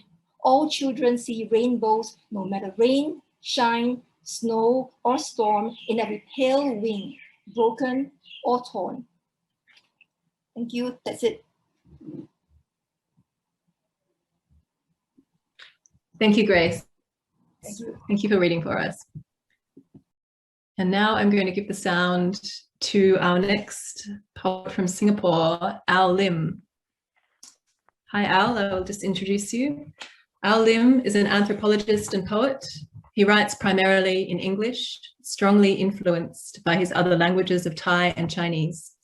Currently, he's a PhD student in the Joint Anthropology and Environmental Studies program at Yale University. His literary works have appeared in over 20 publications. Hi, Al. Hi, everyone. Thank you so much for the introduction, and Minky for inviting me. It's great to see everyone and be connected in this crazy pandemic time. So today I brought 2 poems from so this was from the Living with Water exhibition in Chiang Mai in 2019. It was part of the Understanding Risk Field Lab. So we were working as like an interdisciplinary unconference to try to think about what a conference can do for a month in Thailand, and just looking at the problem of flooding. And so we had people, practitioners, government policy folks, people from academia, artists, poets come together to think through how we can address flooding in a city. And so these 2 poems came from the exhibition, and I wrote them I interviewed people in Northern Thai and Thai, and then I wrote them in English, and now I'm translating them back to Thai for the first one. Yeah, thank you for letting me share this. So the first one is called Rain On, or Phon Kranam. White strings, Sai Sin Khao Borisut, tied around my wrist. Pan Pu Kho Mu. Don't cut it, Ham Tak. It doesn't cut it. Tak Me Dai. Scissors are for corpses. Kan Kai Tak Up Sop. I'm worried about you ยายเป็นห่วงลูก Smiles, there are always smiles รอยยิ้มมีแต่รอยยิ้ม Well, the rainy season หน้าฝน it begins now เริ่มแล้ว Here is a terror ความหวาดกลัวก็มาเยือน Raining on metal ฝนกระหน่ำลงหลังคา Raining on ไม่หยุดย้อน Water fills the kitchen floor น้ำรั่วลงพื้นครัว Don't mind that ใช่เรื่องน่ากังวล Above the bed scoop it out quickly หากสัตว์ลงมุ้งให้รีบวิดออก I climb to see ฉันขึ้นบันไดไปดู The plastic covering มุ้งพลาสติกกันฝน And I bear witness และเป็นพยาน As intrusion on หรือเราเป็นมารบกวน Sleeping man from night work ลุงหลับไหลจากงานยามราตรี Next to the wall propped up by planks ริมผนังไม้กระดานเอง Protected by paper filling gaps อุดรูรั่วด้วยกระดาษ And stepping back ค่อยๆไต่ลงพร้อมใคร่ครวญ The unheated garbage called precarity คำว่าความเสี่ยงหมายถึงอะไร Buried under an elevated word an elevated road ถมไว้ใต้คำสวยหรูการยกถนน Another aid package locked up on legal grounds ยกกฎหมายกีดกันความช่วยเหลือ And the snake continues to live อสรพิษยังเหลือรอบ Raining on metal ฝนกระหน่ำลงหลังคา Raining ไม่หยุดย้อน As I watch clouds form on another plane จ้องมองเมฆเกาะตัว Returning back to sky พร้อมถอยกลับท้องนภา The white string follows สายสิญจน์ยังตึงแน่น And after blessings หลังรับพร My part is oppressed palms ทำได้เพียงน้อมไหว้ So that's the first one. The second was actually I tried to do a community poetry exercise and try to get people to write poems about their kind of experience with the flood. And this was from 2011 flood, and people still remember how devastating it was. And the poem previously was talking about its after effects almost a decade later. So this was written by a community member, and then I translated it into English. And I think we all had a kick out of this exercise. So it's called Donation and Boats. By Ms. Prapai Amonsak. So I'll read the Thai and then the English. Nong hoi, เฝ้ารอคอย ใครคนหนึ่ง เป็นผู้ซึ่งจะมาให้ความช่วยเหลือ ทั้งความคิด วิถีทำคำจุนเจือ อัดจัดเรือ มาเฝ้าเรา มาฝากเรา น่าเศร้าใจ ภัยไม่เป็น เล่นไม่ไป ขาดความรู้ ขอคุณครู ช่วยฝึกให้ ได้ดังหมาย ถ้าครูช่วย ฝึกให้เรา ได้ดังใจ เป็นบุญหลาย ได้สี่ลำ ทั้งสี่โซน โดนใจเรา เราดีใจ ที่ท่านมา ในครั้งนี้ ทั้งน้องพี่ ม่วนหลาย ไม่มีเศร้า ให้ทั้งขวัญกำลังใจ มาให้เรา ยื่นมันนี่ มาให้เรา ข้าเจ้ายินดีหลาย Our Nong Hoi watches, waiting for the one who is the help, how to think and mode of doing, sustainability, perhaps donate a boat, and potential sadness for we can't row, boat stay still, knowledge missing, teacher please, help in practicing to your merit, perhaps 4 boats for all 4 zones, that hits my spirit. So happy you are here in this time. Muan lai, no sadness, but for morale, perhaps money, an offering to us, so happy. That's it. Thank you so much for having me, and happy World Poetry, everyone. Thanks, Al. Thank you for reading for us. And that's it from Singapore. And now we are moving to Indonesia. And our first reader is Saut Situmarang. I will bring the sound to you, Saut. I can't see your video, Saut. Are you there? Yeah. Yes. Can you hear me? Can you? I can hear you. I can't see you. Yulia, can you see Saut? I'm just confirming that his video. No, I can see Saut. Like, let me check. So good. If you can see him and everyone else can, I'll introduce him while you're checking. Saut Okay, Situmarang. Oh, perfect. Here's Saut. Hello. Yes. Hi, Saut. How are you? I'm going to introduce you Good, first. Yeah. Saut was born in Tebing, Tengi, raised in Medan, and now lives in Yogyakarta. He spent 11 years in New Zealand, where he did his BA in English literature and MA in Indonesian literature. He was actively involved in the underground poetry scene in New Zealand and was awarded several prizes for his English language poetry. He has published 7 books of poems, a book of essays, and a book of short stories. He is one of the pioneers of internet literature in Indonesia. Thank you. Greetings on, from Saut. Indonesia to everyone. Greetings. Okay, I will read my first poem. It's called Negeri Terluka. In English, Wounded Land. Negeri terluka. Bahkan sejak kanak-kanak pun kita kena dusta. Indonesia tanah airku, tanah tumpah darah. Tanah tumpah darahku. Tanah di mana darahku tumpah oleh sangkur senjata tentara, oleh pistol polisi. Bagaimana mungkin tanah di mana darahku ditumpahkan oleh kekuasaan masih harus kusebut tanah airku. Dan para pelawak ramai-ramai ikut menyanyikan dusta itu untuk menutupi bau busuk dari luka-luka kita. Orang bilang tanah kita tanah surga, tongkat kayu dan batu jadi tanaman.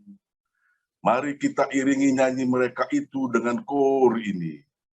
Orang bilang tanah kita tanah surga, politikus dan ulama benar-benar menikmatinya. Orang bilang tanah kita tanah surga, tentara polisi kerjasama dengan preman bela pengusaha. Orang bilang tanah kita tanah surga, buruh dan tani tak lebih berharga dibanding asap pabrik dan pestisida. Orang bilang tanah kita tanah surga, tongkat kayu dan batu jadi tanaman karena tak ada lagi hutan dan sawah. Thank you. Now it's my second one. It's called Matamu, in English, your eyes. Matamu. Matamu adalah hutan-hutan nenek moyang yang ditebang jadi perkebunan sawit dan pabrik pupuk kertas. Matamu adalah gunung-gunung suci keramat yang dicincang jadi emas dan tembaga. Matamu adalah lahan-lahan subur gembur yang dicuri jadi pabrik-pabrik semen. Matamu adalah danau biru berkabut yang disulap jadi tempat pembuangan kotoran babi raksasa. Matamu adalah kampung-kampung damai tentram yang dikutuk jadi hotel-hotel bernama asing. Matamu adalah banjir dan kemacetan lalu lintas yang tak henti menghantui pagi dan malam. Matamu adalah anak-anak yang menangis kelaparan, tak punya uang untuk beli beras dan garam impor. Matamu adalah tangki gas yang meledak di dapur waktu kau dan istrimu bersenggama.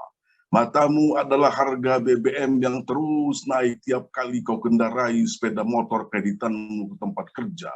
Matamu adalah acara-acara televisi yang menayangkan gaya hidup orang-orang kaya, termasuk waktu mereka shopping ke luar negeri. Matamu adalah para anggota DPR yang mengeluh gaji mereka terlalu rendah, sementara mereka mengendarai Mercedes keluaran terbaru.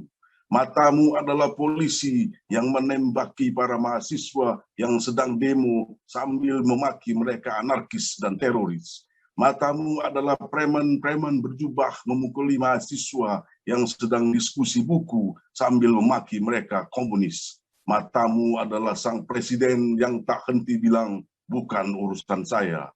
Matamu adalah media massa yang membuatmu memilih presiden keparat itu. Matamu adalah sang penyair yang dilaporkan ke polisi dengan tuduhan pencemaran nama baik dan kekerasan seksual verbal di Facebook. Matamu adalah nenek tua yang dipenjarakan karena mau memakai ranting kayu dari halaman rumahnya sendiri untuk kayu api. Matamu adalah pejabat negara yang tersenyum di televisi waktu ditangkap karena korupsi. Matamu adalah suku-suku rimba nomaden yang dipaksa negara untuk tinggal di kampung dan jadi beradab. Matamu adalah supermall dan supermarket yang menjamur menggantikan pasar-pasar tradisional di seluruh negerimu yang miskin. Matamu adalah orang miskin yang ditolak rumah sakit di seluruh negerimu. Matamu adalah mata jutaan orang miskin yang marah dan tak tahan lagi menanggung semua ini, menunggu meledaknya revolusi berdarah seperti sebuah gunung api yang lama mati. Matamu ada di mana-mana. Thank you. Thank you, Salt. We've got some time, so I might ask you a question or two. Yes, please. I've just noticed that despite your wonderful English, you haven't self-translated. You've actually got our next reader, who is Mikhail Johani, to translate your poems into English. Is that right? Have I? Yes, I did. Yeah, because a few of my poems I wrote in both English and Indonesian. Yeah, it's like the last one I just read. I actually wrote it originally in English. Yeah, but then it's good to have another poet who understands my work to translate it into English as well, like Mikhail Johani. And I think Mikhail Johani's English is more colloquial than mine. Yeah, so that's why I use his translations. Yeah, great. Thank you, Salt. I'm going to. Okay, thank you. Thank you for reading for us. I'm going to pass the sound on to Mikhail. Hello.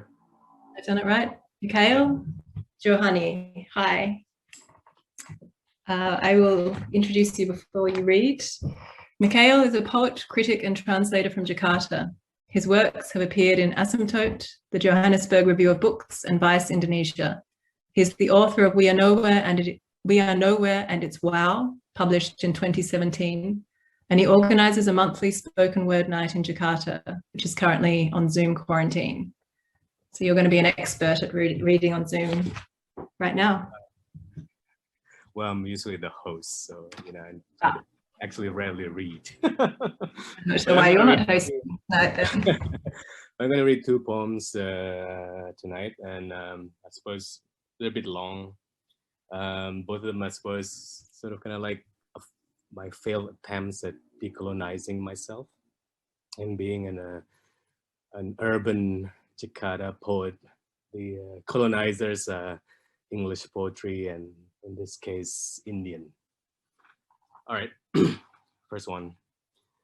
Them say, them you England and your convoluted fucking language. Segitunya lidah gue udah diapropriasi sama orientalis powers that have been. Gue ketik Lyndon Kweli Johnson di search engine Poem Hunter, terus LKJ plus reggae poet di Google, terus gue baru sadar, habit is a bitch, man. Them say, ye, thee, the, old, oldie, habit dies hard. Them say, bang not dead. Them say, sorry, no results were found. Bahkan buat Lyndon Quincy Johnson. Damainya matahari hangat di kulitku yang sawo, matang, telanjang. Keluar kubikel kantor, beku, iglu, AC, canghong, gelas-gelas, kopi, retak-retak, botol-botol, cap kapak, iPod Touch, mini, nano, no. Low bat, lomo, low. Nggak kuat lagi. Apa sih ini realita cinta dan rock and roll? Nggak banget deh. Perang sebenarnya adalah melawan rasa bersalah, tapi ngegas buat menambah human touch di puisi-puisi gue. Atau mengurangi. Seperti perang saudara antara anak berpisau pramuka melawan gerilyawati paintball di karaoke Inul Vista.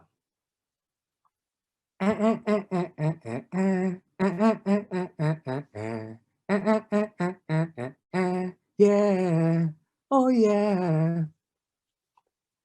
Puisi adalah air laut butek coklat di antara jari-jari kakiku waktu aku mencari-cari gantungan kunci Universitas Indonesiaku yang hilang. Itu loh yang ada tulisannya, I have nothing to declare except my genius. Puisi adalah mashup gondang dan galon aqua isi tuak sambil jalan-jalan cari disco.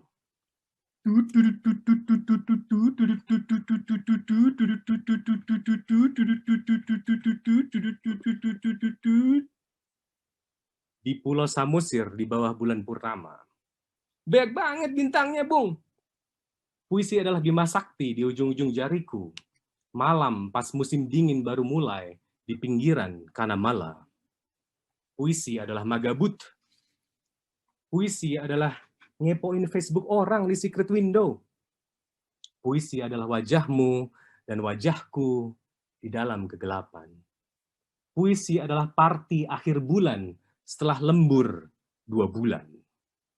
Segininya kebahagiaan gue udah diapropriasi sama Occidentalist colonial powers that might be not. Okay, second poem. Poem inspired by the Mahabharata, number 1 sextillion, 2 quadrillion, 103 trillion, 7 billion, 968 million, 1,662. Seorang jagoan akhirnya datang ke medan perang. Bersenjata panah. Kenapa nggak AK-47 aja? Dan beberapa butir merjan. Bertopi laken, dada telanjang, jari lentik, angan melayang. Penuh fantasi, besok pasti menang. Di belakang, pasukan kaki. Si jagoan mengamati medan, formasi supit urang. Satu peleton, membangkang. Sangka kala dari cangkang, panji koyak di tiang. Di depannya, kila borak, Pax, dan Lord of Mars. Di sampingnya, Yudhistira, Yakula, bekawan abiasa. Di belakangnya istri-istri membakar dupa. Si jagoan mengangkat busur, berlapis kulit ular, menunggu sangka kala dan langit bergetar. Tak lupa di kulumnya sebutir merjan, semesta mengkilat di ujung putingnya yang tegang. Diarahkannya busur ke panik prajurit. Akhirnya si jagoan tersenyum. Panah dilepaskan dan dunia menyala. Bagai Daft Punk Alive 2007 at Coachella. Aerodynamite, harder, better, faster, stronger than anything Homer had ever imagined. Si jagoan membuka matanya.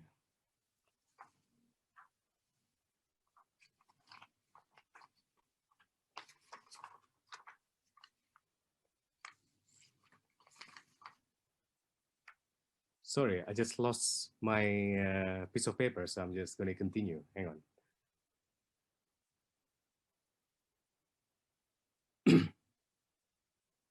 Si jagoan membuka matanya, merjan pahit di mulutnya yang kering, sekitarnya lingkaran hitam, sepi, tanpa tepi, tinggal dia sendirian, merentang busur kosong, awan lenyap, udara berbau mesiu, di kejauhan 3 pohon hangus, Si jagoan menyeka keringat di sekitar mata, menundukkan kepala, memandang jari kakinya.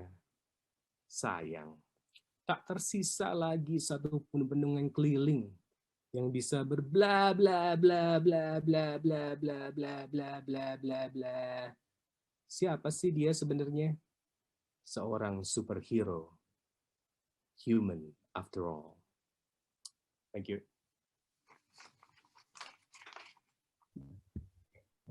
Thank you, Mikhail. That was great. We have a bit of time, so I might just ask you, what are the similarities and or differences between translating yourself and Sout, for instance? Well, you know, Sout's poems are much better than mine. That's one difference. But does it make it easier or harder to translate? But well, actually, I don't usually translate my own poems. And actually, like the first poem that I read, that was actually like Sout's poem, was actually written in English. So, but yeah, right. Sorry, I don't have that information here. Yeah, no, but it's it was never, you know, like revealed. But as I understood it, we were told to sort of like read in Indonesian. So I was like, I can't be bothered translating my Indonesian poems to English, so I just translate my English poems into Indonesian. and because like that was actually kind of sort of like an interesting project, because like there's a lot of code switching and stuff, because yeah, mostly that's what I do, you know, like sometimes I actually forget what language my poems are in, you know, so yeah. Right, but it's a very conscious decision at the beginning of each composition which language to write in. No, not really, because like it's just the way it comes out. Like that's because I'm sort of, I suppose, bilingual. It was getting into my head a bit, like trying to sort of decide what languages or what language I have to write in. So I just let it sort of like flow, and you know, sometimes it comes out code switch, sometimes it comes out in whatever, and yeah. Great. So it's sort of subconscious instead of conscious decision. Great.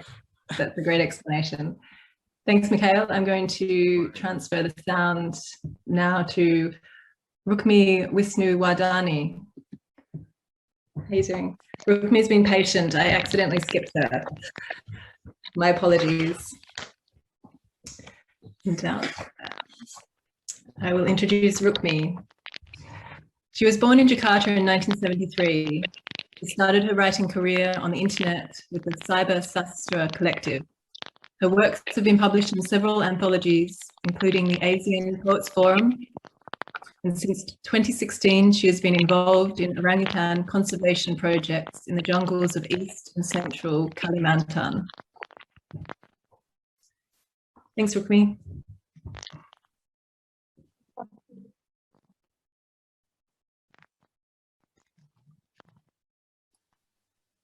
I'm sorry, like it's not the problem with the translation, it's the problem on Rukmi's side, it's the problem with Rukmi's device.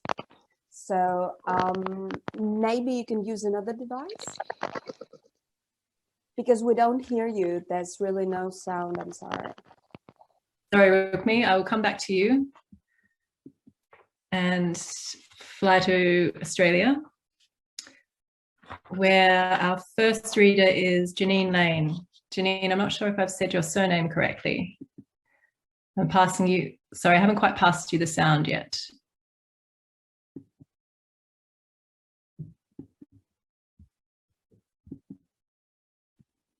Yes, that's correct. Thank you.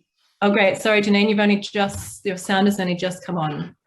Hi. Okay, thank you. Hi. I'm going to introduce you quickly. And it is Lane, is it? Janine Lane? Yes. Janine Lane is a poet, writer, and academic born on Wiradjuri, Norumbang. Janine teaches creative writing and Aboriginal literature at the University of Melbourne. Thanks, Janine.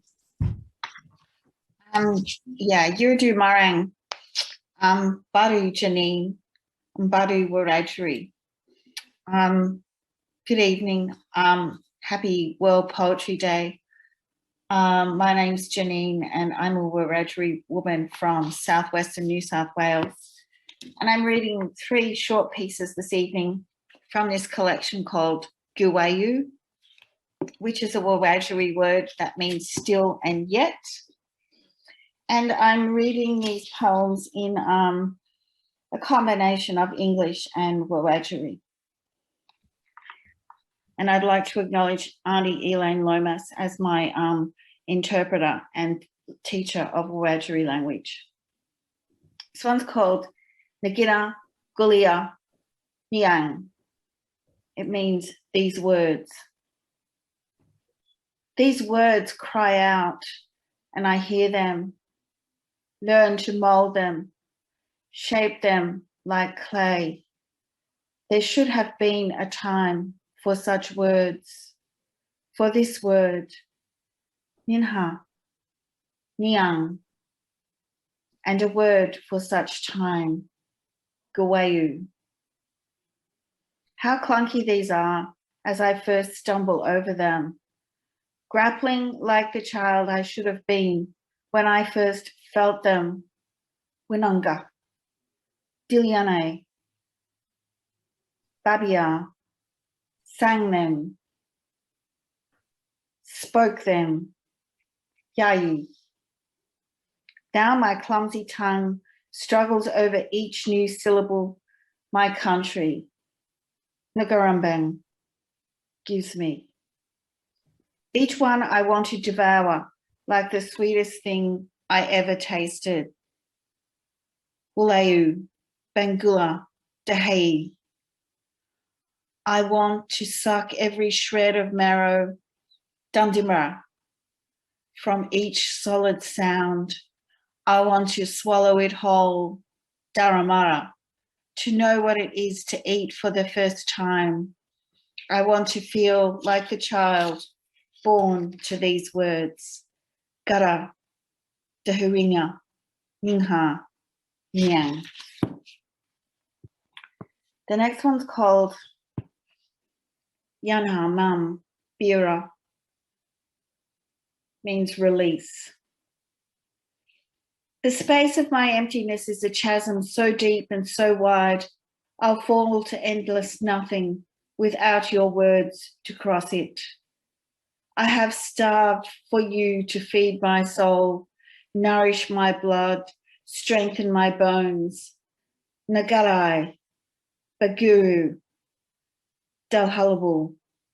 I have craved for the taste of your sound on my parched lips, the drip drop of your coolness on my parched palate. Joba, Nininghu, Balaba, Naganda, Bira, Mukamaga. Ached for you to speak, to sing, to sound, to shout, to release your syllables to the air that I can breathe you, drink you, grasp you. Marang, Winya, Nile, Yeba, Dihara, Nile, Mogama, Nile. My tongue thick with a heavy, cringing prisma, bashed and battered by 200 years and 30 years of colonial submission, stalled stubborn over your form. For too long, my mouth paid lip service to English, has been a slave to grammar, a prisoner to punctuation, a handmaiden to pronunciations, a servant of prim, proper, and poise. Life sentence lifted, my tongue can liberate my heart with these words from you. I am Wiradjuri, Baru Wiradjuri. I am proud, Baru Diri Marialana. I am here, Baru Nigina. And the last one is called Nugarambang Yali. Country speaks. It's been too long since I sat on granite in my country and thought. Too many years since I breathed this air, Banang, Gunha, felt this dirt, Namanhai, Durgan, smelt this dust, Badani Banan, listened for the sounds of her words that say, Balanda, Dahue, Balianai, Wamboy, Yabiang. History does not have the first claim, nor the last word. Ninia, Yara, Daharabu, Ningani, Gingu. You can speak us now. Mandan Guru, thank you. Thank you for inviting me to read today. Thanks, Janine. That was wonderful. We have a bit of time, so I might just ask if you want to talk a bit about your collaboration with Auntie Elaine. Thank you. Yeah, Mandan Guru.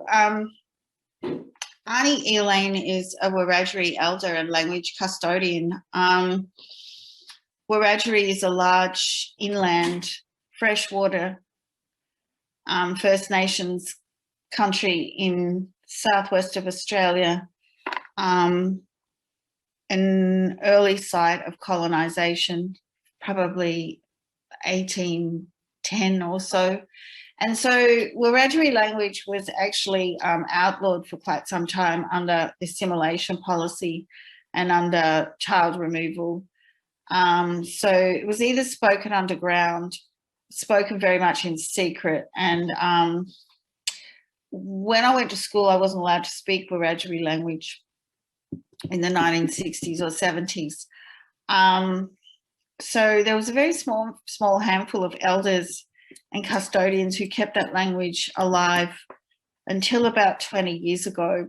But now we have actually a language program at Charles Sturt University on Wiradjuri country, and Wiradjuri language is actually taught throughout several schools on Wiradjuri country. And Auntie Elaine was someone I went on this journey with as an adult, coming back to access this language that I should have been able to have as a child. Yeah, so I've only been speaking Wiradjuri for a couple of years. Thank you. Great, thanks, Janine.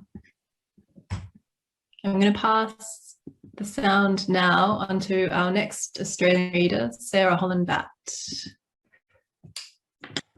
Hi, Sarah. Hi, Lucy. Hi. Yeah. Hi. Sarah is a poet, editor, critic, columnist, and associate professor within the creative industries faculty at QUT.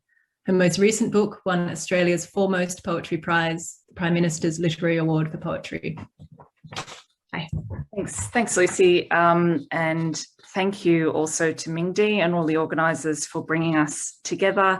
It's lovely to see some people I've met before at festivals around the world and lots of faces that I haven't. And it was really beautiful to hear Janine's reading, and I'm looking forward to Lucy's from closer to home as well. My first poem tonight is called Galar's Skull.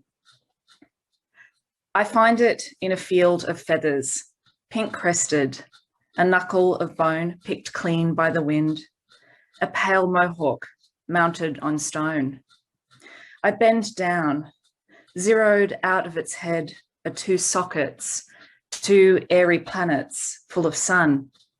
And taking asylum in one, a millipede is coiled, a slick black hypnotist. Polished, it spirals in on itself like one of St. Hilda's fossil snakes we studied in the school chapel's stained glass.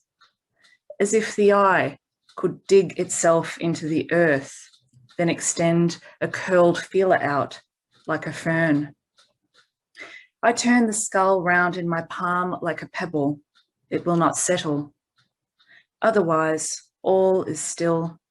The grasses claw in. The world does not tilt. Even the blue stand of scrub grows over. It has nothing on its mind. But the skull will outlast the summer, a thought cut short, and I will pass it every day as I walk and stop just here, where the air hones its teeth on bone, where the mind remembers itself as a shell, and mourn what was once a world, one eye rolled to the daylight moon, the other pressed down into the earth. And the second poem I will read, final poem I'll read tonight, is called O California. I want to wake in the lagoon of the sky, where sunlight binds the mutilated palm tree dawn like duct tape, an aerial shot rolling and rolling out of town in the muffled trunk of a brown panel van, along the death roads, the desert roads, the hairpin turns, California, the desert silvering in my eye like a coyote. I want to swim in the jewel jade pool of your lonesome foothill vowels, stretch out under the mirroring clouds like a million rooftop deck chairs. Feel that blankness unfurl in my mind like a luxury, California, your beautiful blankness, your sheen. Oh, shake me a basil gimlet at Silver Lake and tell me about your tattoos, Hermana, how death is that bad tooth wobbling in my head, California. That skyline that breaks into backdrop hills I know like nostalgia, pink saguaro and sumac, the ripe berries smashed like bodies, each ragged cactus cross hoisting up against a silver desert screen, California, and night that goes on like a drive-in, palms exploding like napalm, fireworking over everything. I want to ride the long, smooth, tan body of California. I want to eat the bear of the flag of California. I want to roll like a corpse off the highway of your chase scenes. I want my perfect teeth preserved, California, my teeth buried in the earth like a curse, California. And won't you show me where the bodies are kept, California? Won't you show me, show me, show me? Thank you.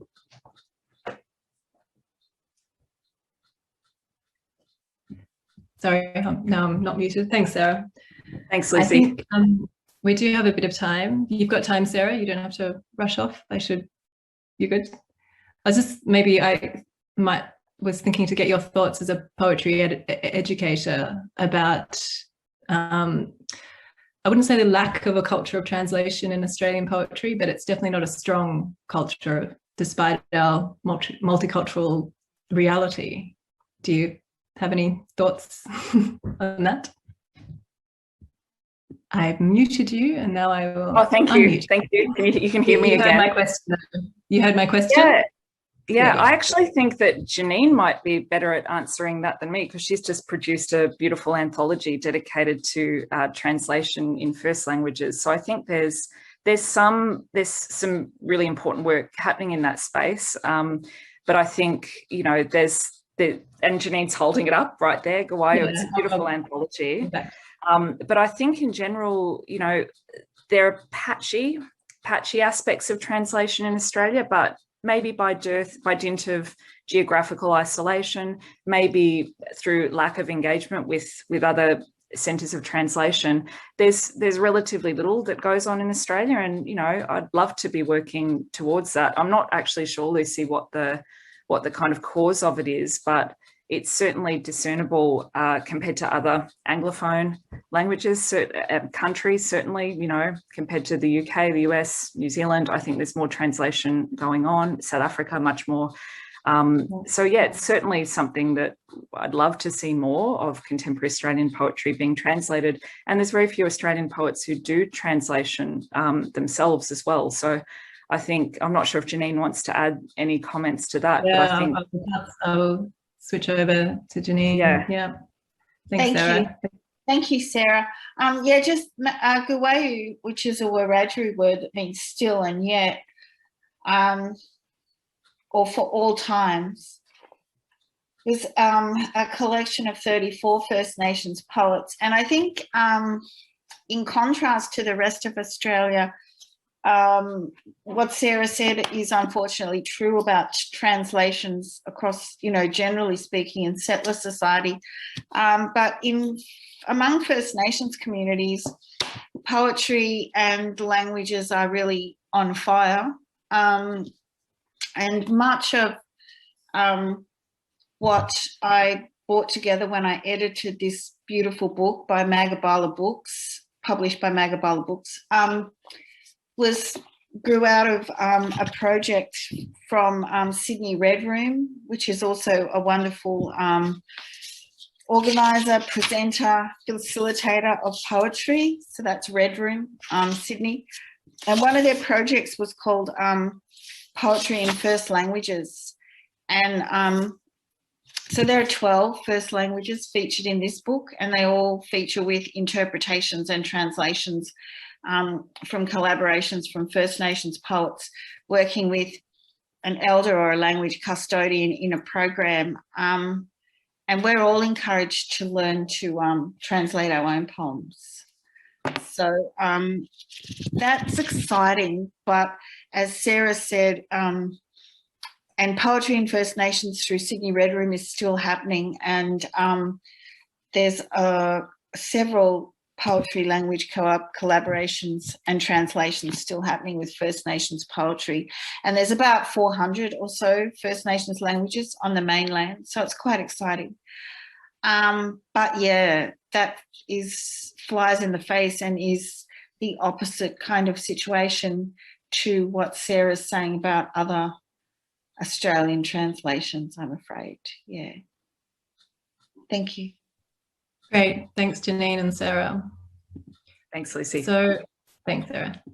We're going to try and get Rukmi on the sound. Hello. Hello, Rukmi. Hello. I think that sound is good.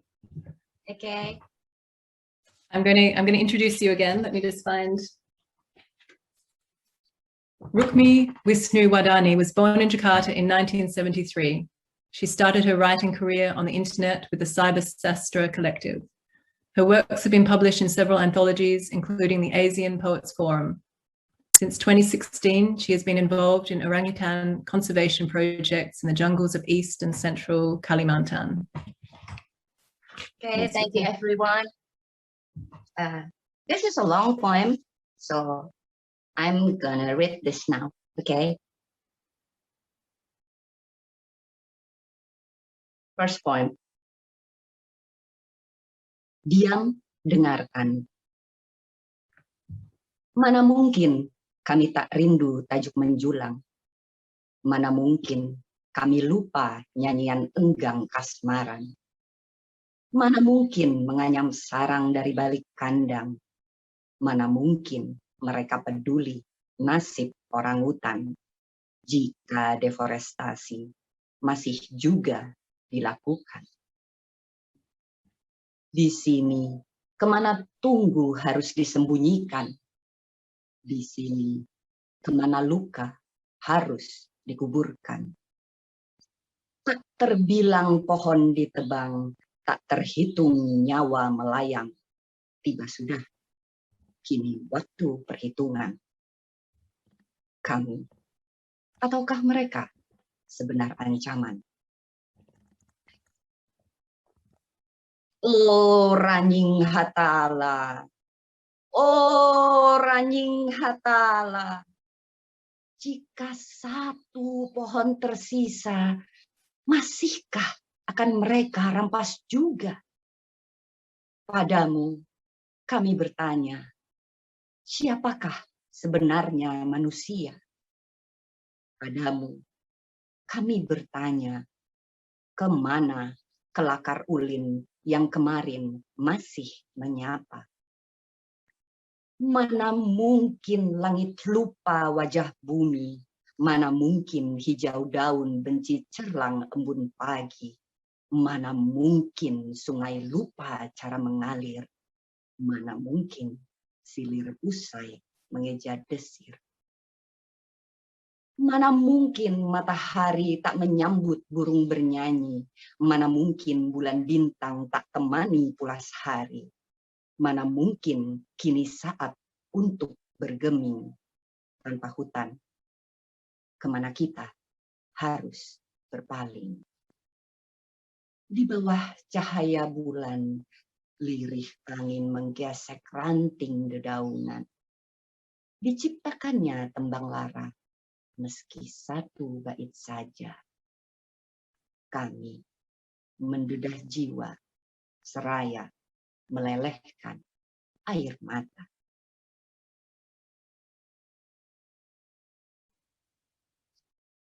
Now, the second poem. Bukan sekedar timang atau belayan sayang.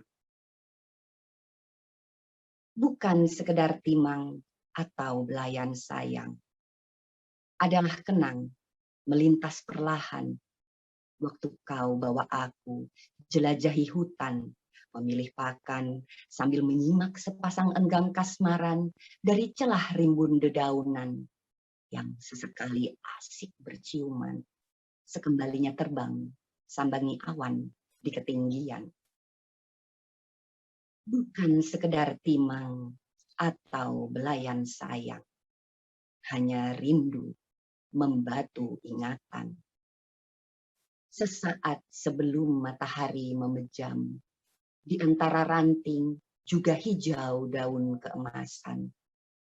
Ku dekat dan ku teguk air susumu dalam jalinan hangat sarang. Hingga malam jadi pulasku, ulasmu, jadi dongeng rimba tentang asal-usul, mengapa purnama, mengapa bintang gemintang, begitu teduh, berpendaran, seumpama naungan doa. Bukan sekedar timang atau belayan sayang, tapi anyir di satu bengis siang, di tepi angkuh barisan wajah perkebunan, adalah darah yang tumpah, memancar, meruah, hingga terseret aku, memusar, tenggelam, dibentur berulang kebongkahan lebam, tak berkesudahan. Bukan sekedar timang atau belayan sayang, adalah luka mengabadi terlampau nganga. Selepas tragedi, dibantainya kau, Ibu. Di antara tumpukan menjulang mayat pepohonan, mereka paksa aku masuk ke sempit kandang. Lalu diam-diam di selubung kabut malam, tangisku mereka bungkam saat menembus penjaga di perbatasan. Bukan sekedar timang atau belayan sayang. Hanya aku gemetar disergap kelam sendirian. Di mana hutan, sungai, matahari, sapa hijau daun keemasan, hangat sarang, langit malam, bulan, bintang, harum tanah seusai turun hujan, juga suara burung-burung enggang yang terbiasa terbang sambangi awan di ketinggian. Inikah nasib sebelum ajal menjelang? Ibu, oh Ibu, aku mereka jual untuk dijadikan tontonan sebagai binatang hiburan. Thank you. Thank you, Rukmi. That was lovely. I am the last reader of session 3. So I'll read my 2 poems now. First poem is called Lorca. He stood a moment against the tree, then walked towards the executioner, reached for the mouth of the rifle, and tried to take it from him gently, as if a bread knife from a lover gesticulating. He stood back against the tree, then walked off again, apologetically, as if from a broken heart's call to fight at bar closing. But they grabbed him and knelt him and bent him over. His prayer now, a river of lions.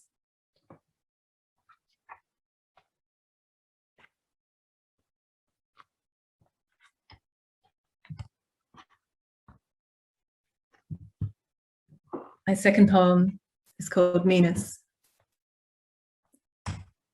He arrives early morning on his mother's lawn, each trembling leaf of grass a potential of his. A hero with a feats backlog. He walks through the glass door like it's a waterfall. 2 knives, blades for handles, slicing his sub-god palms as he smashes the all-seeing screens, defies the tricky stars emitted from the microwave, tips over the big blue fish tank swarming with flash eyes of Zeus. In Athena's flak jackets, the cops approach, this infinitely armed Achilles throwing canned goods. There's an impossible, bearable weight to the world, pressing down the soil of thought into a diamond self, each phrenic facet adamant, unmistakable, as he teams out the door onto the street. The gunshot is quieted by a garbage truck. On his body, his mother falls. Thank you. I've had a wonderful time being with all these 12 poets from session 3, Southeast Asia and Australia. It was a wonderful session, and it's made the world feel both smaller and bigger at the same time. So thank you all for your words and your time. And I want to thank Ming Di for curating us all. And now I am passing on to Julia, who is going to present the next session. So bye from me. Thank you, everyone. Thank you so much, Lucy. Thanks everyone for joining in. I think we had some great time here on the World Poetry Day, with many poets reading from China, Taiwan, Hong Kong, Macau, Japan, Korea, Vietnam, Cambodia, Thailand, Philippines, Indonesia, Malaysia, Singapore, Australia. So great we had this opportunity. And now we're gonna give our Chinese poetry video a second try.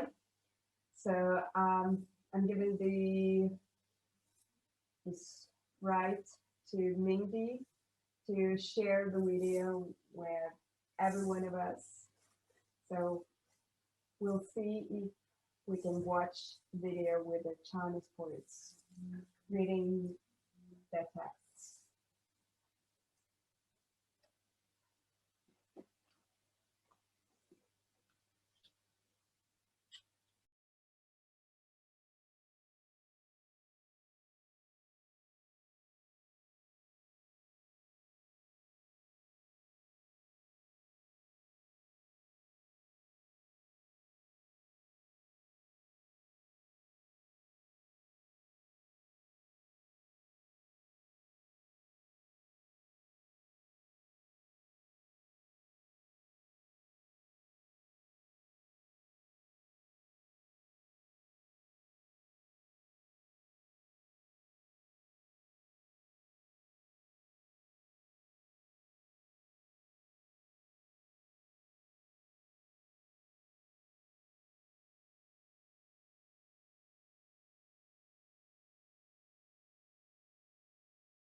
I'm afraid there's no sound once again, Mindy.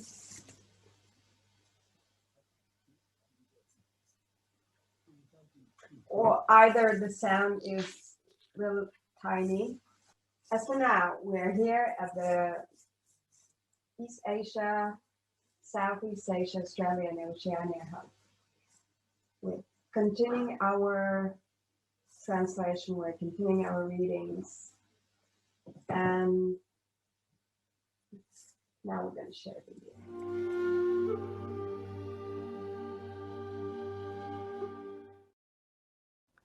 I'm Fanyi. I'll read my translation of Juan Hellman's poem in Chinese, and then the original in Spanish, under the title, Animal. 动物，我与一只隐秘的动物住在一起。我白天做的事，它晚上吃掉；我晚上做的事，它白天吃掉。只给我留下记忆，连我最微小的错误和恐惧，也吃得津津有味。我不让它睡觉，我是它的隐秘动物。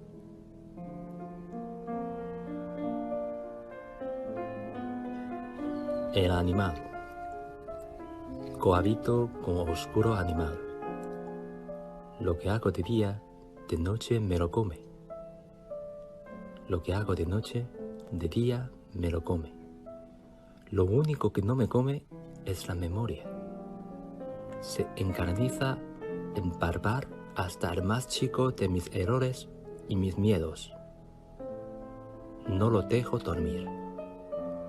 Soy su oscuro animal. My name is Xue Qingguo, a Chinese translator of Arabic literature. I will read a short poem by Mahmoud Darwish, first in Chinese. 夏与冬，没有什么新鲜事。这里的季节只有2个：漫长的夏天，常如远方的宣礼塔；冬天，犹如一位修女在虔诚祈祷。至于春天，则无法停下脚步。祝升天时，驻足道一声您好。而秋天，不过是闭门回味我们的岁月年华如何飘零在回归的路途。我们把生命遗落在何处？我问一只绕着灯光飞舞的蝴蝶，顿时，它在泪水中燃烧。Now in Arabic. صيف وشتاء لا جديد. الفصول هنا 2. صيف طويل كمئذنة في أقاصي المدى، والشتاء كراحبة في الصلاة خشوع. وأما ربيع فلا يستطيع الوقوف على قدميه سوى للتحية أهلا بكم في صعود يسوع. وأما الخريف فليس سوى خلوة للتأمل فيما تساقط من عمرنا في الطريق رجوع. فأين نسينا الحياة؟ سألت الفراشة وهي تحوم في الضوء فاحترقت بالدموع. Hello, I'm 江玲静。在逃亡里，奈利萨克斯。在逃亡里，此般盛大的迎接，在途中，围裹在风的头巾里，双脚陷入沙的祈祷中，从未能说声阿门，因为必须从其到义，继续。奄奄的蝴蝶，很快又见到海。这块石，刻着苍蝇的碑文，交至我手中。我以世界的变迁，替代了故乡。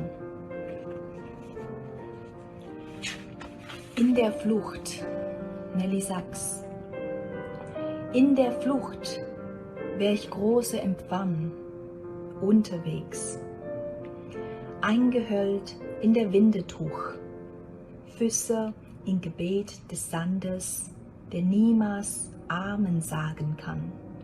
Denn er muss von der Flosse in den Flöger und weiter. Der kranke Schmetterling weiß bald wieder vom Meer. Dieser Stein mit der Inschrift der Fliege hat sich mir in die Hand gegeben. Anstelle von Heimat halte ich die Verwandlung der Welt. I'm Shu Cai. I will read at first my translation in Chinese, and then I will read this poem in French. The title of the poem of the French poet Yves Bonnefoy is La Neige.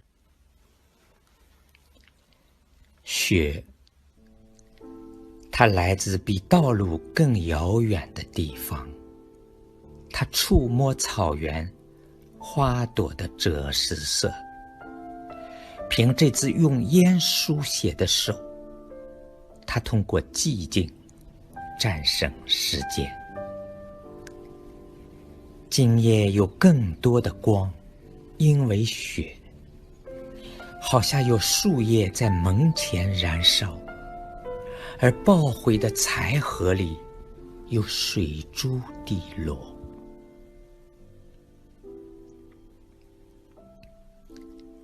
La neige, elle est venue de plus loin que les routes. Elle a touché le pré, l'ocre des fleurs. De cette main qui écrit en fumée, elle a vaincu le temps par le silence. Davantage de lumière ce soir à cause de la neige. On dirait que des feuilles brûlent devant la porte et il y a de l'eau dans le bois qu'on rentre. My name is Mingdi.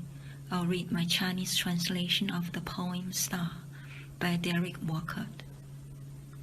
心，如果在忘我的光亮中，你真的隐退，退潮一样被撤退到确定而恰当的距离，就像月亮一整个晚上被隐藏在树叶之间。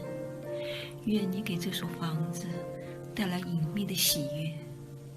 哦，星星双倍的同情，对于黄昏你来得太早，对于黎明又来得太迟。愿你苍白的火焰引领我们最糟糕的部分，穿越混乱，带着平淡的日子里的热情。 My name is 刘文飞。你脚步声的音乐，曼德尔施塔姆。你脚步声的音乐，像在寂静的林中积雪，像缓慢的幽灵。你走进寒冷的白天，冬天像黑夜深沉，积雪像流苏悬垂。乌鸦站在树枝上，它一生见多识广。匆匆赶来的梦，像涌起的波浪，它热情地粉碎年轻的薄冰。我灵魂的薄冰啊，在寂静中生成。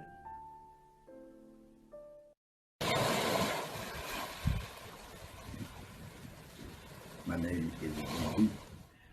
Here I will read a poem of Swedish poet Thomas Tranströmer. 活泼的快板，黑色的日子走后，我演奏海顿，手上感到一阵简单的温暖。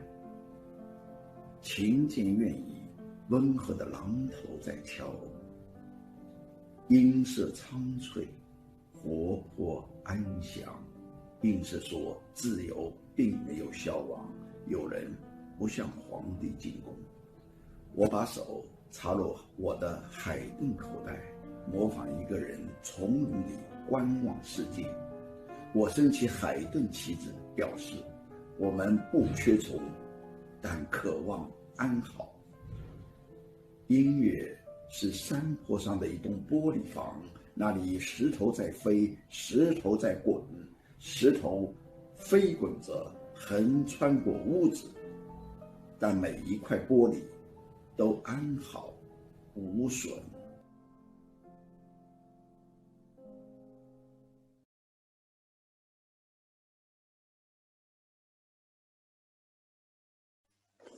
So let's give our video another try. Another video about the poetry in times of quarantine. So I think it's quite an actual theme. And we're gonna try and share a video. 主义。这几年我素面朝天，但胭脂主义是可信的。我的早晨是胭脂主义的，我的日落时分更是胭脂主义的。青山如黛，一一炊烟，散发出的气息遥远，挤压我小山岗似的脸颊。北京的清晨是胭脂主义的，我的额头迎接第一缕晨光，出山里还在沉睡。我以清水睡妆的轻快洗练，把胭脂主义从东边爬上来，遥远的浮动腰肢，它是羞涩的典范，它是遗忘的知娘，一步步向我靠近，直到我猛一抬头，就把我俘虏。我怀揣一把木梳，向胭脂主义弯腰致意。我面朝东方，向慈禧太后点头。云层后她起床散步，脸上的胭脂像泪水打湿了青东林。大家好，我是易来。今天我要为大家读的这首诗的题目叫《春天的暗房》。春天的暗房，怕这撩人的职业病，在暗房，他看到什么，便是什么。桃花是桃，蝴蝶是，飞鸟也是。如果看到一整座春天，他便觉得左眼里有谷雨，而右膝关节则埋伏着惊蛰无数。而他从未怀疑过自己的视力，正如相信镜头底片对光线的判断。他知道春天来了，外面必有明媚的光，明亮而晃眼的少女，在公园或者梯形台。他甚至有些想入非非了。他还知道可以摘去帽子、围巾，要留心花粉、蚊虫和病菌。这生活的经验来自定影、显影、事物的还原或它的像，如同从书本上获得的光学原理。在成群结队的胶卷面前，他甚至想，我拥有春天的流水线。可是当他试图从中找到自己，却是徒劳。其实他只是一小片黑暗。我是阿毛，玻璃器皿，它的美是必须空着，必须干净脆弱，像卷心菜那么疏慵，和莲花那么圣洁的样子。但爱的唇不能吻它，一颗不能碰撞的心，被聚焦的夜半之光划乎下的逆气。坐不能有江山，站不能爱人类。这低气的洞口，这悲眠的母性，你们用它生空气和糖果，我用它生眼泪。白雪棋盘，再一次回到冰凉的北京。从飞机上往下看，北京铺着一层薄薄的雪，像一块白色的棋盘。谁来和我对弈？没有人。我和一轮血红的夕阳在棋盘上对望。独身女人的卧室。一、镜子的魔术。你猜我认识的是谁？他是一个，又是许多个，在各个方向突然出现，又瞬间消隐。他目光直视，没有幸福的痕迹。他自言自语，没有声音。他是立体，又是平面。他给你什么，也无法接受。他不能属于任何人。他就是镜子中的我。整个世界除以2，剩下的一个单数。一个自由运动的独立的单子，一个具有创造力的精神实体。它就是镜子中的我的木胖镜子就在床头，他一天做100次这样的魔术。你不来与我同居。我是中国诗人李森，我朗诵我的诗作《菊在野》。菊在野，日出东南，菊在野。黄在菊，阳在菊，阴在菊。菊在菊旁，菊在雾里。日落西方，菊在野。日落菊，苍茫在菊。夜在婺源，夜无菊。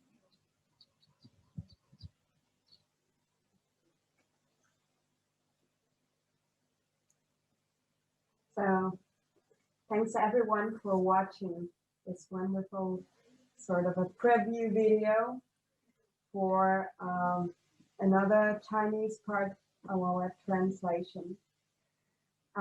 So we've got one more surprise video, I think. Mindy, may I ask you to say some words about our last video in a row?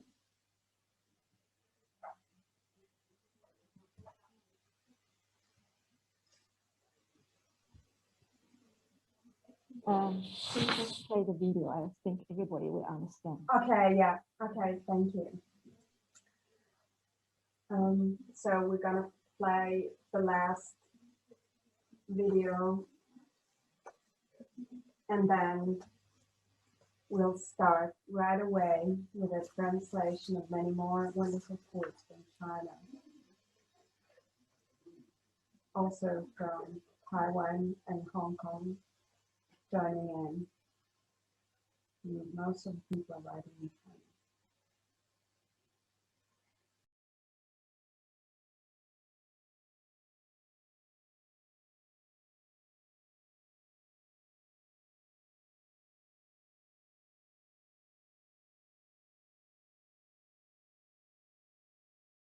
So once again, hello to everyone.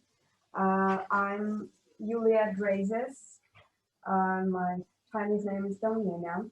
So I will be hosting this last part of our translation in the Eastern Asia, Southeastern Asia, Australia, and Oceania hub. And we're gonna hear now great poets from mainland China, from Hong Kong, from Taiwan. I think it will be great to hear everybody. Итак, мы продолжаем нашу трансляцию. В этом хабе нас ждут чтения поэтов из Китая, Тайваня и Гонконга. 现在我们开始我们最后一个部分，就是中国、台湾、香港的诗人朗诵会。Our first poet whom I'm proud to present, is Yu Jin. Born in Kunming in southwestern China, where he lives today. Yu Jin is a poet, writer, essayist, photographer, documentary film director, editor-in-chief of poetry publications, university professor, and a chairman of many literary festivals. So Yu Jin started writing poems during the Cultural Revolution already, and for a long time he was a samizdat author. His works were circulated underground, and his first poem was officially published in 1980. So he's regarded as one of the representatives of non-mainstream avant-garde poetry in China. He's won many awards. He's one of the mentors of contemporary Chinese poetry. And I'm most happy to introduce him. Наш следующий автор — это Ю Дянь, который родился в Куньмине в провинции Юньнань и продолжает жить там до сих пор. Он поэт, писатель, публицист, который занимается фотографией, снимает документальное кино и занимает пост главного редактора нескольких поэтических изданий, а также профессор университета и председательствует на литературных фестивалях. Ю Дянь начал писать стихи еще во время культурной революции и долгое время не печатался нигде, кроме самиздата. Его первое стихотворение было официально опубликовано в 1980 году. Ю Дянь — лауреат множества премий, это очень мэтр китайской поэзии, очень важная фигура, да, для современного разговорного языка на китайском языке. 首一位诗人是于坚先生。于坚生于中国西南高原上的古老城昆明，他至今住在昆明。他是诗人、作家、散文家，也发表小说评论。他也是摄影师、纪录片导演，诗歌刊物的主编和大学教授，文学界主席。于坚开始写诗的时候，这是中国文革时代，在很长时间内，他都是个秘密的手抄本作者。他的作品是在地下流传的，直到1980年，这位地下诗人才在公开刊物发表了第一首诗。他的诗歌一出现，就引起读者、评论界和编辑的高度注意。他被视为中国非主流新闻派诗歌代表之一。他的写作是持久而可靠，就是持续40年，获得很多奖项。现在我们开始吧。So I'm happy to welcome Yu Jin to read a poem of his. While we're waiting for Yu Jin, I want to say several more things. So we're simultaneously have translations, broadcasting, like have readings at 8 different hubs. So this is the hub for East Asia, Southeast Asia, Oceania, and Australia. And we already have Southeast Asia and Australia. So now we're finishing with China, Hong Kong, and Taiwan. So our first poet, Yu Jin, I think he's having some technical problems, so maybe he will join in later. And we gotta pass to another poet.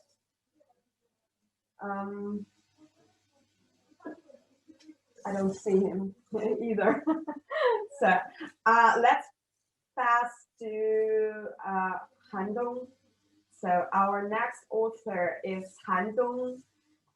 He's a poet, he's an essayist, he's a writer, he's a filmmaker, a popular blogger. So the writer of the year according to the Chinese version of GQ, and the winner of the Youth Magazine Award of Ludian, Poetry Award of Gaoligong Award, and many more. So he's author of 8 poetry books, and he has published and edited the most famous journal of the Chinese avant-garde, which is the Holland Bat.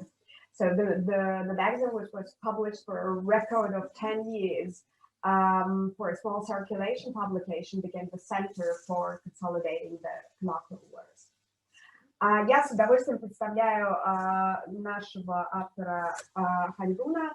Это поэт, эссеист, писатель, режиссер, популярный блогер, писатель года по версии китайского GQ, лауреат премии журнала «Юность», поэтической премии «Люлиань» и многих других известных премий, автор 8 поэтических книг.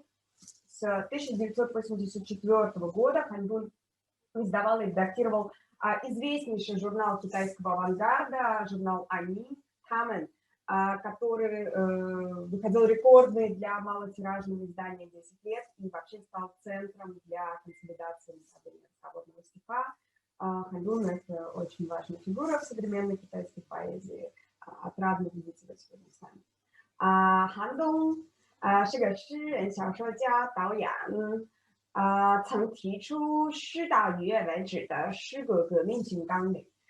著有诗集《白色的石头》、《爸爸在天上看你》，还有《东训做人》，他们你见过大海，我因此爱你与其他，另有其他作品40余种。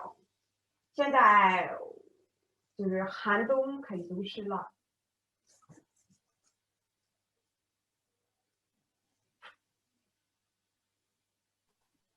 现在可以读吗？可以，听得见吗？对，可以，听得见，非常好。听得见 ，OK，那我就读了哈。第一首卖鸡的，他拥有迅速杀鸡的技艺，因此成了一个卖鸡的。这样他就不需要杀人，即使在心里。他的生活平静温馨，从不打老婆。脱去老婆的衣服，就像给鸡褪毛。相似的记忆总有相同之处，残暴与温柔也总是此消彼长。当他脱鸡毛，他老婆慢腾腾的收钱的时候，我总觉得这里面有某种罪恶的甜蜜。这是第一首哈。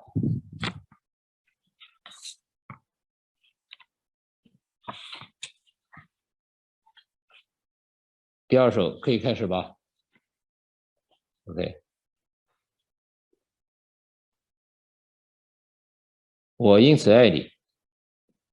我们去了云南，骑了马，玩得很嗨，但我什么都忘记了，除了一件事，他用苹果喂马，那马吃得口沫飞溅，马嘴就像一台榨汁机。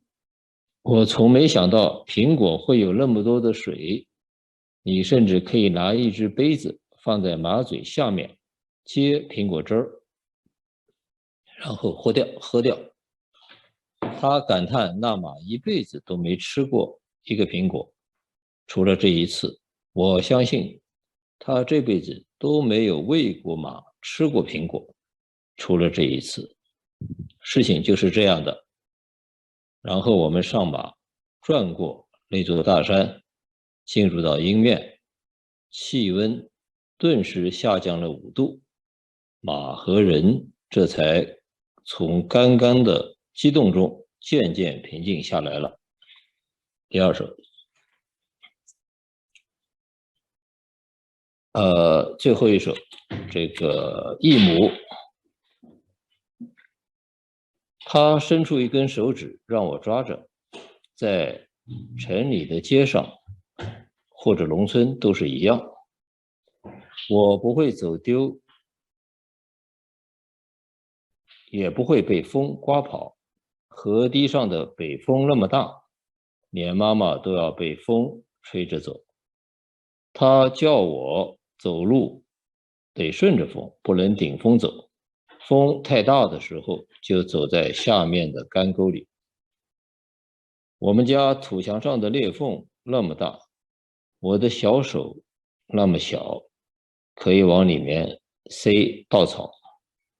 妈妈糊上2层报纸，风一吹，墙就一鼓一吸，一鼓一吸。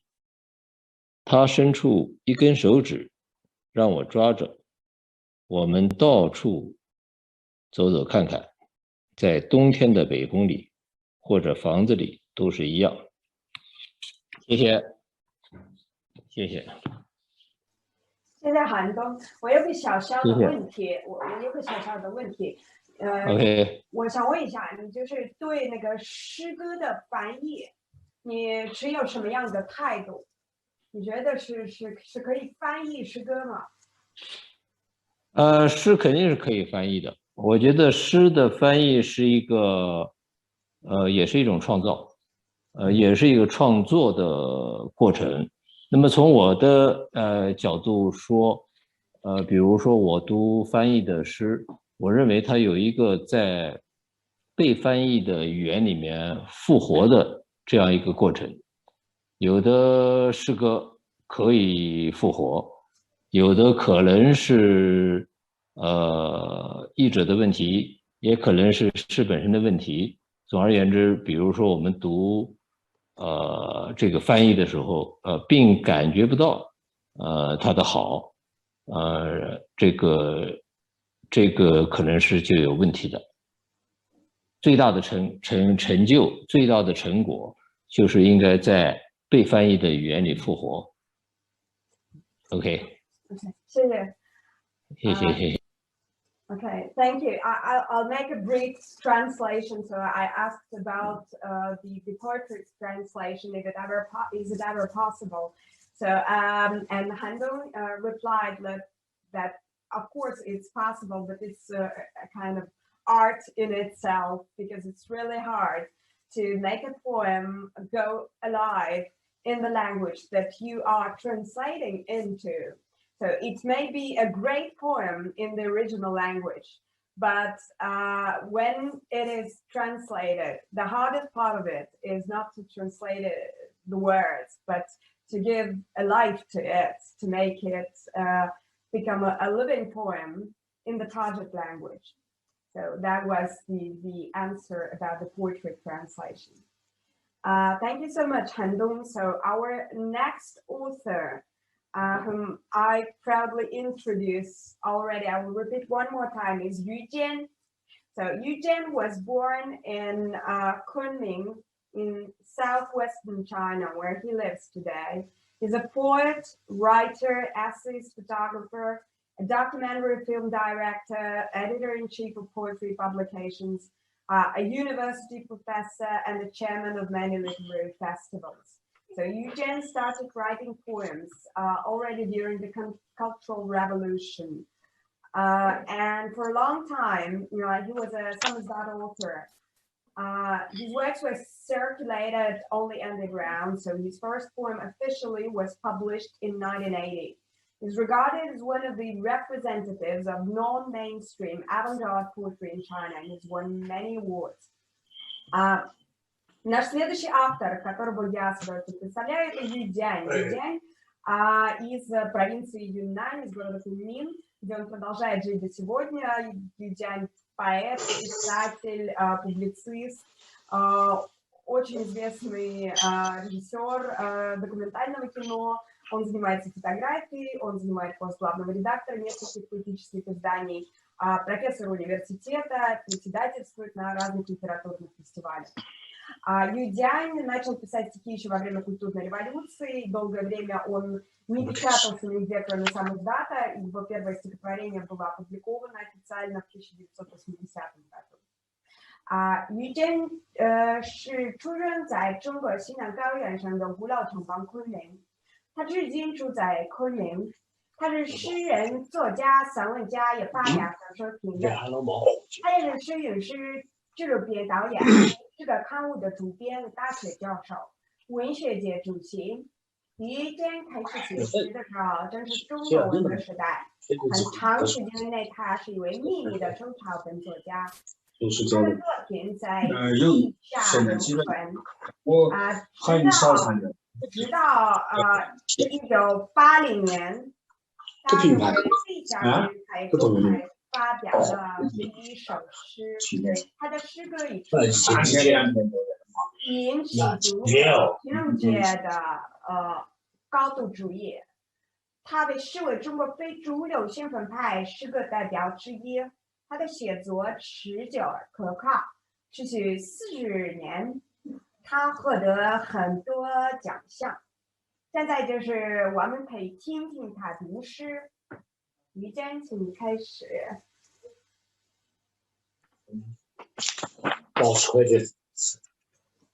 日喀则行。那一天，在红色的日喀则，我正年轻，背着行囊和一壶水，穿着解放鞋，大步穿过青稞地，森林在雾中梳头，黎明洗凉，乌鸦有一个神的名字。雪豹在喜马拉雅山中飞，藏族人白色的房子停在山岗，风马旗跟着主神飘扬，一头紫狮子在克服它的高原反应，勃起的身体中滚着骏马和精灵，大步迈过村庄、城堡、寺院，奶油色的帐篷，一头藏獒在栅栏旁爆笑。伟大的收藏家保管着中世纪的黑洞，我无法口顶。钟声响起在云端，一家人的门打开了，一群松茸戴好了他们的小帽子，100条河流的门打开了，100张唐卡盛开在百花山坡，100只铜锅在煮着一日的奶茶，白度母站在守坛者的集市，带来普鲁和将至的爱情。沙加市在下雨，珠穆朗玛在诵经，格桑花的门打开了，马琴低着头，他找到了根。朱红色的僧人袒露肩膀，从腰间取出了钥匙。太阳的门大大的打开了，光辉照亮沉思的扎布伦市。石头的门打开了，木头的门打开了，鸡蛋的门打开了，果园的门打开了。丈夫和儿子们在秋天的屋顶上干活。丈母的妈妈51岁，苹果般的脸上含着一排白牙子。天空的门打开了，白杨树的门打开了。我遇见摇着羊皮转经筒的人，尾随白银跳舞的人，彼此搀扶的人，走在路上要去拉萨的人。这些快乐的表匍匐在大地上，走得比时间还慢。我遇见躺在大草原上的人，遇见无冕的国王，母亲的母亲，骑士戴绿松石项链的贵妇，美丽的厨娘，格沙尔王的转世后裔，像一座塔。我遇见白鹤少女，古铜男子，在蟾蜍汽车站，我遇见镀着黄金的酥油，遇见那些身上有疤痕、跳蚤和情歌的人，那些来自薏米和土豆的人，他们牵着我绕过悬崖和溪流，用被镰刀割伤的手。哦呀，那一天，在遥远的日喀则，叹息般的门打开了，所有的嘴唇都在歌唱，仓央嘉措在每一只经筒中唱着伤心之歌。那一天，祥光笼罩日喀则，那一天，所有的门都打开了，门洞里挂着祖母们的白发，世界如此老迈，美姗姗来迟。但愿这不是末日。那一天，在习惯中的日喀则，我找到旧天坛的大门，一只只羊在归家，我的脚印跟着他们在泥泞中隐去。那一天，日喀则没有电，没有旅馆，星星的门打开了，跟着草原上那些一动不动的牦牛，我甘于黑暗。谢谢。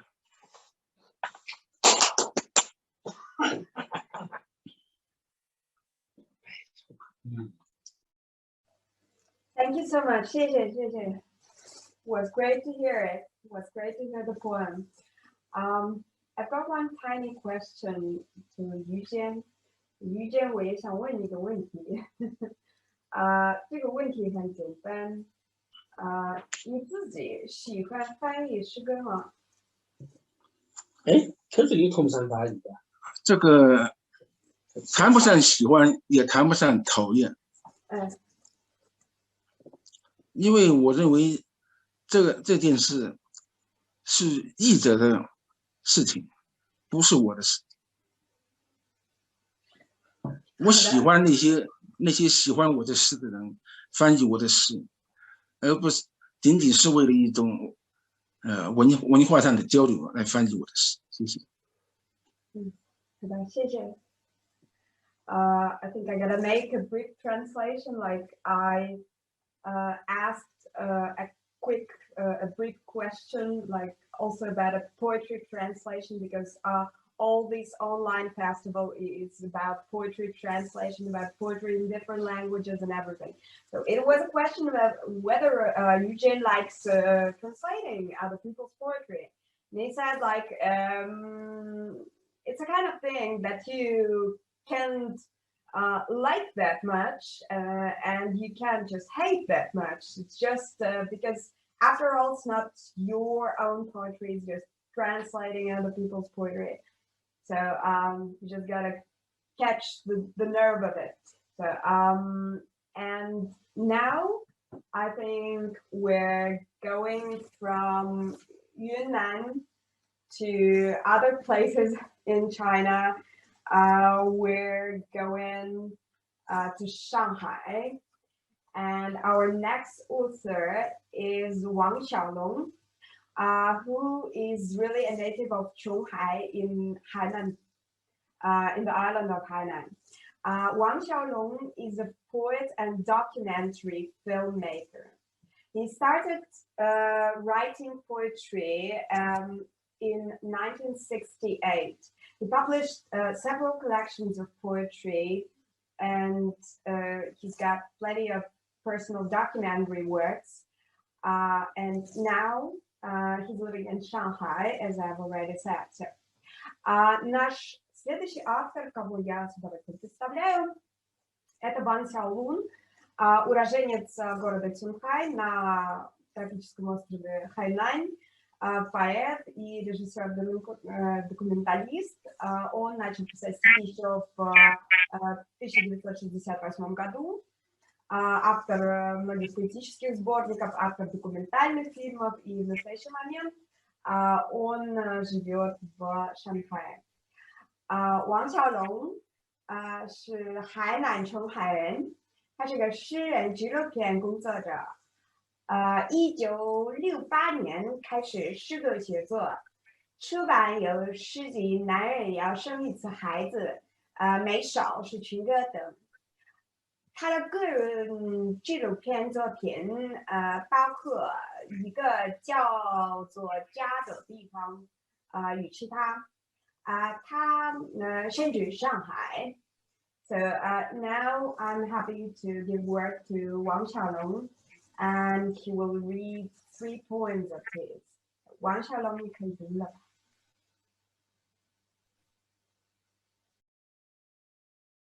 你好，能听见看见吗？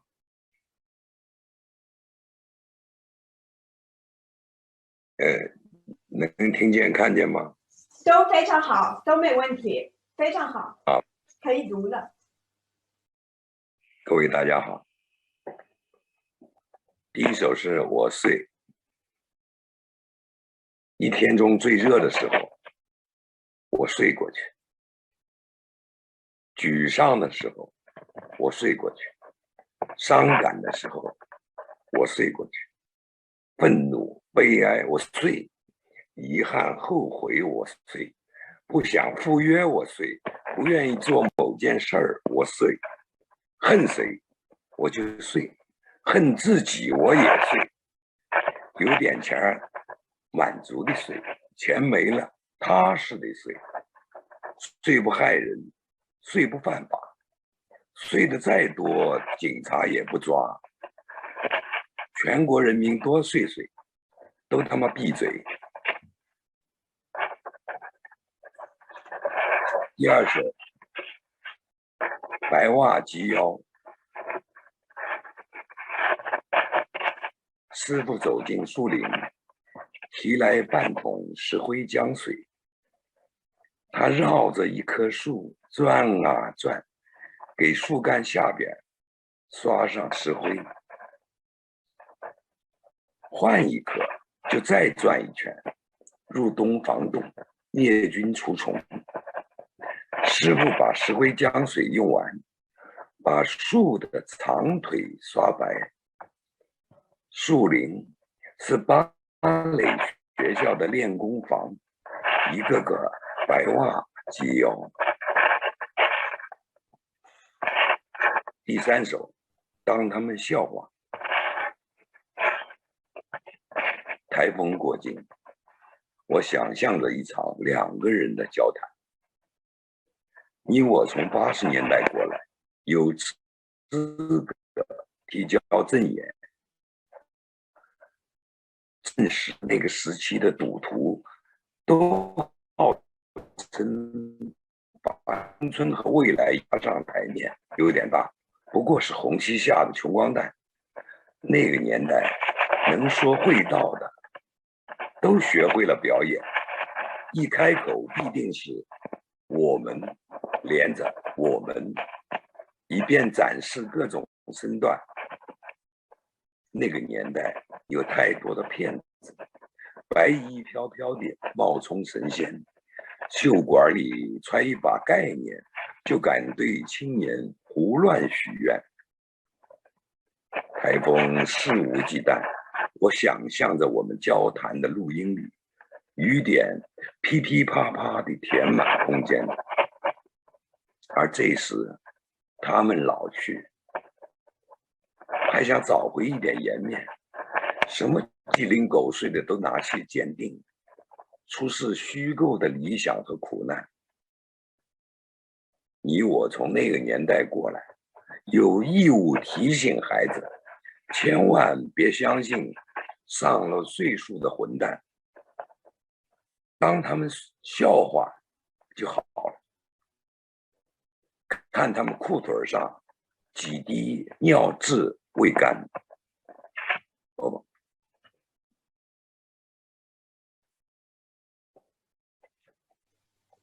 Thank you so much， 谢谢你。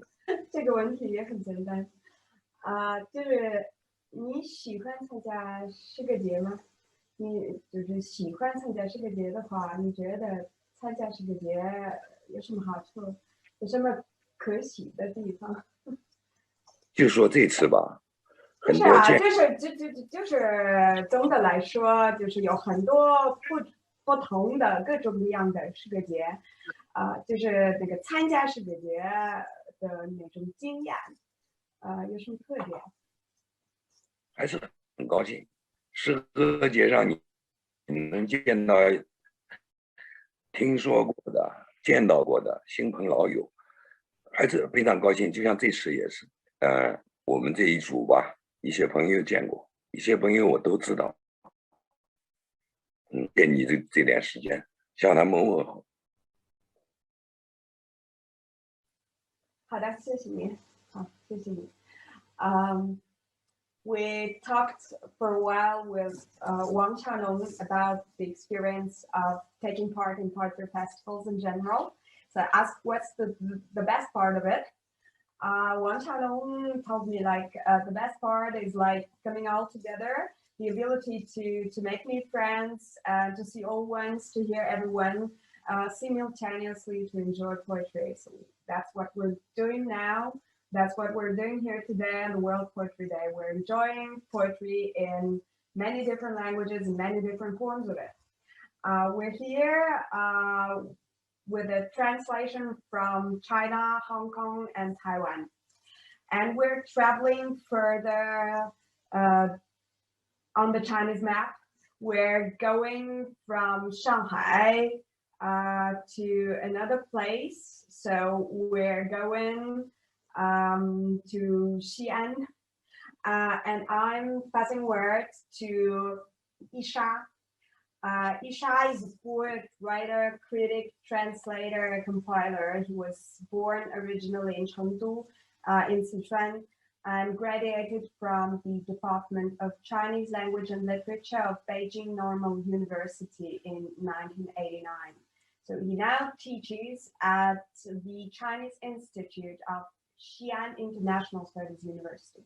He has published over 70 written, translated, and edited books and won a Chinese poetry grant from the Henry Luce Foundation in the USA and more than dozens of poetry awards in China. He was invited to participate in a number of international exchange activities and many writing programs.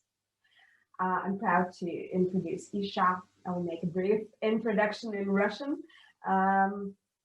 Наш следующий автор — это Иша. Мы продолжаем двигаться по карте Китая из одного места в другое. Да? У нас только что был автор из Шанхая, теперь мы перемещаемся в город Сиань. Иша — писатель, поэт, популярный блогер, критик. Он окончил филологический факультет Пекинского педагогического университета и сейчас преподает китайскую литературу в Сиане. В качестве редактора, издателя и критика он опубликовал более 70 книг.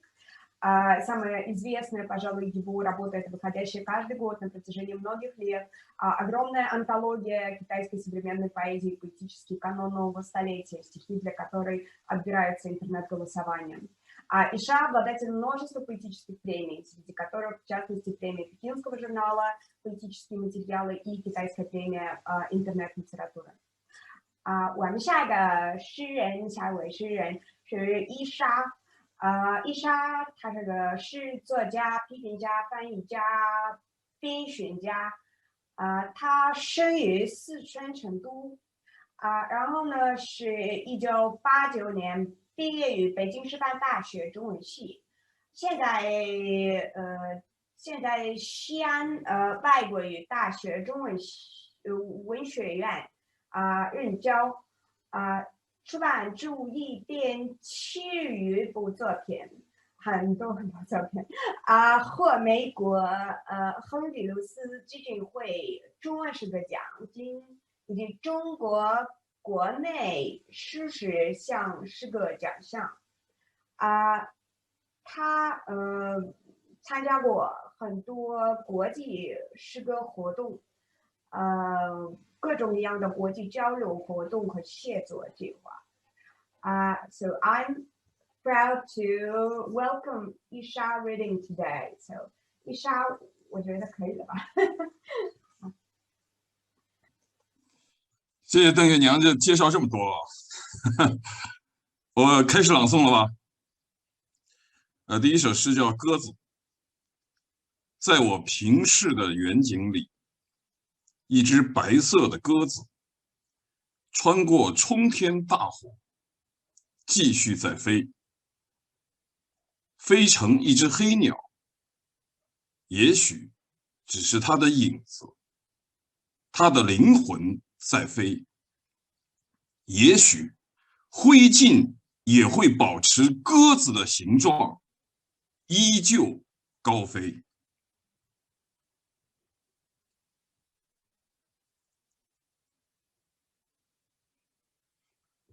第二首诗叫《事实的诗意》。38线不是一条线，它有4公里宽，南北朝鲜划定的非军事区，60年过去了，成为世界上最成功的动物保护区。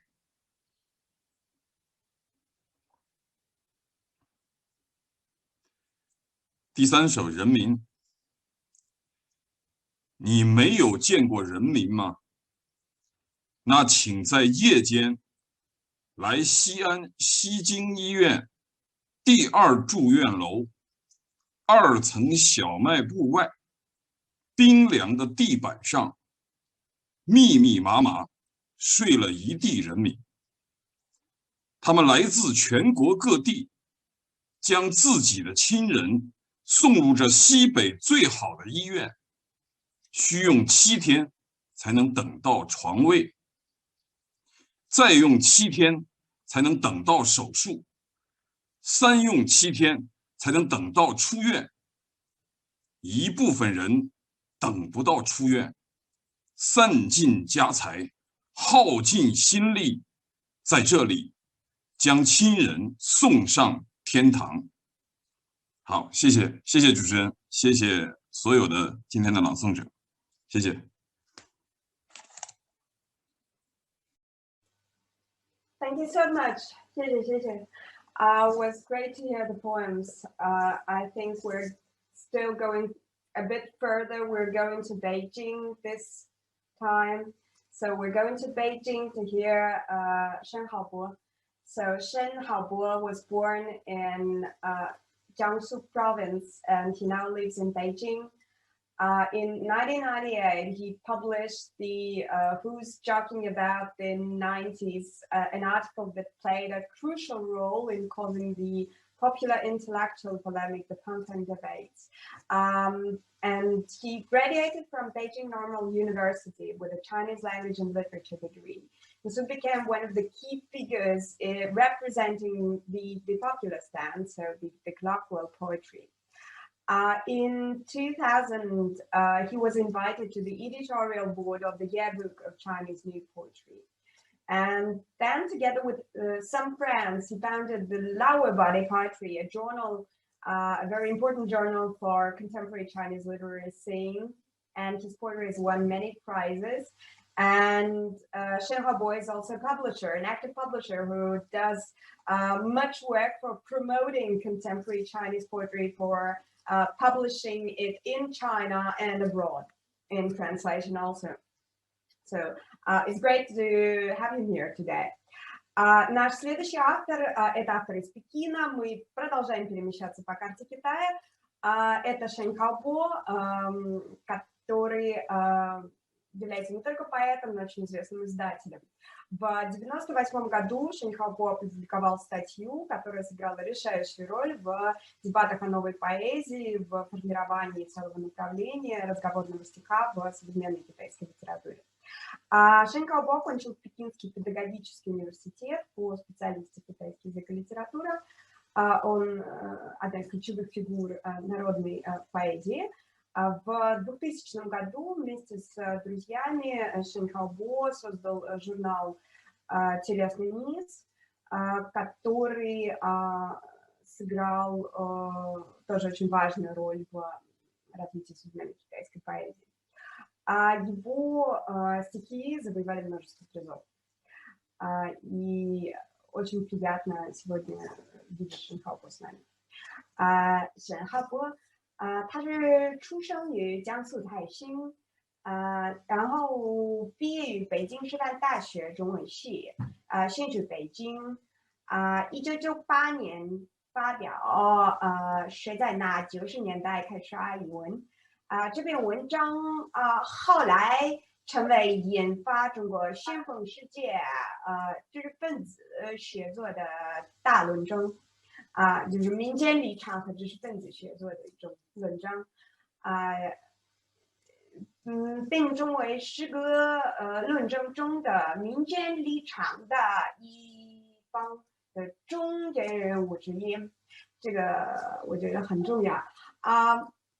然后呢，2000年和一些朋友一起，他发起创办下半身同人诗刊他这就掀起了对中国诗歌影响甚深的一种诗歌运动申浩波的作品被译成英文、西班牙文、德文、俄文多种语言在海外发表约100多首现在我觉得是可以读了吧。你读了哈，月亮哎，你好。好，好，我来读诗第一首《花莲之夜》。寂静的海风吹拂的夜晚，宽阔无人的马路，一只蜗牛缓慢地爬行，一辆摩托车开来，在它的呼啸中，人能听到嘎嘣一声。第二首祖国的星空。第一天，一个诗人写了一首诗，在网络论坛上贴出来，发现有一个词变成了星号。我们联系上下文，反复推敲，发现这个星号代表的是人权。哦，在我的祖国，人权是个敏感词。当然，理解。第二天，一个从西藏回来的诗人写了一首诗，在网络论坛上贴出来，发现有一个词也变成了星号。我们又联系上下文，发现这个星号是活佛二字。咦，在我的祖国，活佛也是敏感词。我想了半天，哦，原来如此，理解。第三天，一个云南诗人自杀了，很多人写诗悼念，论坛成了灵堂，灵堂如同夜晚的星空，无数星星闪啊闪，星号，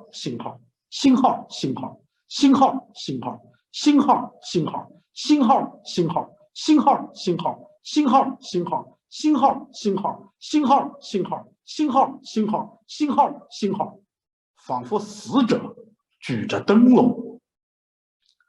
这回的星号竟是自杀二字。在这诗人死后的夜晚，我趴在电脑前，仰望祖国的星空，脖子酸疼无比。好，第三首，事实上的马鹤龄。事实上，他已是一个等死的人，就像这个村子里成百上千等死的人。事实上，她的丈夫是一个已经死去的人，就像这个村子里所有其他已经死去的人。事实上，她并不甘心就这么等着去死。事实上，在她丈夫死后不到1年，她就又嫁了。事实上，娶她的男人也有一个刚刚死去的婆娘。事实上，马鹤龄50多岁了，仍然显得丰腴而周正。事实上，她身患艾滋，并且已经开始发作。事实上，这个村子有成百上千像她这样等死的人。事实上，娶她的是一个正常的、健康的男人。事实上，这个男人也只能娶一个艾滋病人。如果他还想要一个女人的话，事实上，健康的女人不可能嫁给一个刚刚死掉的艾滋婆娘的老公。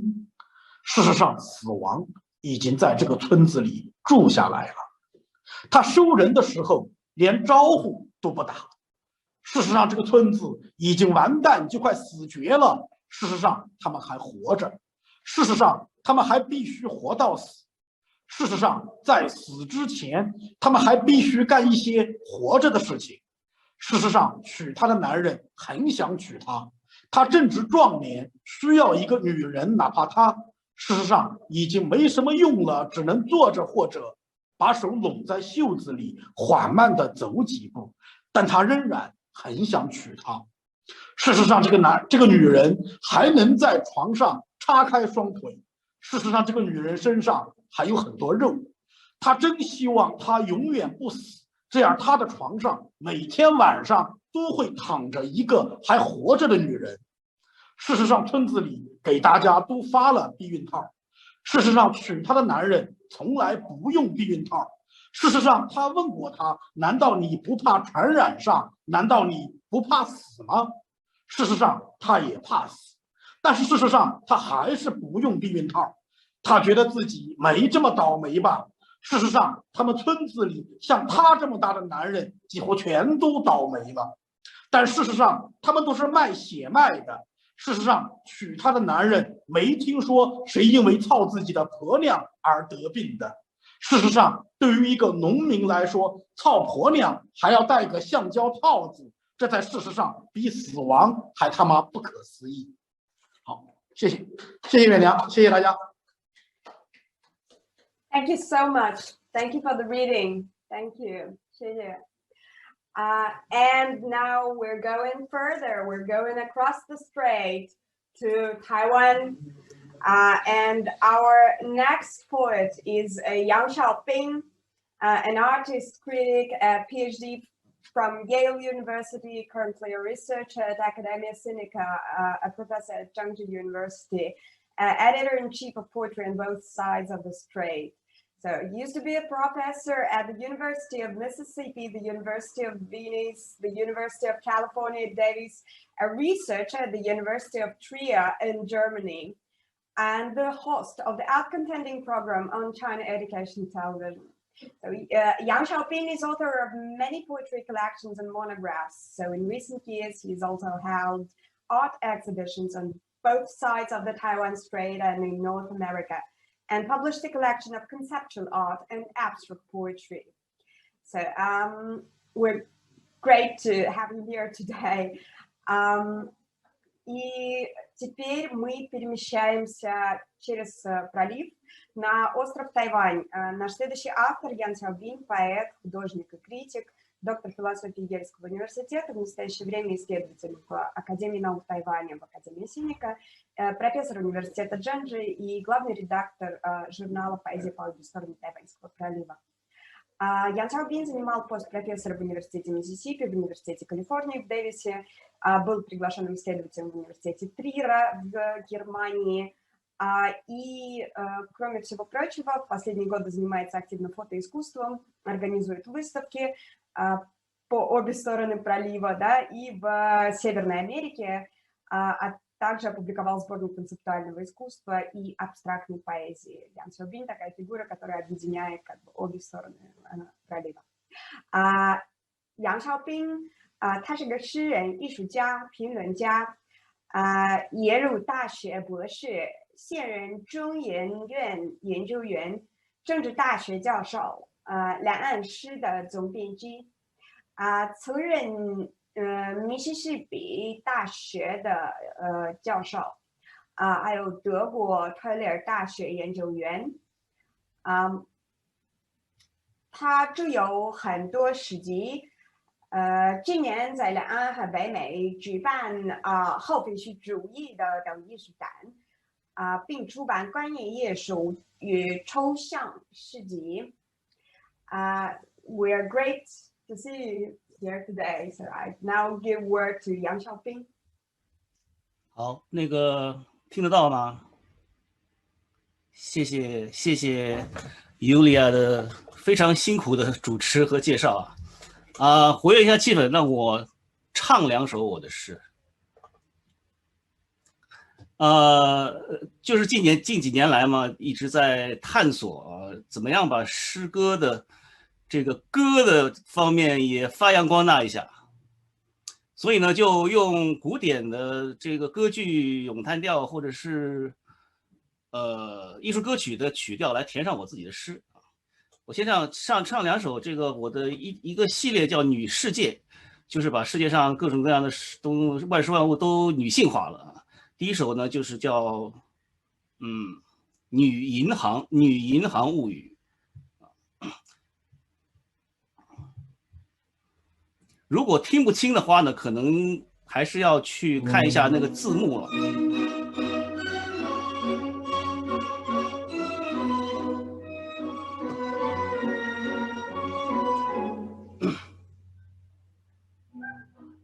执笔雕细细，周其要说，把我卷成晚霞吧，把我卷成晚霞吧。故事北翻红浪，故事露出脚底，踢出白花花，踢出白花花。白花花里有白茫茫，云端会掉下万人兵马，月莫笑打那就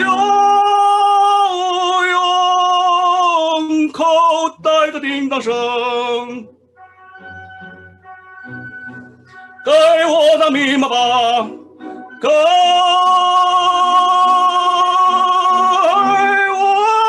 的密码吧。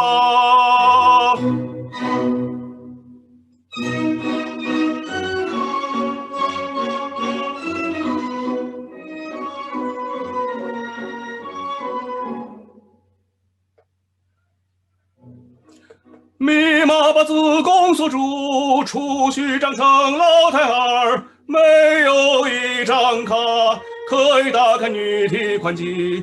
他撇嘴让我洗碗潜水吧，水在小数点边上，女经济出落成新娘，在红包底下藏好桌叶，他发愁吧。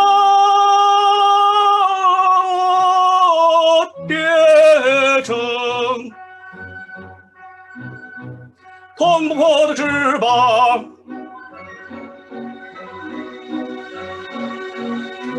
捅不破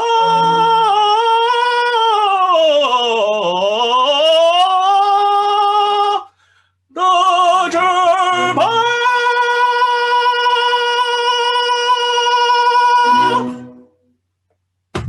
好，这几天有点咽喉炎，所以嗓子不太好。不过呢，还再来唱一个吧，唱一首这个为女太阳干杯。那用的就是刚才那首我忘了说了啊，这个威尔第的歌剧《弄臣》里边的女人善变的这个曲调。那我现在要用我的太阳这个意大利歌曲的曲调唱我这首诗，也是跟太阳有关，女太阳啊，为女太阳干杯。所以就正好可以把唱完了，正好就把我的这个歌词这个诗的词都唱完了。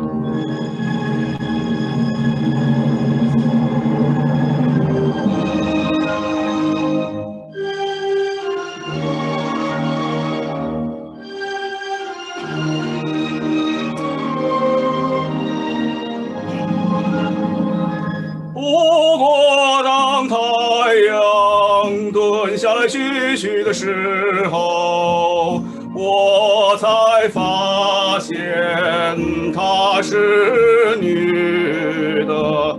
她从一清早就活泼异常，树梢上跳跳，窗户上天天，犹如一个刚出教养所的少年犯。他浑身发烫，他好像在找水喝。我递给他一杯蓝冰啤，你放手讲讲问吧。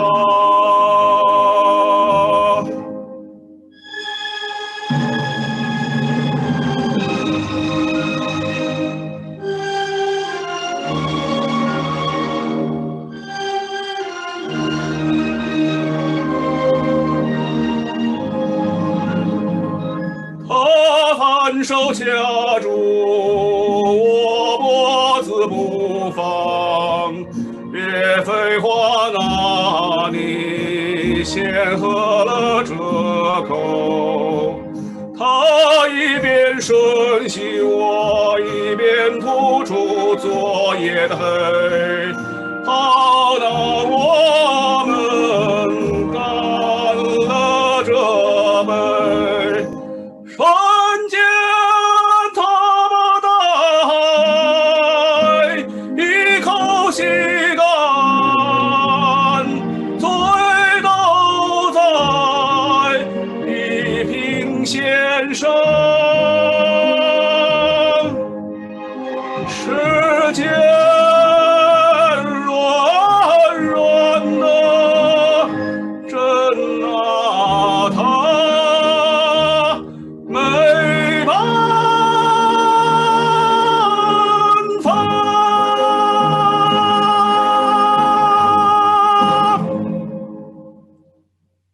好，谢谢大家。本来有3首，但是我觉得2首的时间就已经过了，谢谢大家。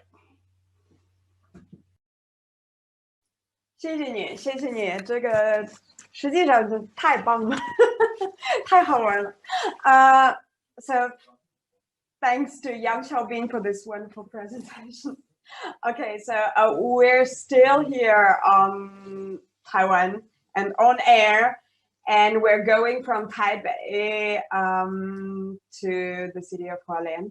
So our next author is Kankuha. Born in Hualien in Taiwan, whose family originated from Shandong.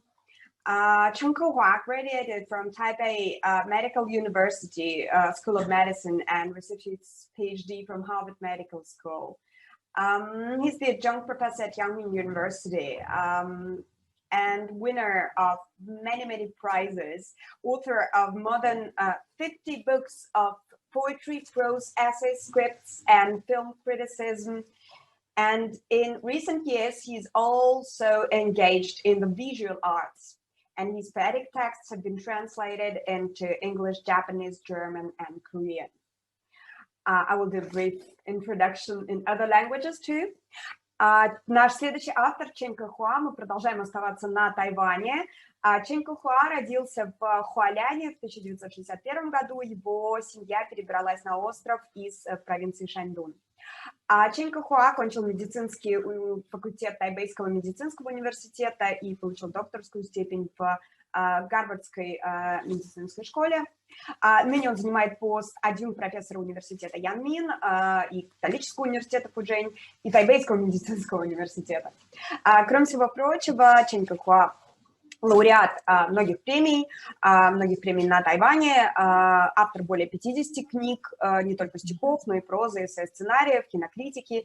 И последние годы он занимается и изобразительным искусством. Канкуха 生于台湾花莲，自今山东省，台北医学大学医学系毕业，美国哈佛医学院博士后研究员，他就是大学时代曾参与北极形诗社，就开始写诗了，现任荣总演讲科主任。他就是文字出版有诗集、小说集、散文集、剧本影评等等，超过50本。有声出版则另有几本。今年更从事视觉艺术创作。现在我觉得陈可华可以读诗了吧，够了吧？我已经说了太多了，我们就等你读诗了啊。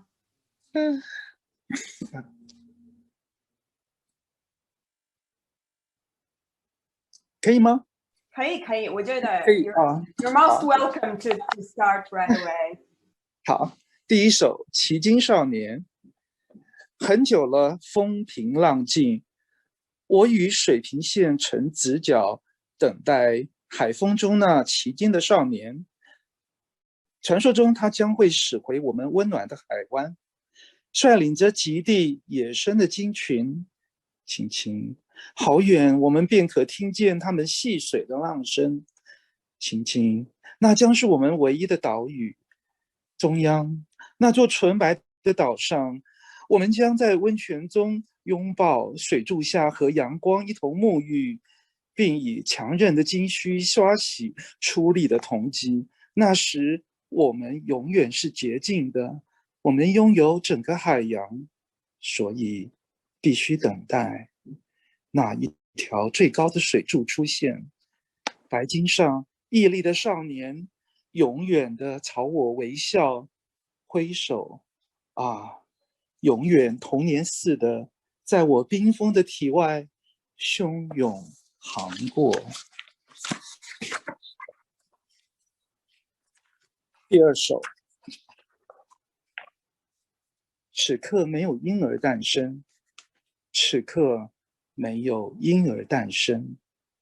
广袤的寂静里，久久呼唤不出任何一点奥秘来。空心的虫卵凌乱陈列，畸形的残枝垂挂。我可以听到脐带在黑暗中纷纷传动、断裂、脱落。此刻没有欲望诞生，我一直保持如此清醒，以极度紧张的清醒折磨肉体，如相邻的两颗内脏，肥厚地彼此日夜磨损。因此，我松弛的小腹嘎嘎作响，隐隐作痛。右手与左手觊觎，狼嚎于瞳孔藏匿，爱则密缝于胸肌。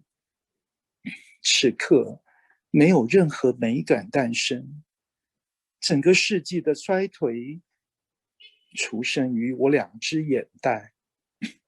此刻没有声音诞生，说过话的都已在收拾行李。一种莫名的催促已经逼临这微弱而已无力搏动的世界。我必须为这缄默，为这天地难得的晋升而喜极而泣吗？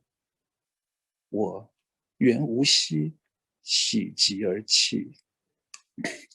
所以此刻没有婴儿诞生，绝望如厚厚的柏油铺陈，地球完全平坦，喘息在距离枕头很远很远的地方逐渐止息。夜黑如砖，艰苦地围堵并守卫既成型的一切，所有答案自己填写。此刻没有问题，此刻没有任何问题诞生。谢谢。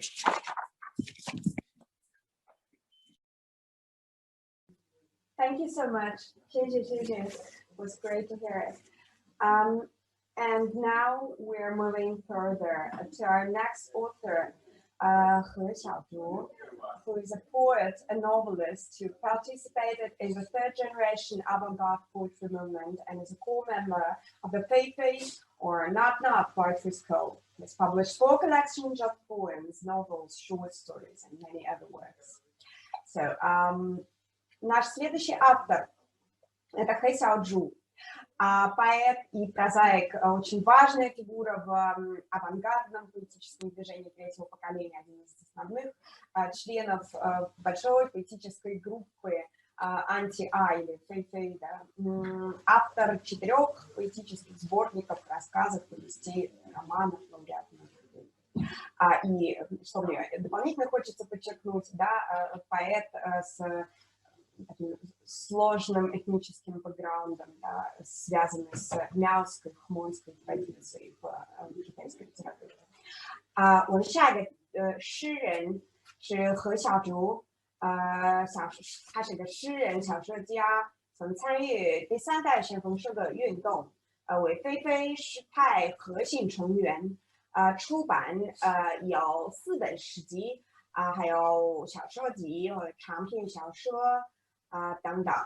他曾获第9届天文诗人奖，还有首届大家新风派浪潮实力奖，还有第3届中国独立诗歌奖。We're happy to have you here today. 大家主欢迎你。好，丁玉莲你好。好。那现在就开始读是吧？听得见吗？好。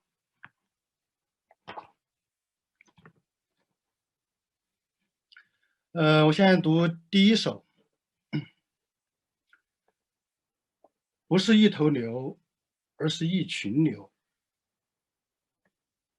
那天的确也是这样，先是一个农民牵了一头牛，让我们拍照。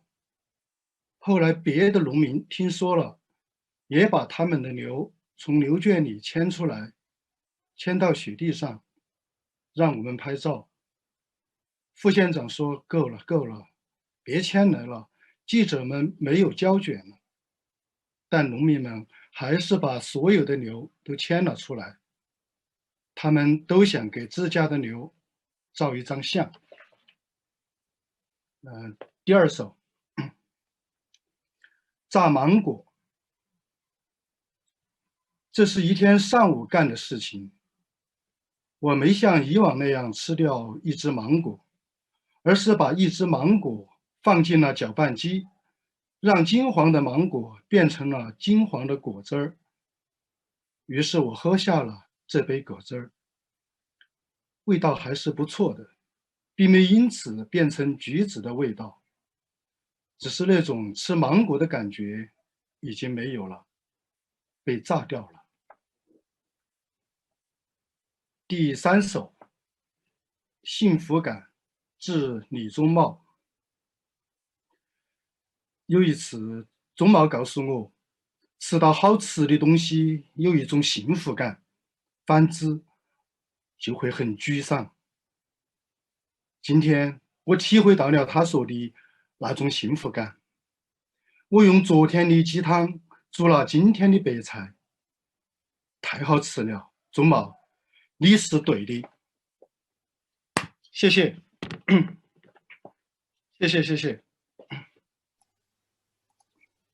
谢谢 Thank you so much. Thank you, 何小竹.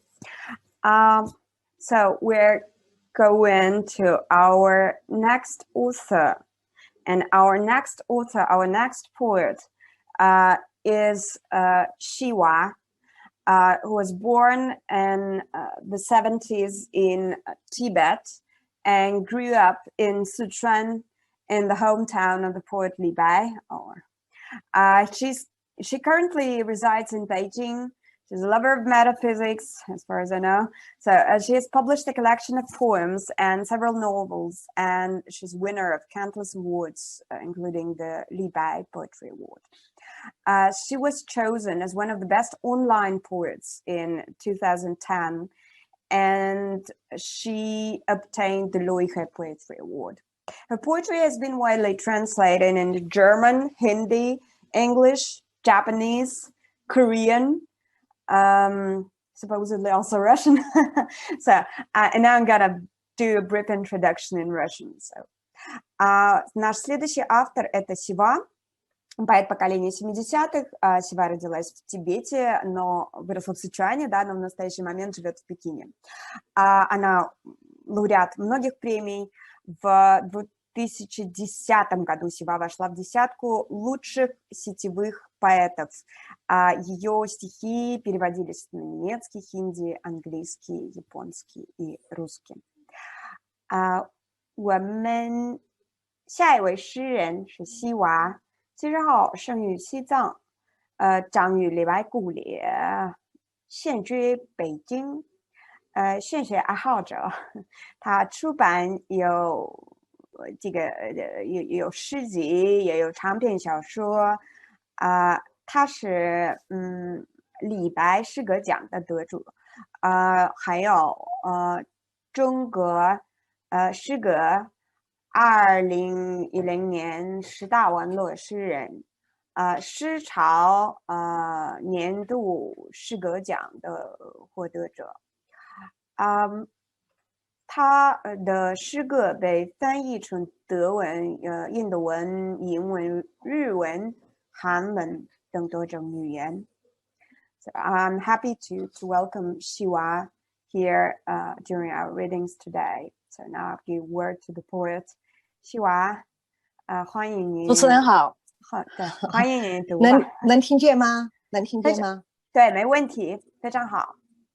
你的汉语说得很好，而且是人长得非常漂亮。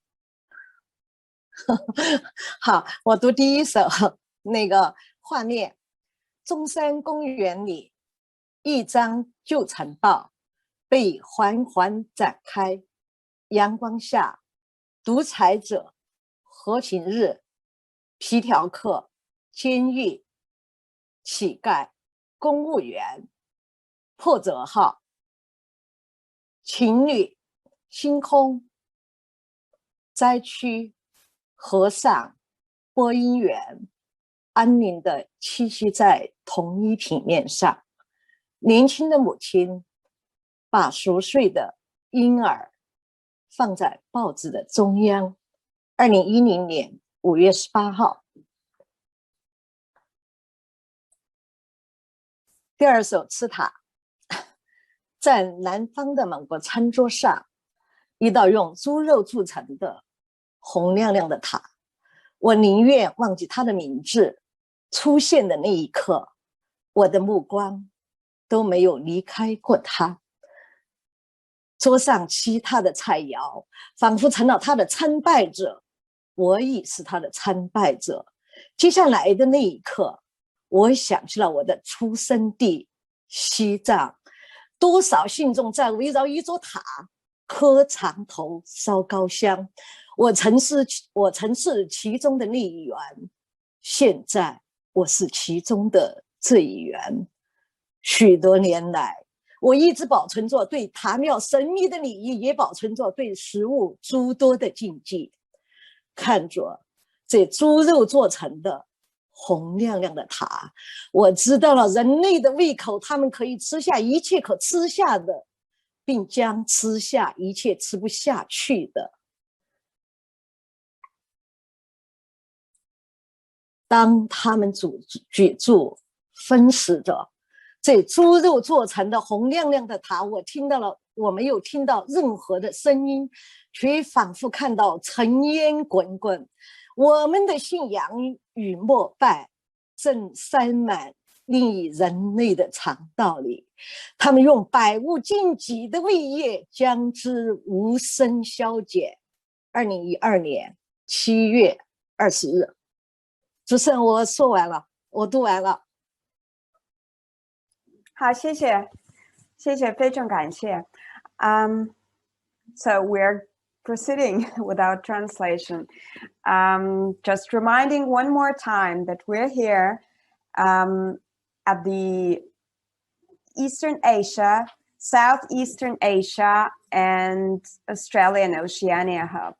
We'll be here on air for 1 more hour with great Chinese poets joining us and reading in Chinese mostly. So we've got poets from mainland China, poets from Taiwan, poets from Hong Kong, and a reading in Cantonese is still awaiting us. So we're looking forward to it. And we proceed to our next author. Our next author is Sheng Xing from Shandong province. So Sheng Xing began writing as a high school student already, and he currently pursues his interests as a poet alongside an office job. So he published 2 poetry collections and participated in China-Denmark International Poetry Festival in Copenhagen. He also was awarded in 2019 the Mortier Poetry Award for Top 10 Chinese Poets. Мы продолжаем нашу трансляцию, мы продолжаем читать стихи китайских поэтов. Наш следующий автор Шэн Син из провинции Шаньдун. Он автор 2 поэтических сборников лауреат премии «Аврора» 2015 года и премии «Поэт года» по версии самого крупного частного китайского издательства «Мотхет Фушу». 下一位作者是盛兴，山东人，新世纪被广泛誉为天才的中国当代诗人，就是他出版诗集有2本，曾参加哥本哈根中丹国际诗歌节，获得2015年极光文艺年度诗人奖，还有摩铁诗歌奖2018年度诗人大奖，还有摩铁诗歌奖2019年度汉语诗家诗人奖。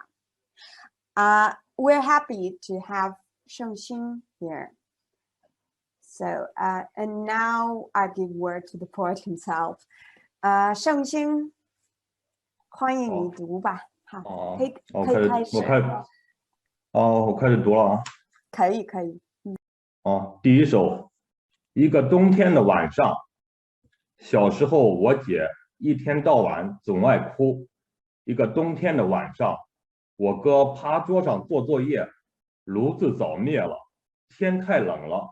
我哥拿着钢笔跑到我姐面前，用他的泪水润了润笔头，转身回去继续做作业。第二首，不让你吃，不让你喝。他坐了一天火车去找他，没喝一滴水，没吃一口饭，他是多么想念他。在酒店房间抱着他看，他瘦了，胡子长了，头发乱了，眼睛陷下去了，脸上尽是灰尘，嘴唇裂了几道口子。他说我渴了，拿起桌上的矿泉水要喝，他夺过水来扔到垃圾桶里。他说想吃桌上的方便面，他捡起方便面扔到窗外。他哭着说，你饿了也不让你吃，你渴了也不让你喝，就是让你憔悴，就是让你使我心疼心碎。第三首，生命中的某一天，当他走出家门，绕到屋子后面，那儿有一道斜坡，两边种着梧桐树。他听到大儿子别别扭扭的钢琴声，小儿子骑的那匹瘸腿的木马，吧嗒吧嗒。妻子边咳嗽，噗噗噗，冲着阳光甩衣裳。当他攀上坡顶，看到的和听到的如出一辙。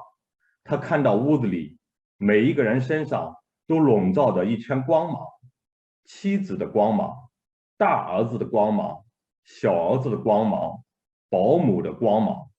好，谢谢。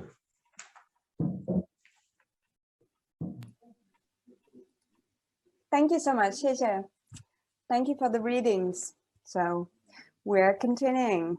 We're going further and further. We've got some more great poets to hear today. So now I'm giving word to Xuan Yuan Shike, who comes from Shandong province. He's also one poet from the lower body poetry movement of the beginning of the century. He participated in many international events. He won the People's Literature Award in 2012 and the 3rd International Chinese Poetry Award of Beijing Literature and ArtNet. He's a professor at the School of Letters in Lini University in his hometown. Наш следующий автор – это Xuan Yuan Shike, урожденец города Линьи в провинции Шаньдун. Он начал публиковать стихи в интернете в конце 90-х. Его произведения печатались в известных литературных журналах «Народная литература», «Все», «На краю света» и многих других китайских знаковых изданиях и в коллективных сборниках. Его первый индивидуальный поэтический сборник увидел свет в 2014 году. Сюань Шикэ к настоящему моменту является автором 4 поэтических книг, и за цикл «Посвящаю Либо» он получил Народную литературную премию в 2012 году. Сюань Шикэ живет в своем родном городе Линьи и преподает в местном университете. 现在我欢迎轩辕世科，他是生于山东临沂，2000年参加就是下半身诗歌运动，作品入选中国当代先锋诗选，还有当代中国诗歌俄语版，他参加俄罗斯第世界国际莫斯科诗人少年展等国际活动。他曾获2012年度人民文学奖，还有摩贴诗歌奖，还有很多其他奖项。他是临沂大学文学院特聘教授，著有很多诗集。现在我欢迎轩辕世科读几首。读第一首，收藏家。我干的最得意的一件事是藏起了一个大海，直到海洋局的人在门外疯狂的敲门，我还吹着口哨，吹着海风，在壁橱旁用剪刀剪掉多余的浪花。第二首，体操课。我的第一堂课就是最后一课，因为我不明白人为什么要做体操。为了说服我，体操教练一甩手扔出个盘子，盘子碎了；扔出把椅子，椅子摔掉了腿；扔出个同学，他在空中一个后空翻，稳稳地落到垫子上。你看，只有人才是最适合做体操的。我仍然不懂，托着腮坐在角落里，看他们压腿、展臂、翻来滚去。教练向我走来，露出诡异的笑，一拍我肩膀说：“坐着旁观也是一种体操。”我一愣，站起来，当着全体人员的面，助跑后翻出一连串的筋斗云，上了西天。第三首，池宇宙。在我们的宇宙之外，还有一个慢半拍的池宇宙，那里的婴儿出生的慢，树木生长的慢，没有高铁，没有高速，去邻居家串门路上要备好干粮。那里的马拉松还不如竞走，那里的竞走是原地踏步，那里的秒针和那里的阳光一样，过很久才跳上一格。那里的窗口没有排队的，因为办事效率慢，索性免签了所有证件，可以随便出国，但一生也走不到边境；可以随便出轨，但一生也走不出家庭。那里的天空没有雾霾，浓烟还没爬到烟筒就累死了。那里的人语速慢，脑筋不会急转弯，在路上遇见朋友说声问候，就钻进路边的慢餐店，等吃完一出来才能听到他的回答。当然最慢的是那里的元首，他的就职演说一直到快卸任了还没有起好草，他要出去亲下民，得亲自用喇叭吆喝3天，才能换来慢吞吞的随从。谢谢大家。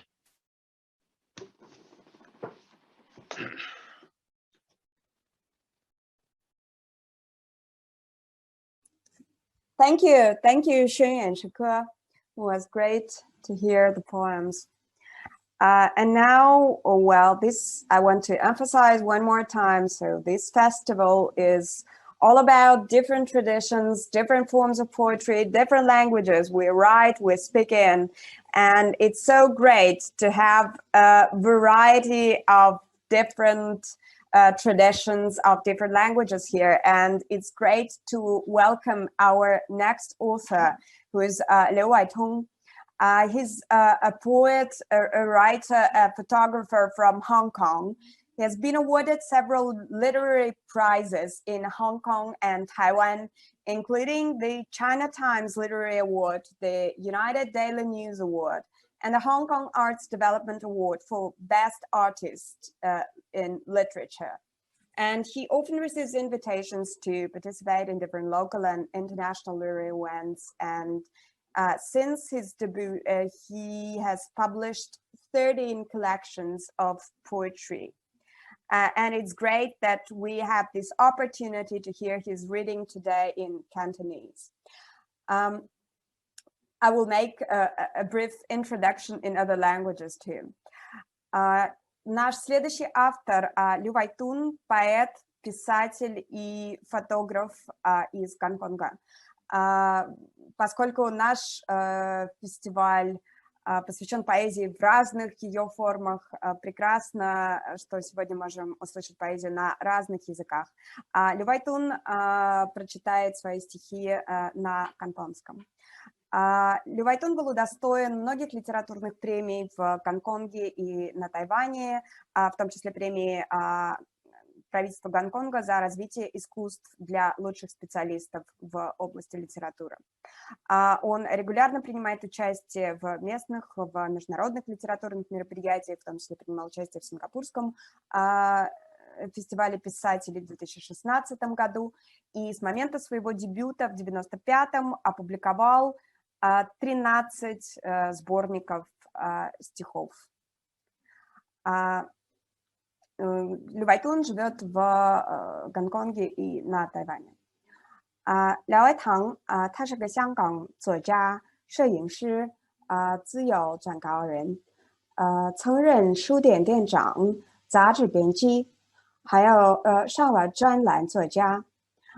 廖爱堂于1975年生于广东省，早年就读珠海市国民中学，然后呢，他在1997年移居香港，曾旅居北京5年，1991年开始诗歌写作，其后他就是写过散文、小说、戏剧、评论等等，曾获香港青年文学奖，还有香港中文文学奖，还有时报文学奖，联合报文学奖，创世纪诗刊50周年诗歌奖，联合文学小说新人奖，香港文学双年奖等等奖项。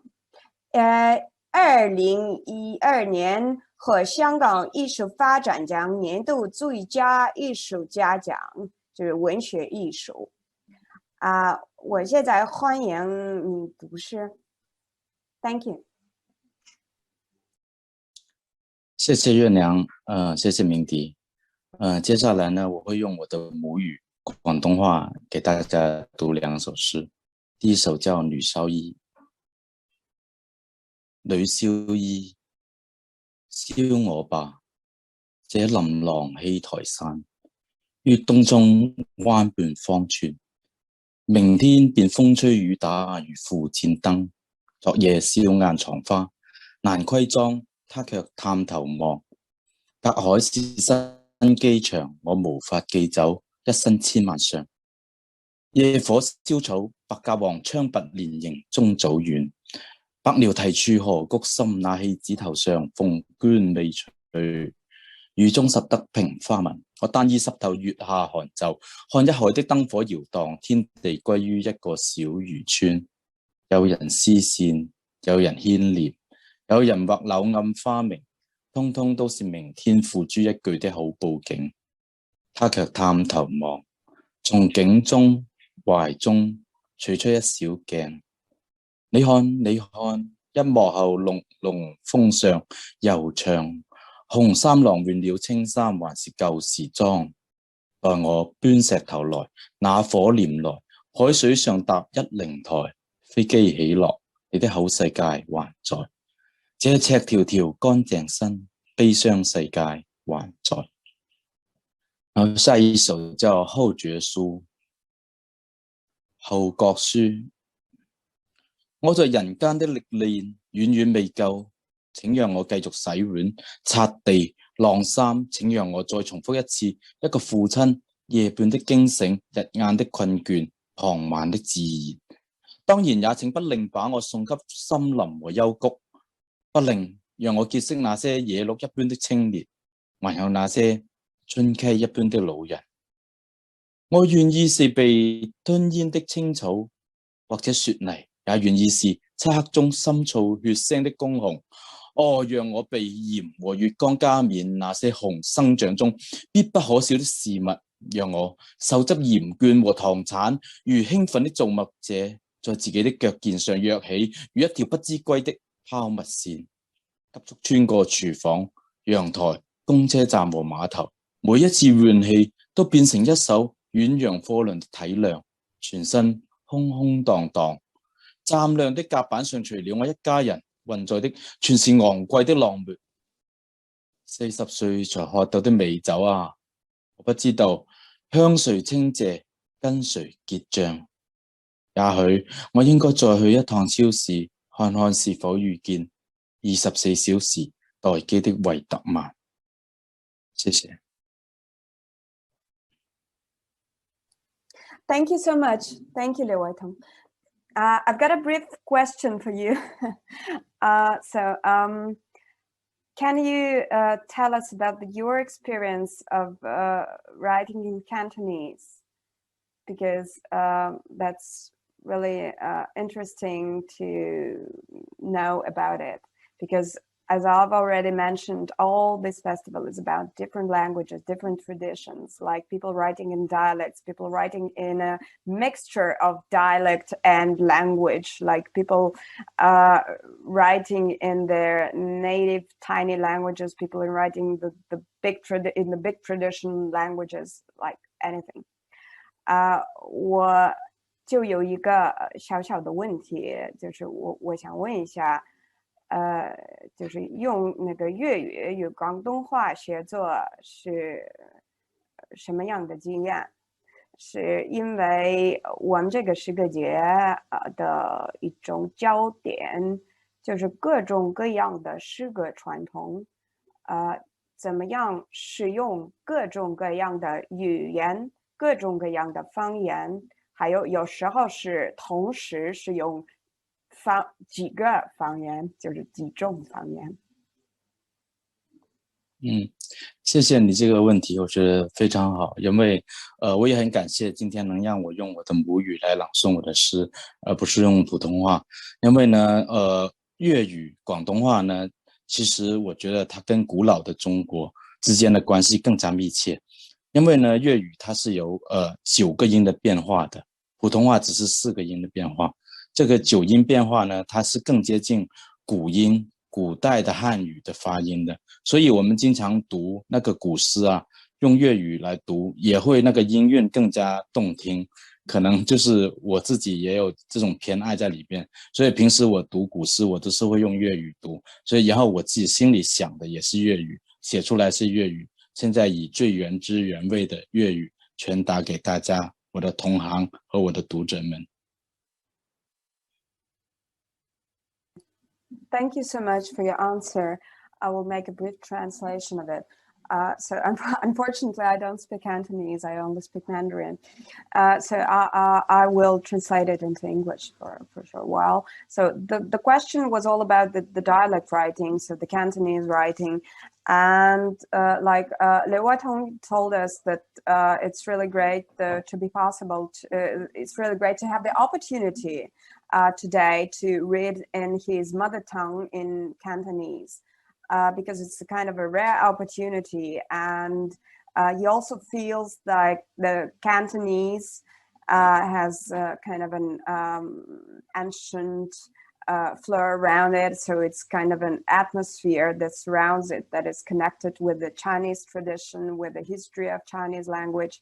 And so sometimes when he reads out traditional poetry, it sounds, he uses Cantonese, like it sounds much better in Cantonese, and there's sort of this established connection with the tradition. And it's great that we have this opportunity to experience the tradition firsthand today. So to hear a reading in the original tongue. Thank you. So what we do next is I give the right to speak to Wei Huan.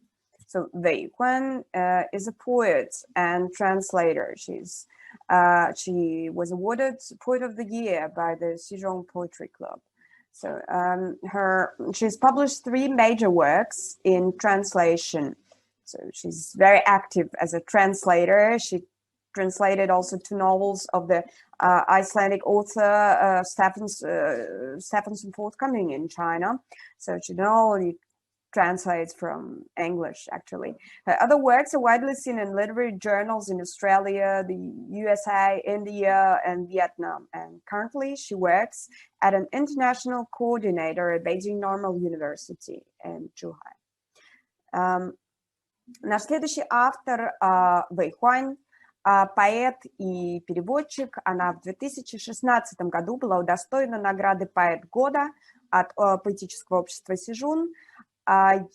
Автор многих поэтических и прозаических переводов, в том числе 2 романов исландского писателя Йона Кальмана Степансона на китайский язык. Ее переводы активно публикуются, ее собственные тексты активно публикуются не только в Китае, но и за его пределами, в Австралии, в США, в Индии, во Вьетнаме. И в настоящее время она живет в Пекине и работает международным координатором в Пекинском педагогическом университете. 北关，他是先锋诗人、文学翻译，他是磨铁诗歌奖年度诗人大奖的得主，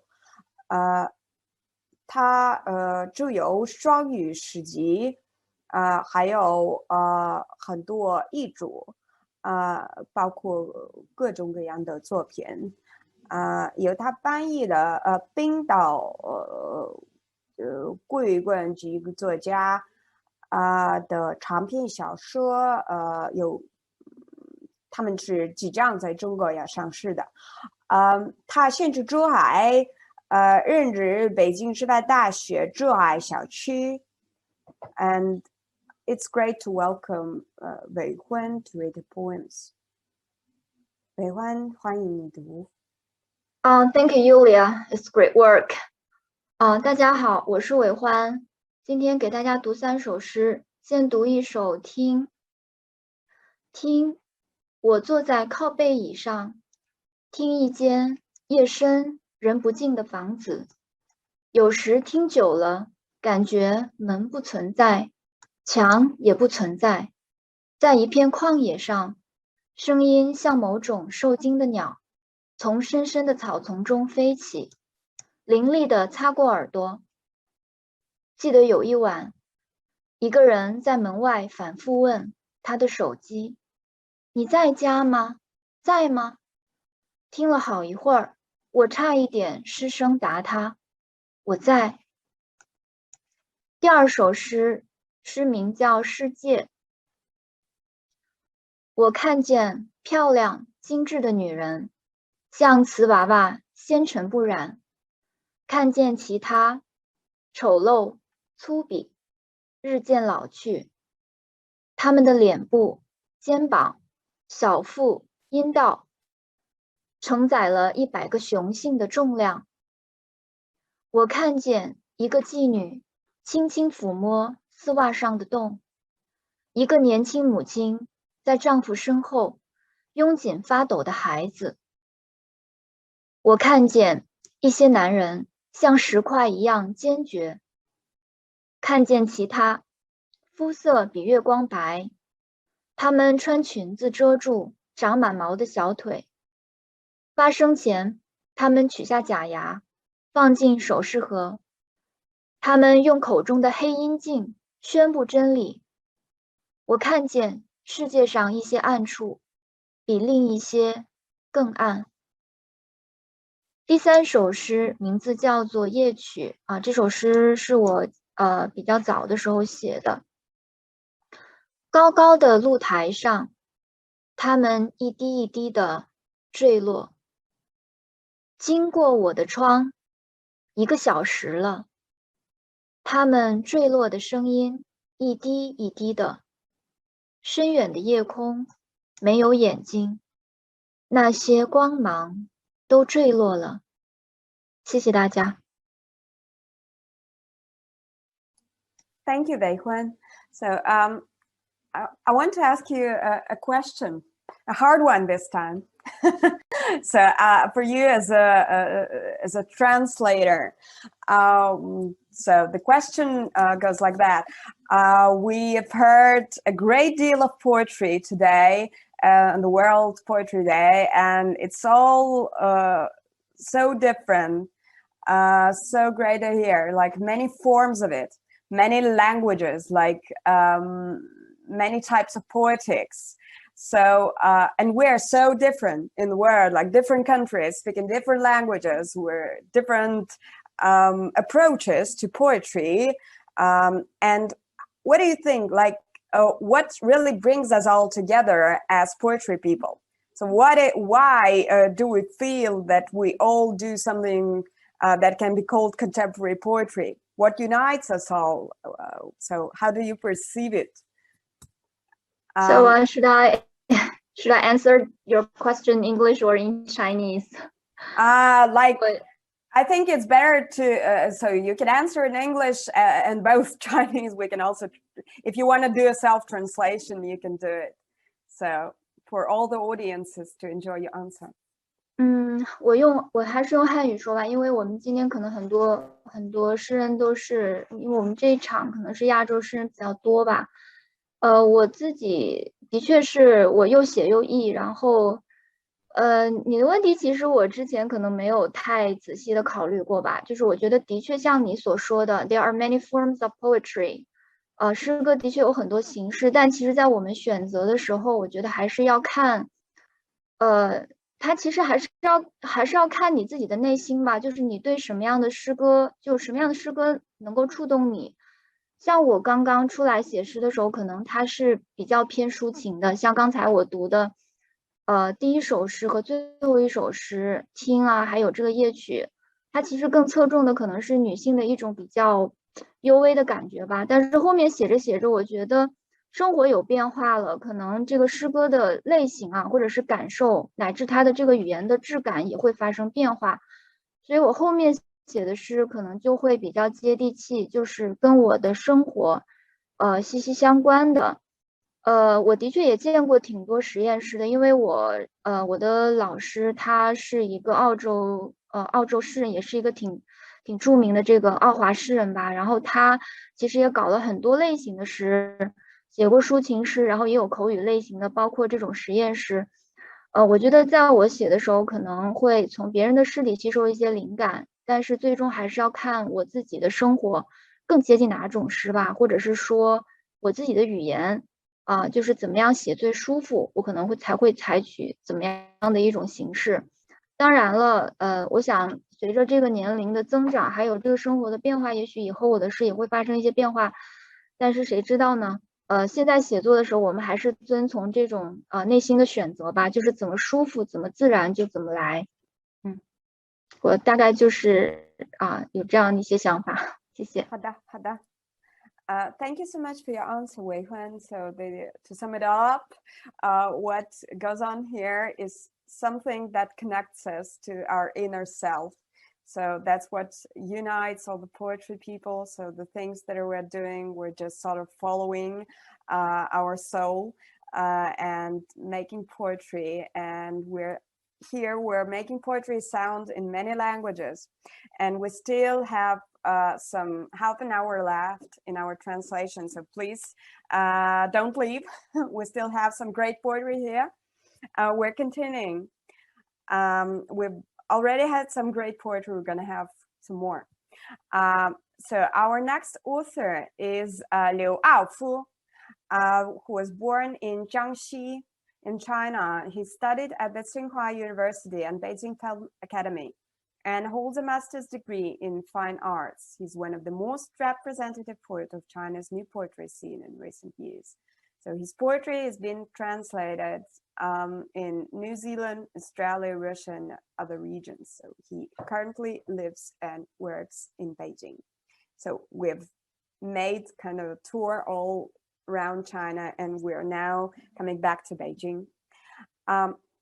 Наш следующий автор, которого я с удовольствием представляю, это Лю Аофу, уроженец провинции Цзянси, который учился в университете Цинхуа в Пекинской киноакадемии, закончил ее со степенью магистра изящных искусств. В настоящий момент он продолжает жить и работать в Пекине. Его стихи переводились в Новой Зеландии, в Австралии, в России и в других регионах. Лю Аофу – это одно из прекрасных молодых лиц современной китайской поэзии. 我们下一位诗人是刘傲夫，他是出生于中国江西省，他先后就读于清华大学、北京电影学院，取得艺术硕士学位。为中国今年崛起的最具代表性诗人之一。他的诗歌在中国大陆、在俄罗斯、在新西兰、在澳大利亚等地区最广泛的影响，就翻译的很多。现在他的工作生活于北京。我们又回到了北京，现在是北京的作者。欢迎你读诗吧。好的，谢谢。能听到是吧？好的，第一首，与领导一起尿尿。厕所里利便器只有2个，我正尿着，领导进来了，与我并排站着开尿，气氛有些沉默。我觉得这时候应该说点什么。我说：“领导，你尿尿也尿得这么好。”这是第一首。第二首。医生。每当想起父亲，就会想起他在我童年某个初夏的夜晚，带领我去蛙鸣四野的水田里插泥鳅。那晚我本以为会收获满满，但结果是一条泥鳅也没有插到。但我并没抱怨，那晚的确地球上的泥鳅都不见了。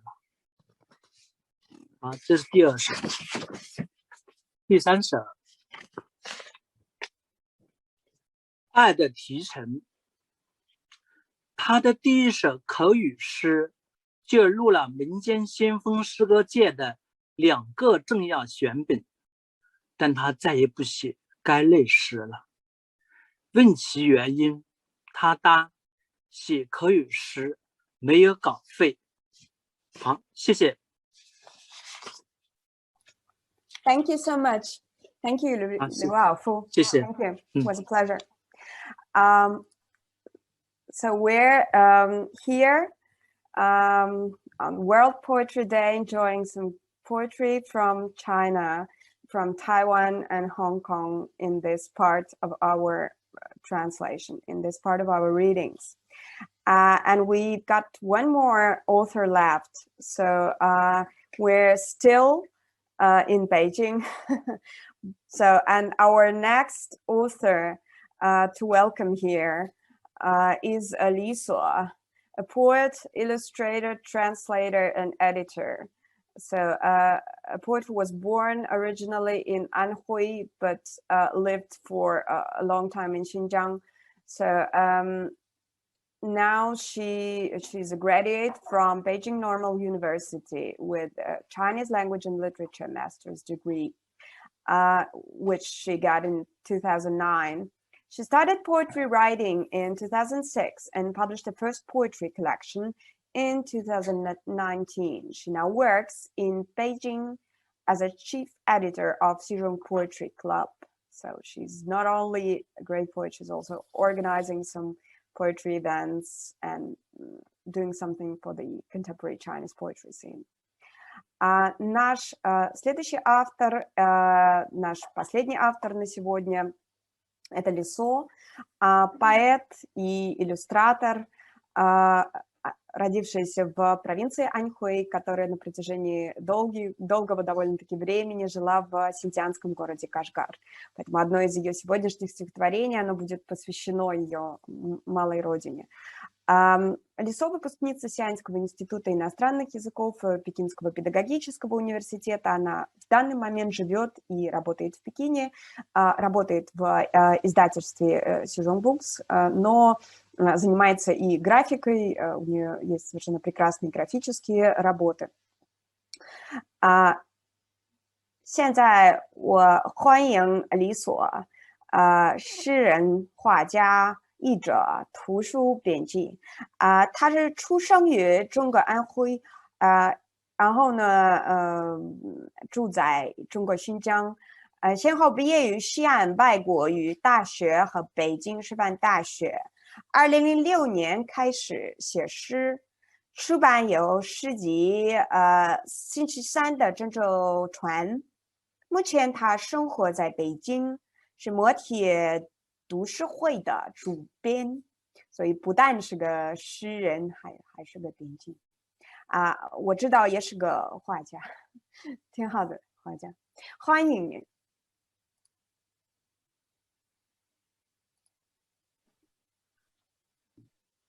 好，谢谢尤利亚，谢谢你策划了这个活动，还有担任今天我们这一场活动的主持人。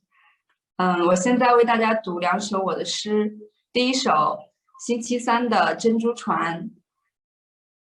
当秋天进入恒定的时序，我就开始敲敲打打，着手研磨智慧的药剂。苦的还不够，我想。只是偶尔反刍那些粘稠的记忆，就足以沉默。要一声不出地消化鱼骨，要消化那块锈蚀的铁。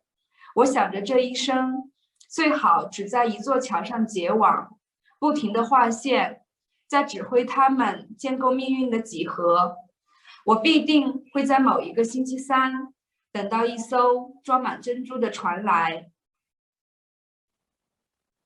第2首。喀什，牌楼下几个卖旧货的维吾尔族老人，揣着手蹲坐成一排，黑帽白髯，像几只歇脚的大鸟。尚在隆冬，老城的天空通透如冰块，散射着白色的寒光。不远处的铜匠铺叮当作响，那些挥手嬉戏的小孩。从风中飞落到屋顶的鸽子，猛地回过头来咩叫的短尾绵羊，都按着某种神圣的旨意铺排在巴扎之上。喀什的天空是一个巨型放大镜，这座被太阳和月亮共同搅拌的城市，一直在漂浮着上升，如那些老者呼出的热气，如必定受难的灵魂。谢谢。Thank you so much, Lisa. As you're the last one, I also got a question for you.因为你是最后一个，你就我也有一个问题，我想问你，就是这个问题，是这样的，你自己就是喜欢什么样的诗歌？因为我们有各种各样的诗歌，就是。你可以喜欢长的、短的，就是西班牙文的、英文的，各种各样的都可以选的。那么你自己，你觉得哪种最和你的就是最适应你的内心的那些东西好，我很荣幸你给了我一个问题。我觉得我最喜欢的是。在语言上会有一种很迷人的、很准确的气息，然后在诗歌的呈现上，就是好像这首诗它可以固定还原某一个非常动人的瞬间，可以把时光固定在那里一样。然后在价值上的话，可能就是倾向于，就是它会有一种既简单但是又充满意味的东西。对，就我觉得你的问题也是有点比较大，所以我回答的可能也不是特别的具体啊。对，谢谢。谢谢你回答。这我知道是个难题，但我不想考住你。The question was like that. So the question was about the poetry that Lisa likes. So we had this wonderful opportunity to hear all kinds of poetry today. So and so my question was formulated quite simply, yeah. But that was a hard one, so a really difficult one. So what kind of poetry does Lisa herself prefer? And Lisa, she said that like the first thing is this is poetry that involves some kind of language play.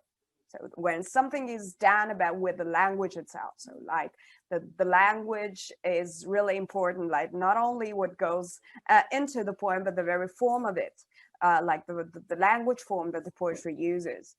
And the second thing was about the thing that really attracts you, something in the meaning of the poem that lies not only in its surface, but somehow is hidden deeper inside. So somewhere on a deeper level.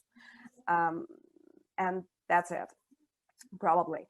So thank you everyone for joining our poetry event today. So this was a great opportunity. This was magnificent. Thanks everyone. There was I think just a perfect a perfect thing to celebrate the World Poetry Day. So what could be better than celebrating it with a poetry reading in many languages and many different traditions. What I want to emphasize right now is that it isn't over yet. So we've got more poetry to go, but not in this hub, but in other 7 hubs that are working on the website. And you can always join either the website or the YouTube translation.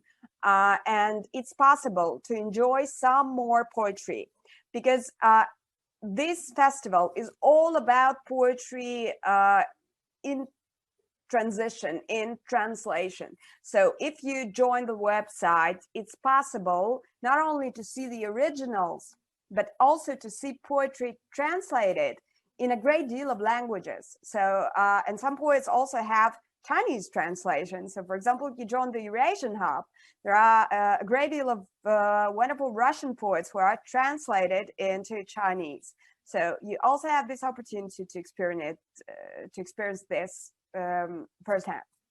So welcome you to join. And I thank you once again very much for joining in, for reading your poems, for sharing this experience with us.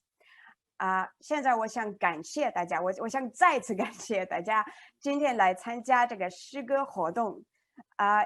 现在我们这个亚洲的部分是快要结束了，但是还有其他还有很多其他的语种，还有那个其他地区，你们也可以来听。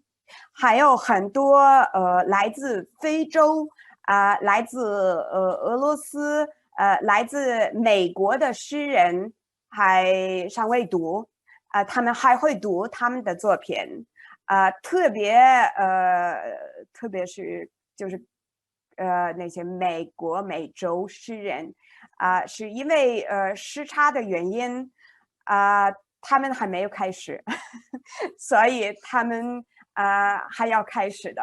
他们也会有很好的一种视频，很好的一种直播有很多非常好的拉丁美洲诗人。我欢迎你们来参加，我欢迎你们上网，我欢迎你们上我们的网站，在网站上都可以听到的，不但是可以听到的，也可以读到的，也可以看到的，因为那些诗人的作品也有他们的原文，也有各种各样的译文。